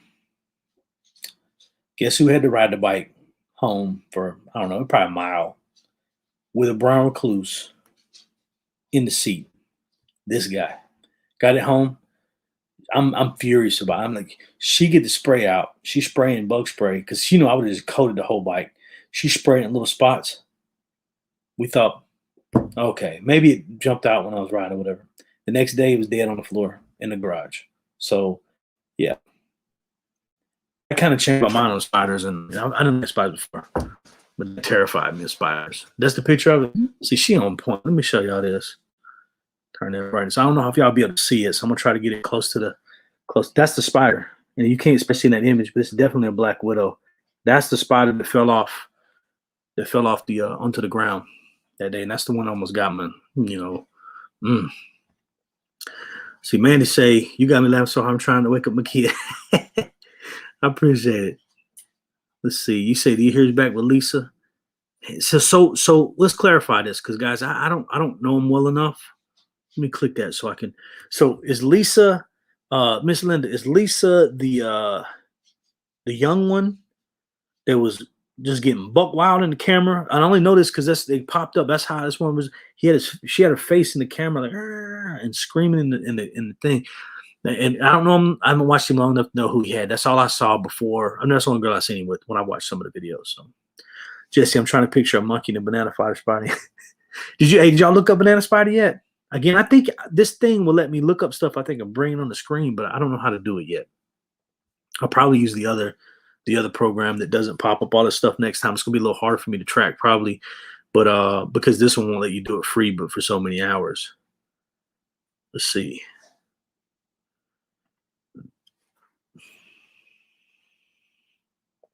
That's good information. Y'all know how to get them brown recluse. There you go. Joe, Jesse, Bunny have already turned your ski lodge. That's just. I know I'm behind on this. That's funny, man. That's actually really funny. That's really funny. Y'all wilding out. Look at you. Let's see. She say, well, okay, Jesse, but I'm sure. Hey, you either run them away or you turn them. I ain't going nowhere. Something happened one way or another. Don't you say take Ambien because Texas Bunny does too? Yeah, I know. There's at least one person mentioned something about some Ambien. I've never taken that. I'm scared of that. Let me see here. Now, I've been to Coyote Ugly too. It's a good place. It's impressive what them people can do. If y'all ever in Vegas again, and you like Coyote Ugly at all, definitely check out Hogs and Heifers. So if y'all don't know the history on that, Hogs and Heifers was allegedly the original Coyote Ugly. And what I mean by that is this is allegedly now, and I met the owner there and I spoke to her and I've heard the story about 4 or 5 different ways over there. And I think they've even done documentary on it or something. But the original Hogs and Heifers is in New York City. The girl that owns it in Vegas, that's a separate one. I mean they made it together, but it's a different owner that owns it. They may even be family. I don't know. But the point is, allegedly they approached the TV show approached Hogs and Heifers and said we want to do a movie on you because it was so different. Nobody had seen anything like that, before when it came out. And the owner of Hogs and Heifers was like, "Cool, yeah, that works. Let's do it." And they're like, "All right, cool. We're gonna name it Coyote Ugly. We're gonna have to change all your shirts and all your story." And he's like, "No, absolutely not. That's the story I heard." So and Dallas will probably know. I don't know if Dallas is still on here right now, but allegedly that's what happened. And then supposedly they put some people in there to kind of scope it all out. They had some girls go in there and allegedly, again, I think there's lawsuits over and everything, had scoped it out and see how they were really running their bar so they could just copy it for the movie. And then it became so if you look at the actual creation date, there's an argument between Coyote Ugly and Hogs and Heifers to who was actually first. Like one will argue that they were first, and they said no, that wasn't it. So it's a lot of drama with that too. But if you're in Vegas, Hogs and Heifers over there down in the Fremont area, more toward the Mob Museum, if you know where that's at. So it's right there by the D. It's a pretty cool place. They do a whole lot of. It's a little more, to me. It's a little more or less polished than Coyote Ugly. Coyote Ugly, to me, the ones I've been to, like 3 of them. I've been with San Antonio too. It seemed more like corporate owned, like a Hooters, right? So picture going to a Hooters, which is great. I love Hooters wings. It's not just jokes about the girls. I really do like their boneless wings and their shrimp and that buffalo. And I like to get a medium there. It's my favorite. Anyways, if you look at Hooters and then you think of you make your own now, like maybe right when Hooters came out, Hooters went corporate, and then they just mass produced everything and spread them out like a McDonald's, and then picture like a that'd be even probably a better example. Picture your hometown burger joint and then picture McDonald's. So to me, it's a lot different. Hogs and heifers are a lot more raw. I think when you walk in, you're going to be greeted very uniquely. Usually, they're really loud and they get hammered. Those girls in there, I ain't never seen women, I ain't never seen nobody drink like them. And those girls, there'll be a girl in there, a little small girl. She'll find the biggest guy in there and she'll call a bunch of names and she'll say, I bet you I can hit that punching bag harder than you can. They get that punching bag with the numbers on it. And she'll say, if I win, you gotta buy us all shots. But if you win, I'll buy you a shot. And ain't no grown big man in there gonna be like, oh no way. They're like, oh yeah, I'll show you. They always lose. That girl knows right where to hit that on that button. Boom. I've seen it a bunch of times, man. It's very entertaining, you know. It's very entertaining to people watching there. I'll just give you a piece of advice. If you go in there, buy your drink. I don't care if you drink or not. Buy one. Pretend you're drinking it. But they're gonna make fun of you. It'll be fun. That's part of it. But it's pretty interesting. So I followed him to the pot of gold with a honey pot.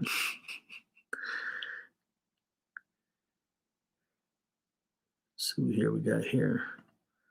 So what's he doing in Pennsylvania? I know it's not his channel and everything, but I'm interested. Like, you know, I don't understand his life. You know, if anybody wants to try to explain that, y'all can. I don't get it. Said I am one down build. Okay then. I think so. I mean, didn't your uncle go to outer space? Hmm. Buffalo Wild Wings. Yeah, exactly. See, I remember. I don't know where Buffalo Wild Wings come from. Like, I don't know their history. I'm going to look it up now because I'm curious. I'm gonna look it up later. But I remember going to Buffalo Wild Wings back in probably the year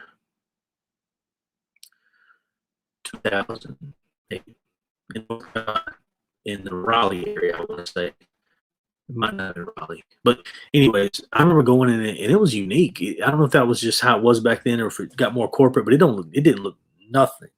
No, I thought it was like a one. I thought that was Buffalo Wild Wings. I thought it was that one. I didn't know it was a chain. Everybody talked about how the wings were a certain price on certain nights, and a lot of people wanted to go, so I went with them. And then over the time, you know, you see more of them, and they really become a big chain. But I don't know. I'm gonna look up the history on them because I'm curious if they were a big chain back then. Now,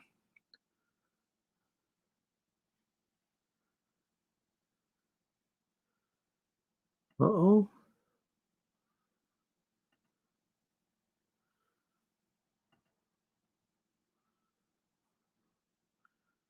so who's the I never got an answer. Who's the Lisa girls? Lisa is Lisa the one in the you know in the thing, or was that a different person?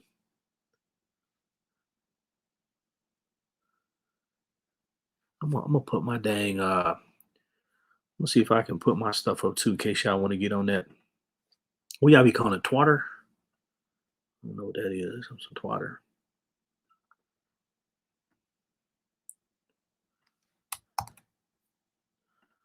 Yeah, man.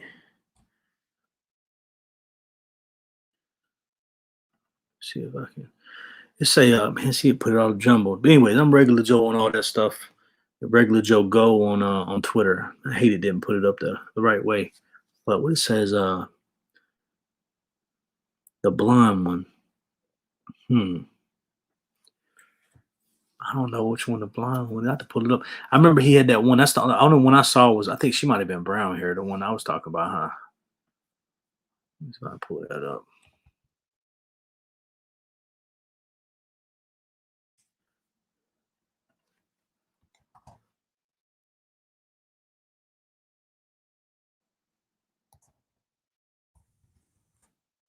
Let's see.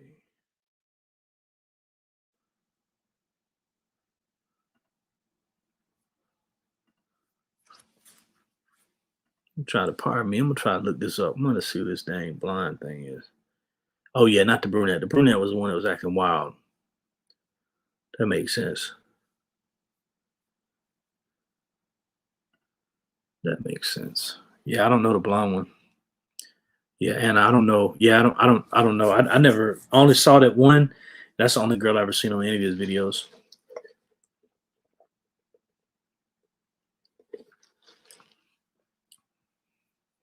That's right.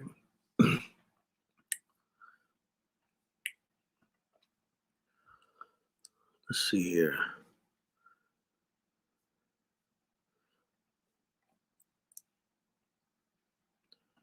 Does anybody have any ideas of any cool videos for me to make anytime soon? Thank you, Jesse. I see you say follow me on there. On there, I'm a, I'm a work on that. I don't like I said, I don't really. I'm not that up on using Twitter. Um, I'm mostly probably going to use it just to, I guess, pop out something that I'm doing something new or something. But I'll have to figure something out with how to manage all of these because I don't have any. I don't have any followers on there really either. I got the Instagram thing. I think that's I had 13 followers on my Instagram, so I'll probably post more on the gram than most.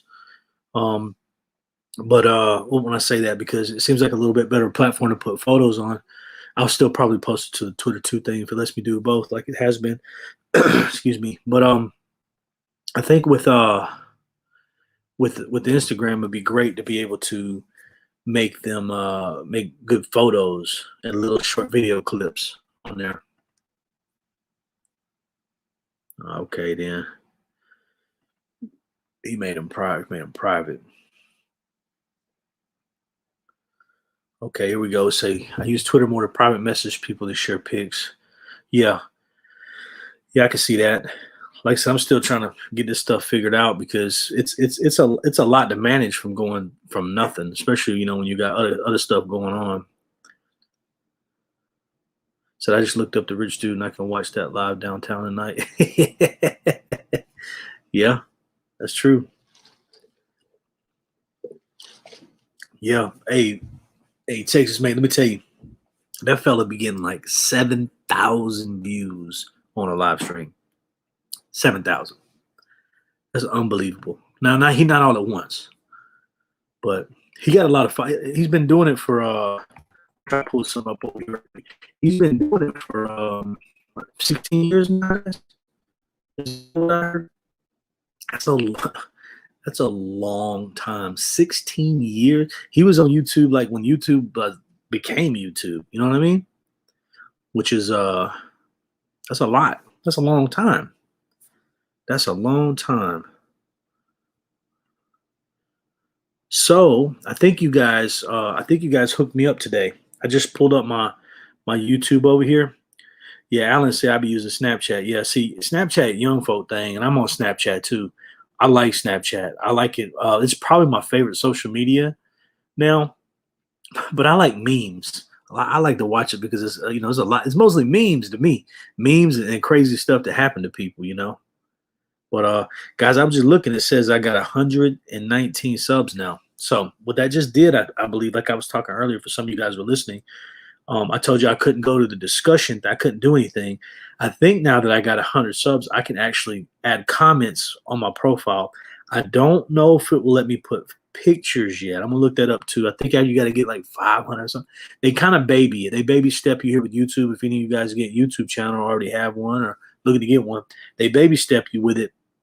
And I don't know why they do that, other than maybe they just don't want everybody in the world doing everything at once. They want you to have to work for it. They want you to have to do these live streams and meet people and go out and do a lot of videos and buy stuff and video and introduce yourself. They want the most quality content they can have. I know this ain't necessarily quality content, because it's just regular Joe talking, But I enjoy your company and I enjoy everybody talking on here. We're gonna shut it down here in just a little while, but I figure, I talk to you guys a little more about this other stuff and then and be out of here. But I appreciate what y'all doing, man. It's a big thing. Let's say, did you talk to me? Let me see. I don't even know. So you follow request. I'm gonna check.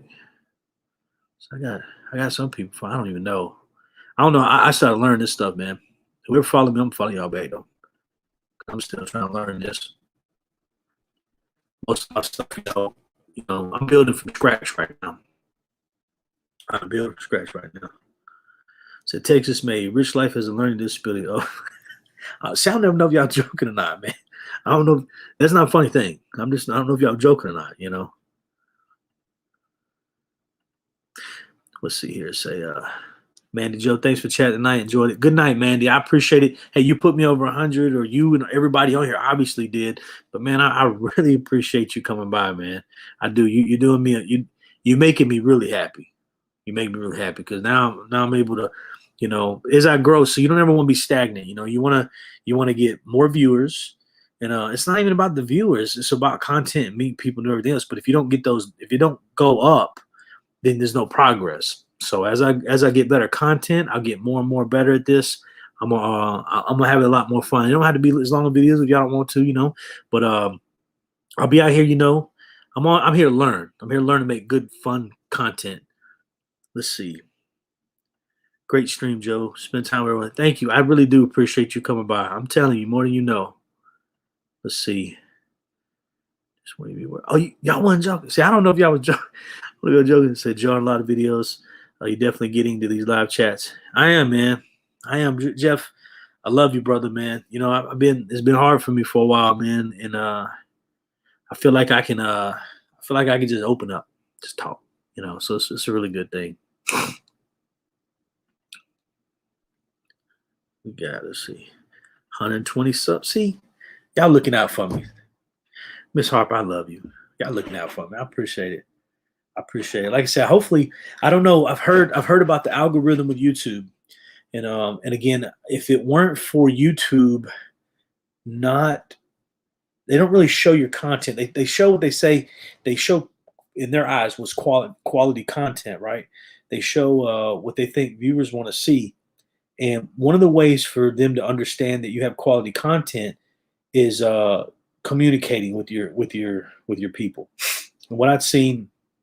My sinus is acting up. What I had seen, Gary V is his name, I believe, VEE, which he's got a really long name. He's one of the more successful YouTube type people. I never heard about him until I looked into going to that YouTube. They have some sort of, I don't know what you call it, it's like Comic-Con for YouTube. It's like VidCon or whatever they call it, right? So Gary V is one of the guest speakers there. And he came out of the gate. He cusses a lot. He came around the gate and was like, I didn't go in person. This is something I saw a replay of. It was from last year or year before. He came out of the gate and said, every one of you sitting here. Now, mind you, those tickets are $1,000, I think, or $1,000, $2,000 to get there to sit in that seat, right? For this conference. He said, every single one of you in here, if you're able to sit in this room, you have no excuse not to be communicating and talking with your followers. You have no excuse that you're not replying to every single comment that gets made. And I was like, he's absolutely right, because you're taking your time to do these people that, and I'm not anybody right now. We're talking these people that have hundreds, thousands, millions of followers. They need to comment back, even if it's cool things, thumbs up, whatever, because people. I'm a regular person. You may be a regular person. Maybe you're filthy rich. I don't know, but you get the point. Where if you're a regular person, that's all you got. That's all you got. You got to communicate. You got to be kind to one another. Kindness is a big thing, man. Kindness is where it's at. It really is. Me caught up on some of these comments. It says, he seriously has to do. Okay. I see that now. Let's see. Hey, Jeff joined. Yeah, Jeff been quiet. I didn't think he probably got his kids with him. Let me see. He said, I want to, not my kids. Yep, I figure. Yeah, man. Jeff, you ought to come on sometime. Thank you, man.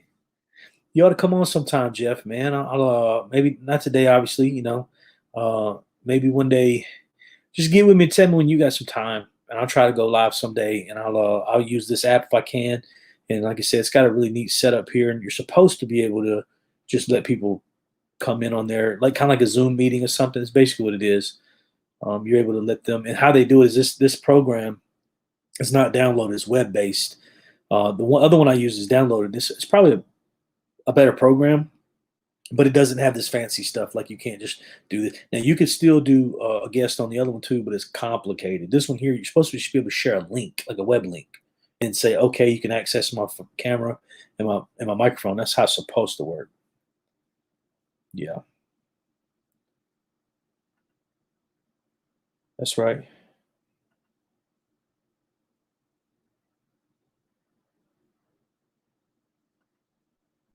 Yeah, Jeff, good dude, man.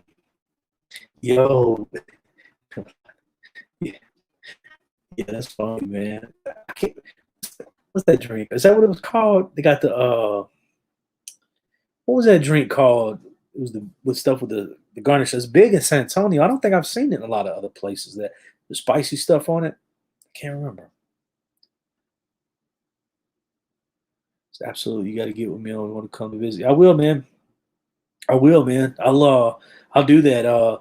We'll get a maybe a list of things to do. Maybe maybe make a plan. And I say that because I'm really bad about. In the past, I have been like I'll go to Vegas for 3 weeks and then barely leave the hotel room, just because I feel like, I have to really if I plan it. So my old lady hooked me up with this. So when I was in Mexico, she I wasn't going to go on any special things. I really wasn't. And again, I was trying to go to Jamaica, and I ended up in Mexico because at the time the tickets were all jacked up, right? So what I did was I was like, she was like, you should go to see the pyramid. I'm like, I don't know. She's like, you should, but you got to get up really early. And I'm a stay up all night, sleep in type of guy if I can. I prefer to be up during the night hours. I always have been. That being said, I was like, nah, I don't know about that. And then she's like, you really, really should. I was like, all right, I'll do it. And then she booked it for me. She booked me the tickets to Chichen Itza. And man, that's one of the highlights of my life. She saved my life a few times too. So it's one of my highlights of my life, like literally. So um, if you ever get a chance to go, do it. Like I said earlier, guys, I don't know how many people have been staying on here the whole time, or not the whole time, but been listening to what I said earlier. But if there's something out there you can do, you can make it happen. Make it happen. We're not guaranteed tomorrow. I mean, it's really we're not. You're not guaranteed to wake up. Let me see here. Oh, hang on.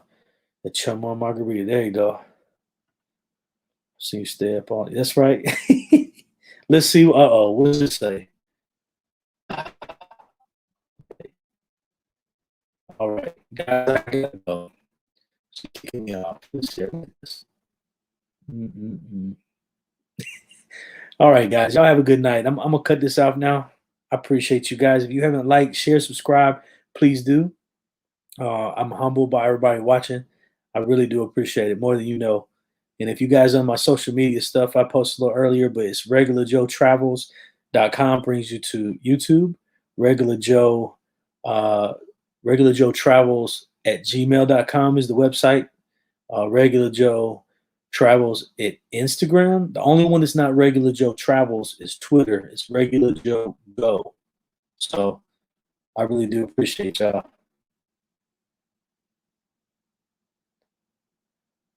Let's see what does it say. Joe, thanks for giving me live and hope you have every. I really appreciate it. Like I said, I'll go a lot more often, man. You know, I really will. I'll do it more often if y'all want it. I mean, I don't. It just as long as some people want to listen to me, I'll talk. You know, I'll talk because it helps me and it gives y'all something to do too. And all y'all little chats, that's pretty cool. Y'all do that. So, night everyone. I'm gonna sign off. Appreciate it. Love you guys.